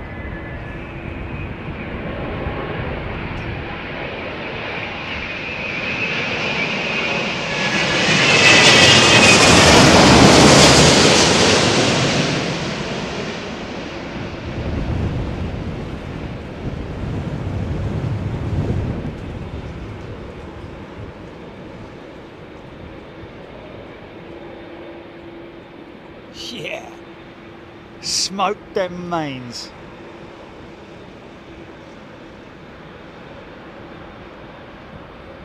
Great if you're on the left-hand side of the aircraft now, watching all these arrivals, but also thinking, come on man, why are we sat over here? Why didn't they go to the other runway? Blah, blah, blah.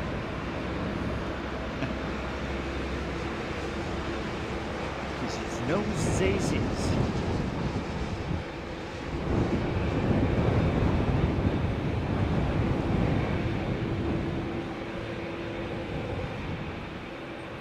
Off to Chicago.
Oh, Chili, screen grab that, mate. Sorry, I mean timestamp it. I think that might be. No. I think that might be the thumbnail. Yeah. Just because it's sideways, you can see when it touches down all the smoke, but you can still see that it's pointing south almost. Unbelievable. James Beatwell is has gifted a channel membership. Thanks, James. That's very kind of you, mate. Screaming Emu. Whoa, that was bad. Yes, it was. That's why I've selected that at the moment for the thumbnail. Right towards the end of the show. 3 minutes to go.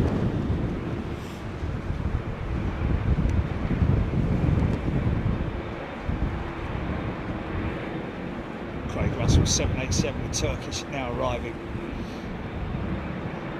Sci-fly 90-degree landing angle. Lee Greater X, yes, serious skill, mate.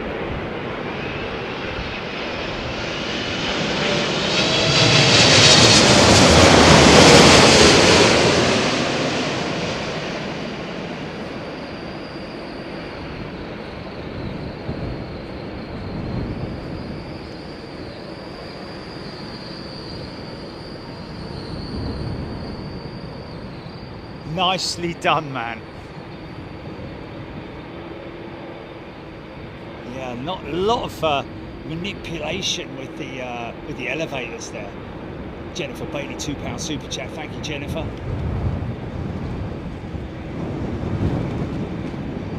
How close the main's got to the grass.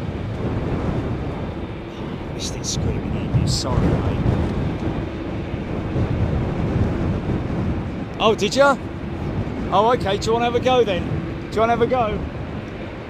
We'll wait until this 777 has gone over the top of us, and we've got enough of it, yeah? Andy Q, good day to you. Rab H just watched it, Emu, insane. Okay.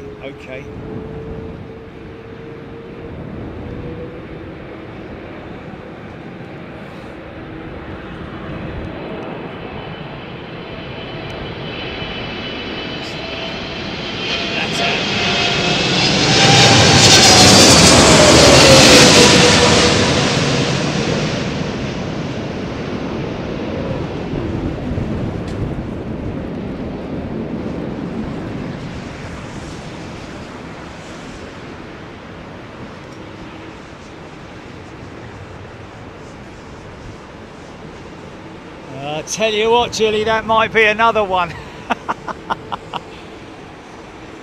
Yeah, kinda, yeah, because just the elevators, man, just the elevators.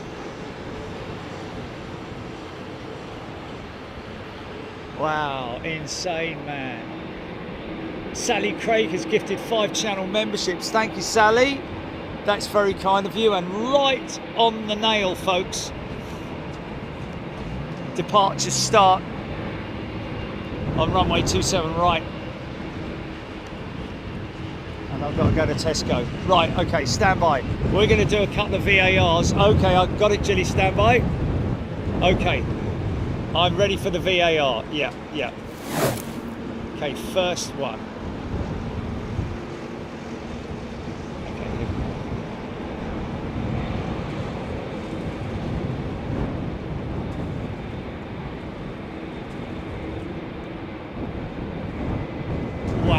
That was sideways, man.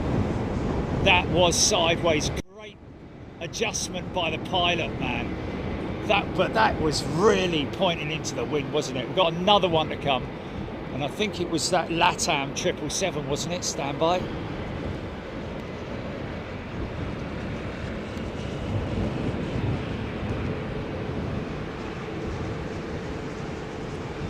Yeah, ready to go. So I think this is the last landing of the day, isn't it? It's crazy.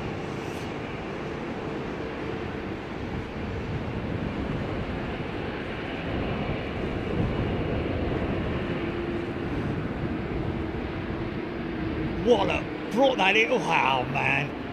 Yeah. Oh, that's a difficult one. We'll have to look at them both, Jilly, to see what are what one wins the vote. But wow, how about that, folks?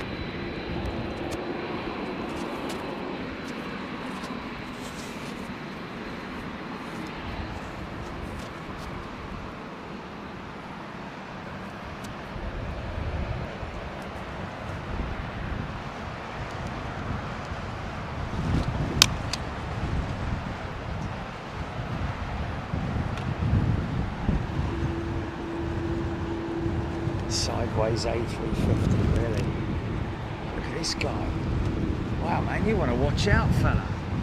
You're gonna get your pitos full of flipping dust, aren't you? That's a little bit close for comfort, isn't it?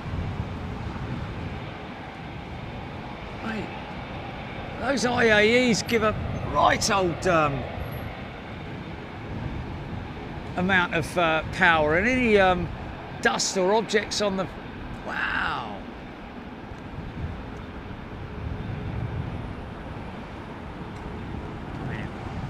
Might have been an optical illusion, but that looks a little bit close for comfort to me.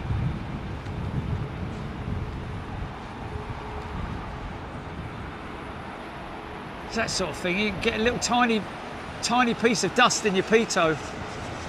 First one, yeah, first one. Okay, okay, go with that.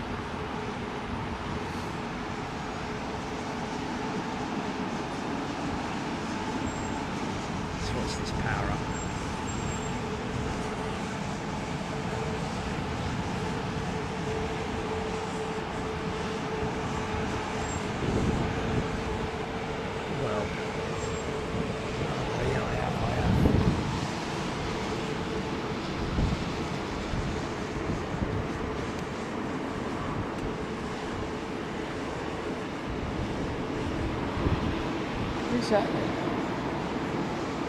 China Southern?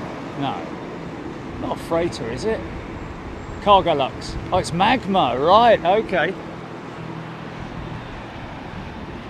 Right then. This guy's waiting a little bit, isn't he? Just wonder if he's sort of like double checking, you know. All the instruments are working properly, that they haven't got a clogged bleeding pito. No, she's going.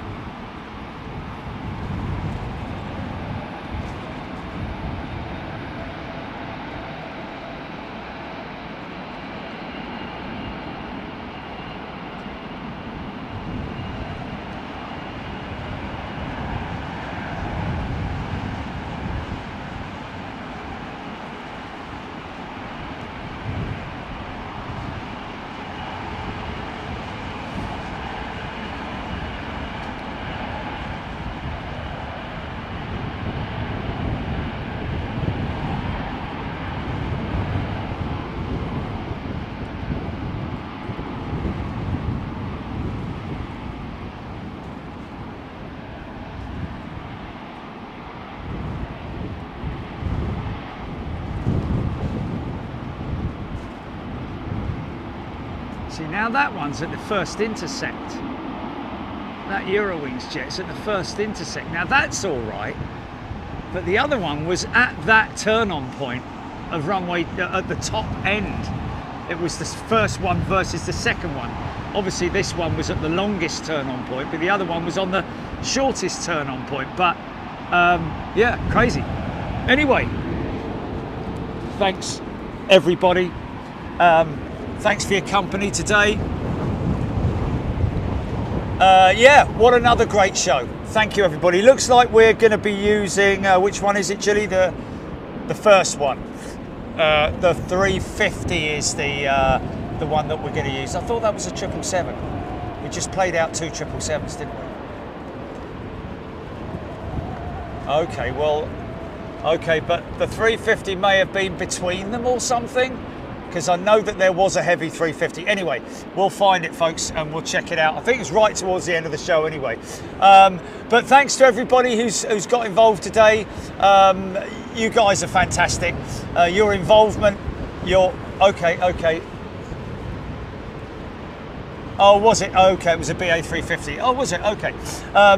But yeah, listen, thanks everyone. Really appreciate your company. Thank you, Jilly. Marky Mark, if you were there today, I'm not sure. Daryl, Trish was, Darren was here, sorry, Darren, Trish and Lee. Darren, Lee, Trish, Mark, and of course Jilly. Thank you, everybody. Thank you to everybody who's gifted today as well. Both your super chats and gifting memberships, a wonderful thing to do. We're literally on the final countdown now for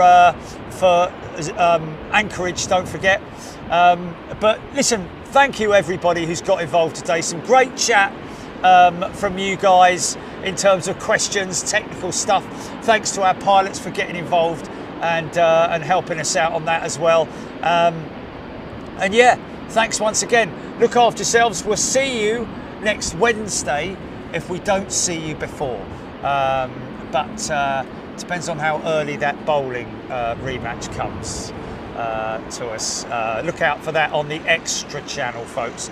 Head to the Extra channel, Big Jet TV Extra is where you'll see it. So make sure you subscribe to the Extra channel and you might get some a surprise notification. Oh, wait a minute, Jilly, wait a minute. Hold on a minute, hold on a minute. Okay, I can see one of them. But I want to show everybody quickly how bleeding smoky these 350s are, man. Oh, we've got two 380s in the lineup, right? We can't go until they've gone, can we? Is it one behind the other, Jilly?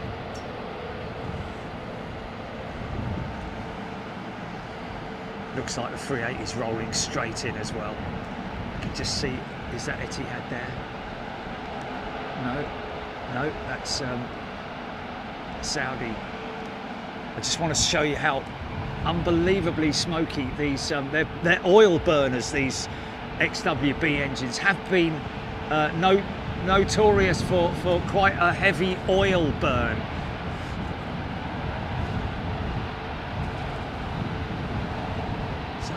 Get a big puff of smoke from these engines when they power up.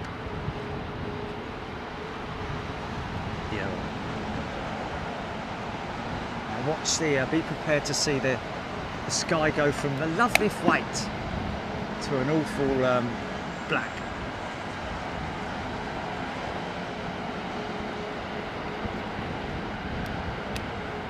The other thing to look out for is this when they take off, when they rotate.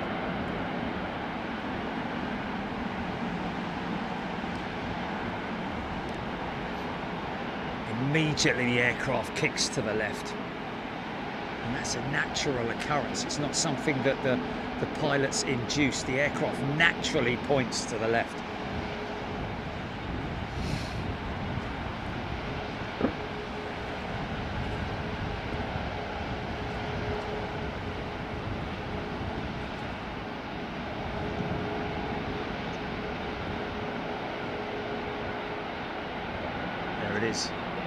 And again, look at that, man.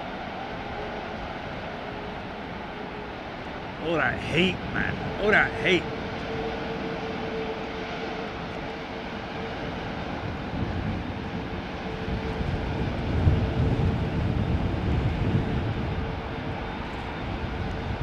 Now watch as it rotates.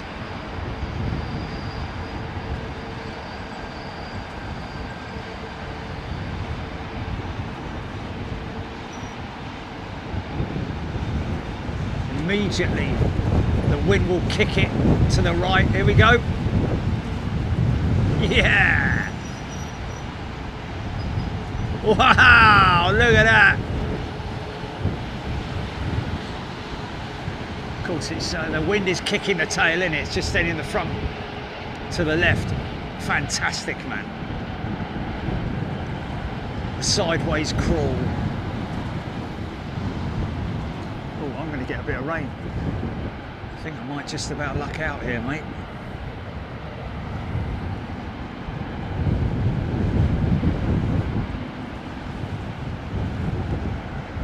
starting to rain, going to leave after this.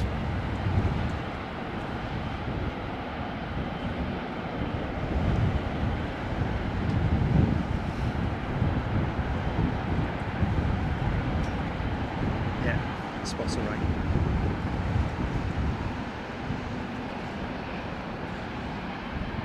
Watch this big old vertical stabiliser get caught with the crosswind.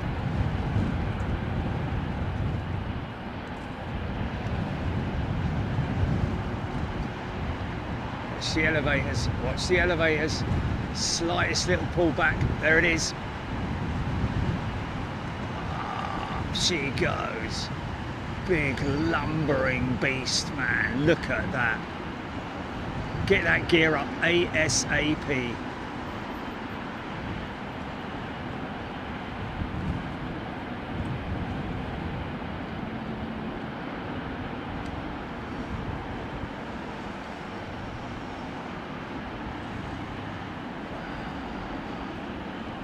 Slow, she's climbing.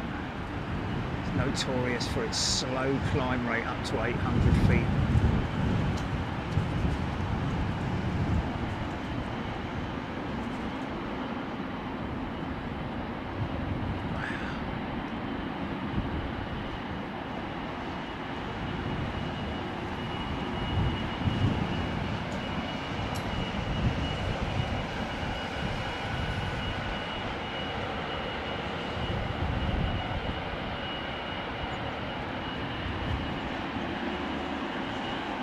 Still on there, man.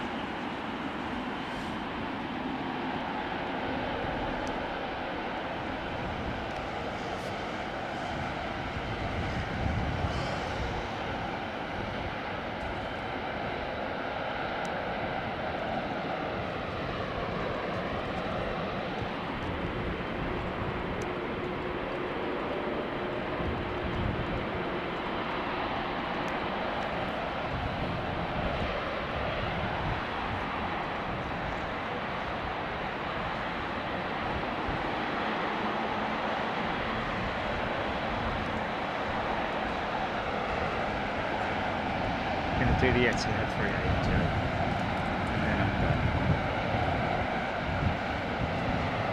No, I've got to, yeah, no. After the Etihad, yeah, I know.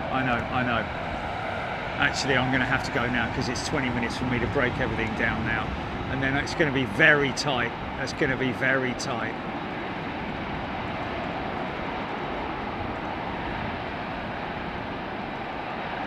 Oh, sorry folks, I'm sorry to leave you now. Oh, that's a shame. But anyway, look after yourselves, everybody. Enjoy yourselves and be happy. And if there's anybody out there who needs a bit of help, maybe give them a bit of help if you can. And you guys have been fantastic. Thank you to everybody. Thank you, Heathrow. And all the operations. Thanks, John, and all the crew. Take it easy, folks. We will see you next time. Cheerio. Stand by, let it climb out of shot.